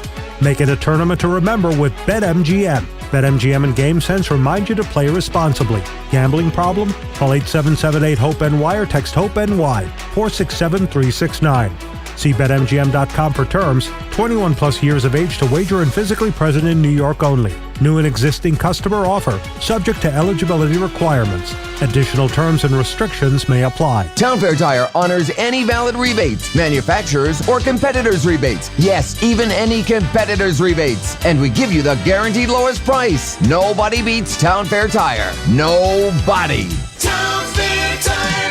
Hey, it's Todd from Ramsey Chrysler Jeep Dodge Ram. Are you ready to make this the summer? With incredible lease and financing options, get behind the wheel of any new Jeep or Ram truck during the Make This the Summer event at Ramsey Chrysler Jeep Dodge Ram. Exceptional people, exceptional deals. Anniversary coming up? Let me tell you something. You've already got the gift. It's sitting right there on your phone. That photo of the two of you, a great one. It says everything you've ever wanted to say better than any card ever could. There's a company called Fracture that takes that photo and prints it directly onto real glass. It looks incredible. As a matter of fact, it's museum quality. It never fades. Made in the USA. The reaction when she opens it is something else. That's the gift she holds on to forever. Easy to order, ships fast. Check it out at tryfracture.com. You won't be sorry. Finding great candidates to hire can be like, well, trying to find a needle in a haystack, but not with ZipRecruiter. Its powerful technology actively finds and invites qualified candidates to apply to your job. So while other companies might deliver a lot of hay, ZipRecruiter finds you the needle in the haystack. See why 4 out of 5 employers who post a job on ZipRecruiter get a quality candidate within the first day.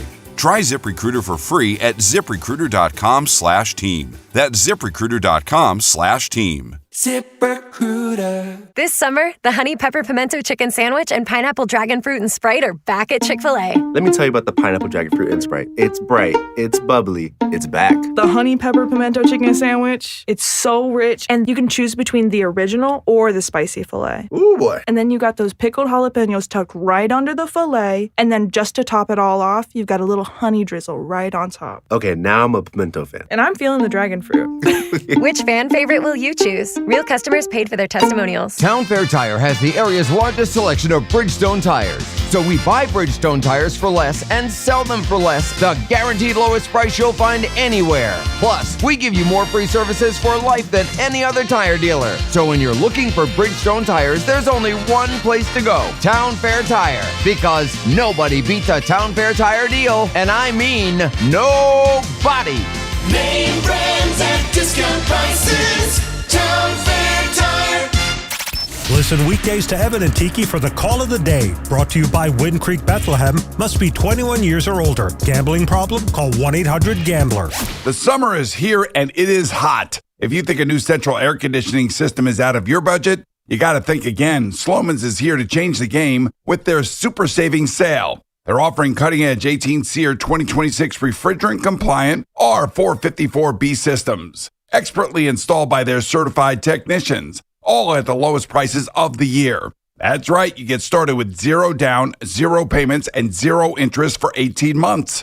Plus, they're including a comprehensive 5-year service plan that includes annual system checks, filter replacement, and refrigerant to keep your AC running smoothly all summer long. Servicing all of Long Island and Queens, you can call the team at Sloman's today, 516-932-7000 for your free estimate. But you got to hurry, these cool savings aren't going to last. So don't miss out. Call 516-932-7000 or visit ac.slomans.com. That's ac.slomans.com. Terms and conditions do apply. What an atmosphere tonight. The stands are packed. Down here, 2 fans side by side, both holding a Heineken. Promising start. The chant begins. Listen to that. Perfect sync. Corner coming in. They lean forward together and goal! Arms up. They cheers. Wait. That's a hug. That's a hug. Let's check the replay. Yes, 2 strangers at kickoff. Friends by full time. Fans have more friends. Find yours in the stands. Must be 21 plus to purchase. Enjoy Heineken responsibly. It's the road ahead, brought to you by the Kia Summer Sticker Sales Event. Visit your local Kia dealer today. The team from the Bronx continues its homestand against Detroit, followed by a 3-game set against Minnesota before heading back out on the road. Fan Cash Fridays are here. Listen every Friday for your chance to win $100 in Fan Cash from Fanatics Sportsbook. Use Fan Cash to unlock unlimited profit boosts, exclusive merch, collectibles, and more. No purchase necessary. Must be 21 plus. See full rules on the WFAN contest page. Gang Green fans, are the Jets ready to take the next step? Let us know what you think at 888-808-1019. The WFAN phone line is powered by Paramount Plus. Paramount Plus presents the biggest summer in UFC history.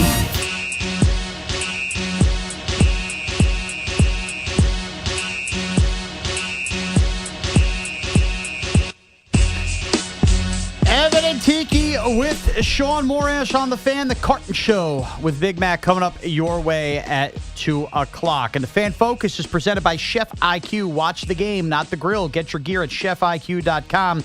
The Yankees will look to stop this losing streak as Cam Schlittler takes on Tariq Skubal and the Tigers. The game can be heard right here on the Fan around 7:05 first pitch. The Mets continue their series north of the border. It's Nolan McLean and Kevin Gausman, 7:07 on the Fan. And how about this tweet from Chris Haynes, Tweety. Twitter. Tweaky. X account. X. I'll just say X now. I'm going to give in. The Cleveland Cavaliers have interest in a second reunion with LeBron James, with the appeal of the franchise's greatest player finishing his career where it all started, league sources tell me. Oh, interesting. So we heard a lot about the Warriors, and maybe it still will be the Warriors, but at least we are getting a breadcrumb there. Now, yeah, it'll be elsewhere because Shams has, I love this how Shams reported this report that we broke earlier with Rich Paul saying this, but LeBron James will continue his NBA career and has informed the Lakers that they can move on without him. Yes, the Lakers don't tell him anything. Dude. Yeah. Seriously? Boy, does he. Wording matters. Yes, exactly. He's ridiculous. Mike in Clifton Park. Mike, what's up? What's up, Mike? Jeez. Hey, guys. So I have 2 questions, a Nick question and a Met question. Sure. So with the Knicks, if the Knicks go into the second apron because they signed Mitch, can they make any trades after that, or does that prohibit them from making trades? Like, say, if Robinson got hurt or something like that. So I'll make the point about the Mets, Mike, but to my understanding, because I've tried to do a lot of understanding the second apron fully now as it pertains to the Knicks, you can make trades. What can happen is you can't basically take a couple salaries to match with one. It's got to be salary. So if you want another star or want to take on a star, it would have to be Cat going out in the deal, which we kind of already knew anyway, but it's really implemented stronger in almost dollar to dollar in terms of the second apron. And you can't include cash in trades either. Okay, thank you. And the Met point, do you think we're going to get a statement from Cohen regarding if he still has confidence in the GM and why, Mike, and then what the new plan will be going forward, because this plan has failed. Mike, I'm so glad you brought this up because I didn't get to this throughout the show. And my question would simply be to Tiki. Where the hell is Steve Cohen saying he's speaking soon? Yeah, he said he was. That's what he tweeted. Be speaking soon. That's what he tweeted. In response to someone who was DMing him. And we're speculating now, is he going to give a press conference? Is he going to have an individual sit down with somebody and talk that way? Or is he just going to release an extended tweet that's going to have all of the, I don't know, issues addressed? That is my guess. That it's Some going kind to be, of it's going to be statement written. tweet. It's going to be a statement, Written tweet, whatever. And not like a we give up Rangers kind of letter, but just kind of, hey, I'm as disappointed as anybody. I think you can't do you can't do a sit down with Steve Gelbs only, because then it makes it look, this is the wrong word, but it makes him look cowardly. Like, let me just do a sit down with one reporter and give them like how I feel. And I don't think he's going to hold a press conference till the end of the year and just get peppered. Now, I'd give him a lot of credit if he did. Yeah, because it wouldn't make any sense to sit down and get just drilled with question after question after question after this player, this guy, this situation, your general manager, president, I should say, and David Stearns. Like, all of those issues are bad. And it just opens you up to more bad PR. Right. Like, if you don't have a good answer and you say, well, this is on David Stearns, and they come back to you, well, do you trust David Stearns? Like, you're going to open yourself up to controversy. So when he said, I'm going to speak soon, I interpreted that as some kind of statement / tweet. That was the way, maybe I'm wrong. That's the way I interpreted that. Right. Now, here's the problem. You didn't speak for a long time, and the first time you did was about the fans. Then you came back and it was more about the fans. And you followed it up with a more tone-deaf tweet response about the prepaid parking being $40. Then you tell somebody in that same thread that you will be speaking soon. And here we are. It is now 2 full days later. The Mets are kicking the ball around last night like Bugs Bunny. And we still don't have him speaking. So when? He can't be satisfied with this at all. And what defines soon? But I wonder if he's seething. Is he mad about this, or is he just, I don't know, accepting of this? I think it could be both. Yeah, but you would think that you would want to say something. Yes, but again, if you're saying that you know it's bad and you're gonna your words were, I'm speaking soon. He shouldn't have responded to that. He should not have, because now my antenna goes up. What is soon? Right, and what is he talking about? Quantify soon? Is soon after the trade deadline? Because I would say that's not soon. That's a month later. And speaking means like he's going to speak, not just send a press release. Right. In this day and age with social media and press and all that, I've lowered my expectation on what speaking means. Speaking means an addressing of some kind, to me. Yeah. Maybe that's different for you, Connor. To me, that means an address. Then that's the way I think he would do it. But if you say soon to me is like 24 hours. Right. Like, the end of the Philly series, so now what? You're going to wait till Toronto? You're going to drop a tweet at 3 o'clock on the 4th of July as everybody's knee-deep in hot dogs and ready for the fireworks? I mean, Try maybe. To avoid it? That's a little you talk about burying it. Yeah. Or is it the Friday news stuff, or we got to get it Friday around 4:30 into a holiday weekend? Like, maybe? I don't know. When you say you speak soon, I don't know why we're waiting on this. Norway up 1-0 on the Ivory Coast. Yes. How about me knowing what CIV means? Brendan in Dumont. Brendan, what's up? Hey, guys. What's up? So, listen, I got a hot dog take for you. Yeah. Tiki, I agree with you. The Dutch crumb, obviously, with the it's got to be warm. It's got to be right. I think Shaun said it.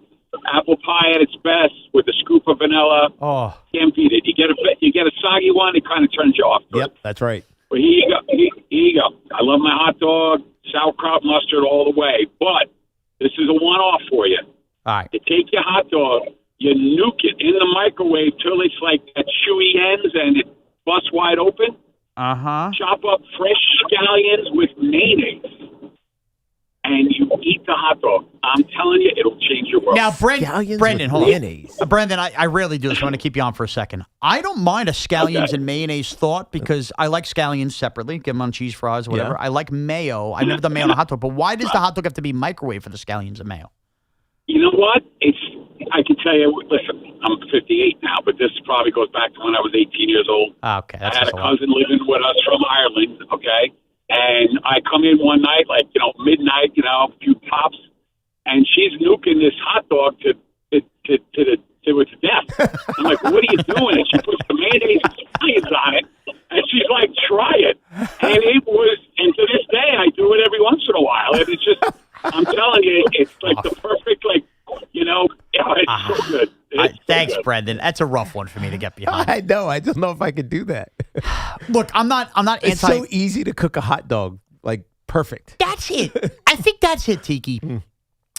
I'm not a stranger to microwaving things. Like, microwave to me is a reheatable situation. Yes. Like something I have that I want to reheat. It is so easy for me to throw a hot dog on a grill. Or dare I say, the invention of the air fryer has blown my mind too. Like, I much prefer heating stuff up in an air fryer. Like, A first cook on a microwave is a bad way to start. Yeah. Plus, hot dogs in microwaves, they always explode on you. And you lose so much of the flavor. Yeah. It's so just, much. It's not my thing, man. Like Soggy. I do the mayo and sky. I'm open to trying things. I told you the grape jelly. I'm not wasting my 4th of July with that. I stick with what I know on the 4th of July. 5th of July? Okay. But I'm not microwaving my hot dog. Evan eats them cold. I still can't believe. Of all the things Evan Roberts. That just sounds rotten to me. I was going to say, and look, and Evan gets a bad rap for being disgusting. Like, yeah, sometimes he bikes to work and he smells. Yeah. Sometimes he's wearing a shirt that's a little ratty. Yeah. But him saying that he prefers cold hot dogs out of the pack has got to be, I would say, the most disgusting thing ever uttered on the airwaves. He used to have the thing with this gag reflex. Yeah. Oh. It made me understand why he had a gag reflex. Because he eats hot dogs like that? Because you eat cold hot dogs. Oh, and it's trained in your throat. They're just slimy and just nasty. You got a salmonella risk, I feel like. It's just an unhealthy habit there. It's disgusting. Greg in Manhattan. Greg, what's up? Hey, Greg. Hey, thanks for taking the call. Tiki, I wanted to talk a little bit about the World Cup. Yeah, about go how ahead. amazing it's been. Oh, it's been fantastic. Post 90 minutes, how many goals are getting scored? Right. That game last night, Morocco, and I'm sorry about your boy from Liverpool. He played his behind off. Oh yeah, Cody Gakpo. Yeah, he got a sad story. He had a stillborn kid just right before the tournament, and he scored on an unbelievable rebound shot, and the whole team mobbed him because it was ridiculously emotional. But then they lose on penalty kicks. I mean, it was tough, but good for Morocco. They're a good squad in Morocco. So yeah. Do you think that we're going to get a rematch with Morocco and France 2 matches down the road? Maybe. And if so, what do you think Morocco's chances are this time, 4 years later? Yeah. Their growth. Right. For those who don't know, the last World Cup, Morocco was knocked out by France in the semifinal. France obviously then goes and plays Argentina and loses. And it's been an interesting little run here. Appreciate your call, Greg, for Morocco, because if we go back to AFCON, they were in the AFCON final as well against Senegal. And this was chaotic, this final, where there was a penalty that was called on Senegal, but it created this controversy. There was fighting that broke out. Oh. The Senegalese took their team off the pitch. So they took their team out of the game and went to the locker room. So Joe Torre could have done that with right. Then they came back out, and then Morocco took the penalty kick, and he missed it. Maybe some people think on purpose, just so it just would nullify what was the issue. Then Morocco goes on to lose. Senegal wins the AFCON, but then months later, FIFA overturns it because they took the team off the pitch, which is a violation of FIFA laws. So they forfeited the game. So Morocco is declared nobody knows who won AFCON this year. I mean, it was Senegal, but it was Morocco because Senegal forfeited by taking their team off the pitch. But it's just dramatic. But my point is, Morocco's got a good squad. Yeah. And by winning last night against the Netherlands, they now play Canada, who are playing on the road because they lost the home field advantage. Extremely winnable if you watch Canada play in this tournament. They are vulnerable, and Morocco has a chance to go into the quarterfinal with a win here. And then France is going to be challenging for them, though, because France plays an attacking form of soccer, and they got 3 of the best forwards and maybe 4. Alex told us yesterday. Mbappe is incredible. Yeah, but you know one name. I keep betting on him to score goals. Right, but you should. He's not going to win the Golden Boot because that's going to be Messi, who keeps scoring in 6 straight. But still, it'll be interesting if they get up against France again. I think that France would best them again, though. Yeah. Well, the one thing about Morocco, if they get to that game, they'll be Moroccan and rolling heading into that. I'll be here all day. 888-808-1019. Nice one. Thank you. Today's window seat is brought to you by Windorama. Save up to 40% on new windows and doors. And in the window seat tonight, I'm putting a Yankee opponent. How about Tariq Skubal? If you remember, Paul Goldschmidt basically decapitated him. And, Tariq Skubal didn't look like himself last week. Well, now he gets another shot, and he's facing Cam Schlittler. You might be saying, Shaun, you're a Yankee fan. Put Cam Schlittler in the window seat. I'm looking at Skubal in the window seat from this standpoint. There's still those trade rumors that are not going to go away. And if Skubal actually has another dicey performance, think about how inept the Yankee offense has been, okay? They have been like the worst 4-game stretch of a Yankee offense all time. If they wake up because baseball makes no sense against Scooble and Paul Goldschmidt's hitting 2 homers again, I got to be honest, as much as me and Evan and Tiki, we joked about this last week, I think if you see the Yankees beat up on them twice, I'm not so sure that this Tariq Skubal to the Yankee movement's really going to happen. I could see Brian Cashman and the Yankees being turned away going, this is a lot to give up for a guy that we're seeing in this spot versus our worst, mind you, in back-to-back starts, not looked apart. So I'm putting Skubal in the window seat, and make no mistake tonight, good, bad, or indifferent, Tariq Skubal and the Yankees is going to be a story. I would argue even more so than last week because this one's at Yankee Stadium. Right. So Skubal, Schlittler, some matchup. If you're going to the Bronx tonight, enjoy it. Obviously, France and Sweden playing at MetLife Stadium. So a big sports day here in the New York, New Jersey area, and we've given the Mets to Canada. So nobody has to worry about them here. Frank in Queens. Frank, what's up? Hey, what's up, Frank? Yeah. Hi. I'm wondering what you think about baseball players when they play in the World Tournament. They seem to play with more enthusiasm and effort in those tournaments than they do for their own major league teams. In the WBC, you mean? Yeah, and I just want to see what you think. You think they play with more effort, and why is that? Just because it's a shorter tournament or something? Or? I think part of it is that. It's also at the beginning of the season, and so most of them, in theory, are fresh. They're not worn down. Think about if the WBC was played in the middle of, let's just say there was a month break in the middle of the baseball season. July, they skipped the All-Star break. They would never do it. But let's just say the WBC was in the middle of the season. There'd be a lot of guys who'd be like, "I'm good, man. Yes, like, I don't really want to. I don't want to play, 10 games or whatever the heck it is, or 10 days in this tournament." And so, but the fact that it's at the beginning of the season, you're fresh, and it's for your country. Yeah, and you don't want to be the guy looking at the other teammate going, "I'm kind of just treating this like it's a game versus the Royals in May." And it's not to say baseball players don't play hard the regular season, but there is a certain je ne sais quoi to a 162-game season where you're going full throttle, but maybe you make a choice where I know I'm not beating this out. We see this all the time in baseball now. Right. Where in the WBC, if it's do or die and you're playing for your country, you're flying around. And I'll be honest. It's like elimination games for a lot of it. And I don't think it means they care. Now, some players will tell you it means more than the World Series. So I want to make this clear. We have this debate every year. I don't think it necessarily means, though, they overall care more. I just think the style of a quick tournament, you lose and you're out when you get those elimination games, nature is just different than trying to navigate being healthy through 162 games. Yeah. And might I add you, with the WBC, nobody's really brought this up much. Has the thought crossed anybody else's mind that David Bednar was way overworked for high leverage that early in spring training? Yeah. Because he started off struggling a little bit, and since he's kind of like calmed down, rested, gotten regained the steam, Bednar's been one of the best pitchers in freaking baseball. Right. You don't see him struggling You don't see him struggling. I wonder how much of those struggles early was going, all the way here with the WBC. Mark in Northern Jersey. Mark, what's up? Hey, guys. How are you? Doing well, Mark. What's up? I got a reason why I can no longer eat apple pie. All right. It goes back. I was in college, upstate New York. 21 years old, you can eat anything, right? Mm-hmm. So I'm working in this hotel restaurant, and we got snowed in. So me and a coworker, we sat down to an entire hotel pan, 12 by 20 inch, 3 inches deep, of what they called hot apple brown Betty.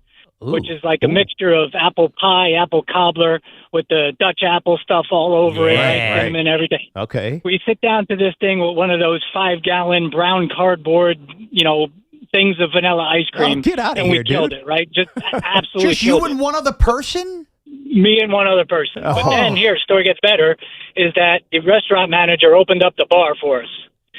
So now mix all of that with about a fifth of Captain Morgan. And you want to talk about The Exorcist? I mean, not only did I basically give myself diabetes that night, but I can no longer eat apple pie because of about 2 hours worth of The Exorcist in that hotel bathroom. Oh, I don't even want to. This show will show you anything from times. What a disgusting involvement. That's Look, all it takes, though, is one bad moment like that. No doubt. No, everybody knows that That's moment. why I can't drink Jim Beam. Yeah, that's yours. Mine's absolute vanilla. Jim Beam, I got tapped into this society, secret society at UVA, the Rotunda Burning Society. I mean, it's public, but it's a service society, whatever. But you were having fire hats, like the little mini fire hats of bourbon and M&Ms. Oh, Oh, and that's such a bad I can't combo. tell you how sick I was, and I had practice the next day. Oh, it was so bad. That's It was off season. It was like spring training, whatever. But still, spring. It was bad, dude. It That was is bad. M&M's and I Jim remember Beam. one of our managers, Beth, she came up to me. She was like, "Do not go anywhere near a coach. You stink." Yeah. Oh, and I'm sure you're just sweating it out at that point. It was so bad. You got to be careful. There's only certain sweets that go with alcohol. I thought cookies, okay. Again, it always comes back to the cookie. That is disgusting. Well, this show taught us a lot. It taught us that we don't necessarily care about Mount Juan Soto making an error, and the Mets are in a must-win tonight because if they lose, they will only be with the Boston Braves, team 16 under, that can make the playoffs. The Yankees face Schoolboy. We learned a lot about them. We learned a lot about hot dogs and American culture. It's the week of the 4th of July. Tiki, good working with you. You're off the next couple days. You enjoy your 4th. I'll be back with you with Connor Green on the other side tomorrow up until Yankee baseball. Enjoy the Carton Show coming up next. Let's go Yankees. Let's go Mets. Let's have a good night of baseball. Take care, everyone. From off-season moves